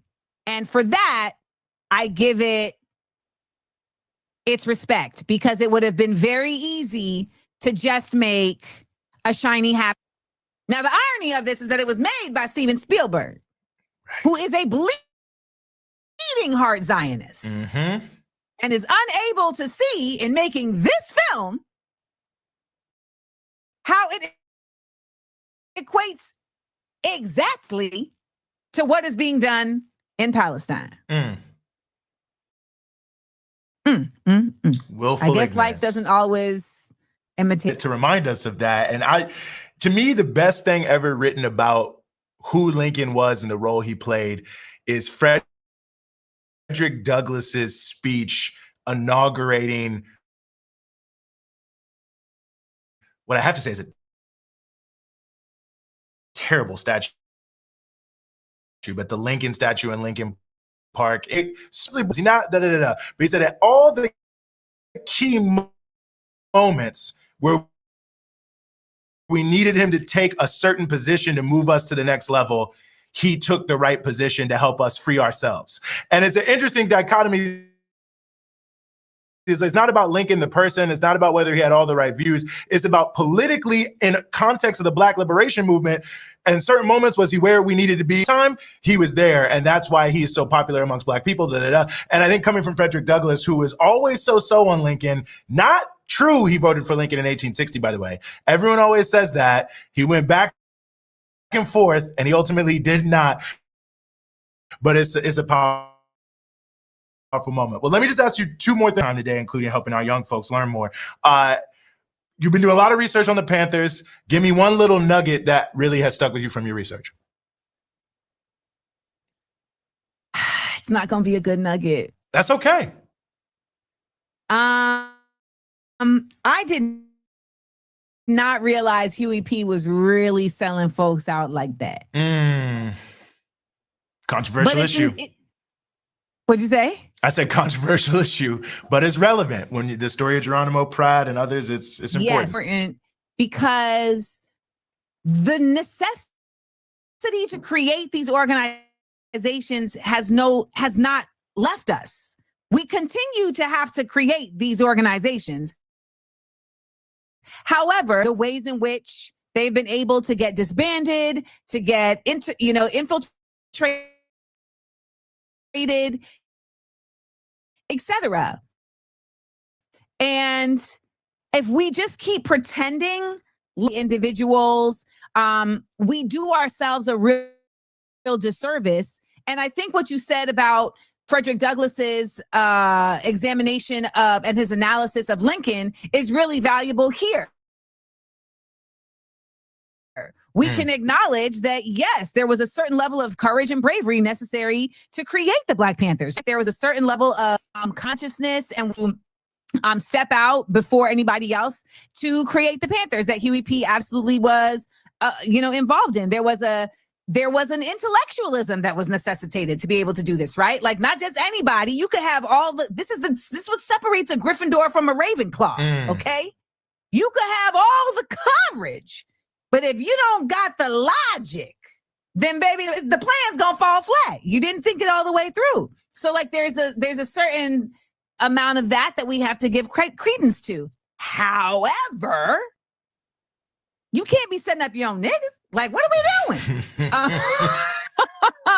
And there's just a real constant pattern of egoism that takes place in these spaces, right? Like, one of the biggest things I've come to realize leaving Hollywood and being more in the left space and interacting with organizations that identify as leftists or not, et cetera, but just folks that really consider themselves to be humanitarians, is that baby, narcissists live here too. Okay. People want to be stars as they're helping people as well. And that can be dangerous in itself, right? Because it still ends up feeding this insatiable appetite that many humans have for a desire for power. So I believe that there can only be I believe there's only two kinds of people. There's people that want power and people want peace. And it was actually kind of a doozy to learn that Huey P. was so dedicated to wanting to preserve power that he would disrupt the peace of his own organization in doing so. Well, there's a lot to talk about there. We could have a whole show on that. To me, the best sort of review of all of this is Sophia Bukhari's book, The War Before. Obviously, remember the Black Panthers, remember the Black Liberation Army. She has a great essay in there called Lest We Forget, where she has a little capsule discussion of every Black Panther and BLA member who was killed, and who they were and what they did. And when she's talking about the sort of East Coast, West Coast split of the Panthers and the killing of Sam Napier and Robert Webb, and she says, the thing that you have to remember is sometimes we lose sight of who the real enemy is. And it's a powerful statement. You have to read it in context. It's there, but that's fantastic. And I'm glad you raised it. As a Grenadian, that also resonates because Maurice Bishop was essentially, taken out by Bernard Cord, who had been infiltrated by the CIA and was like, they was like, yo, you want to do this? You could really do things your way. Yes, and a great little piece of the Amiri Baraka memoir where he discusses CLR James and the view of a vanguard party and a Leninist party in Grenada. But again, that's a whole other piece, but it's a nice little nugget in there. Real question. Are you reading these books for joy? Are you reading these books to teach? Like, how do you read? Sometimes I read a book. He's such a great writer. It's almost like reading a novel. Some books, it'll take me 2 years to finish them, some 3 months. Some I'm reading for fun, some I'm reading for class, some I'm reading for knowledge. I mean, it's hard to say. Just ever since I was a little kid, for reasons I don't know, is like reading is my favorite hobby. So getting into a book. You and Cat Williams, you read 3,000 books a summer. Listen, let me check my notes on my Palm Pilot. Dating myself. Before I let you get out of here, real quick, you mentioned Views from Amanda Land. You have the summit coming up in New York City at the People's Forum, I believe. It's coming up in a couple weeks, the weekend of the 20th, I believe, of September. Tell us real quick about that. Can people still sign up? Can they participate? What's going on? So we are doing the first Amanda Land Summit. This was asked for by the Amanda Landers. They said, we love coming on here digitally, but we want to connect in person. And so I said, then let's do it. So we are having the first Amanda Land Summit ever, September 19th, 20th, and 21st at the People's Forum in New York City. And it's going to be events is not the word. It's going to be teaching sessions, etc., around organizing, around screen printing, around resistance in New York City, etc.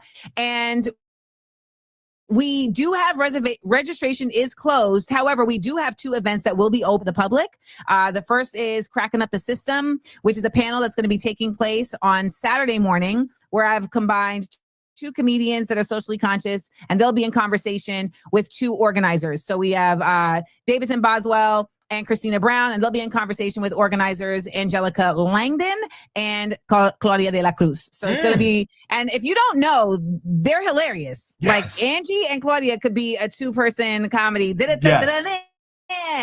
show. So I'm really excited about this because this is a concept I've had in my mind for a long time, because the work needs to be discussed. The efforts need to be discussed, but so often it ends up being a very didactic, heavy conversation that a lot of people who need to hear kind of tune out from. So I'm really working to create spaces where we can bring these necessary conversations to audiences that otherwise may not engage with them, but will do so now. So you can check that out. And that also is evening. We have my show, Views from Amanda Land, which will be doing a live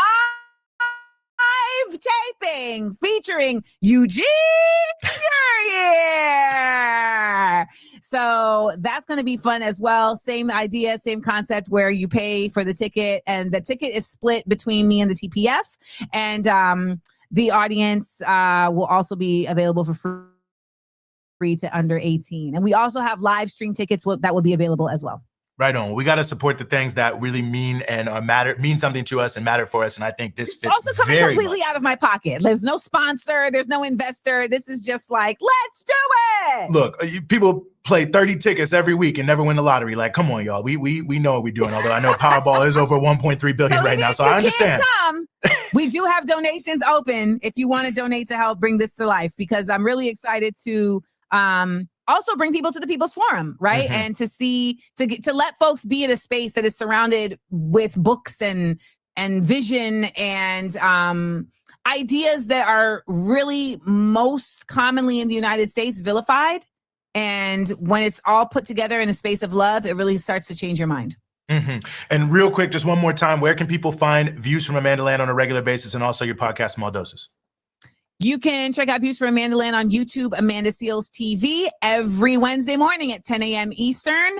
And Small Doses will be coming to a close in November. 8 years of Small Doses podcast. You can check it out wherever you get your podcasts. And it's because I've got new stuff that's coming that I really want to be able to lean into. And you can always support also by subscribing to my Patreon, $5 a month, and you can be a member of the SEAL Squad. Well, that sounds like a deal to me. Amanda, thank you so much for joining us here in Breakthrough News for this conversation. Thank you for having the conversation I wanted to have. It was an honor. Appreciate you.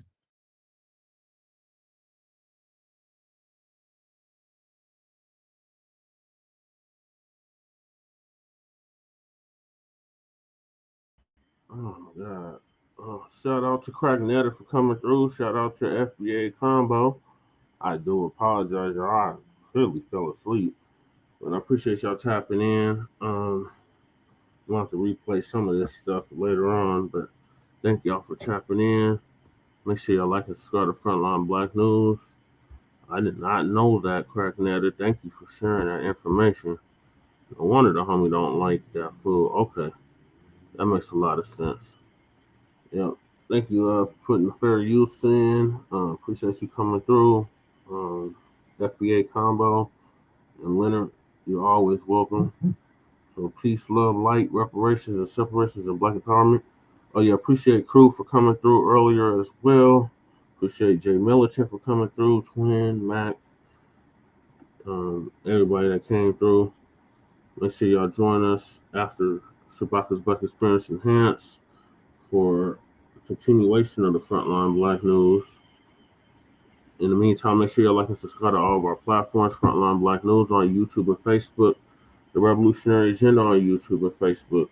And Shabaka's Black Experience Enhanced on Facebook and Twitter. So peace, love, light, reparations, and separations, delineations, and Black empowerment. Chan Krumah signing out from the Mile High Income, an illegal migrant flooded city, soon to be arrested and deported city. Peace.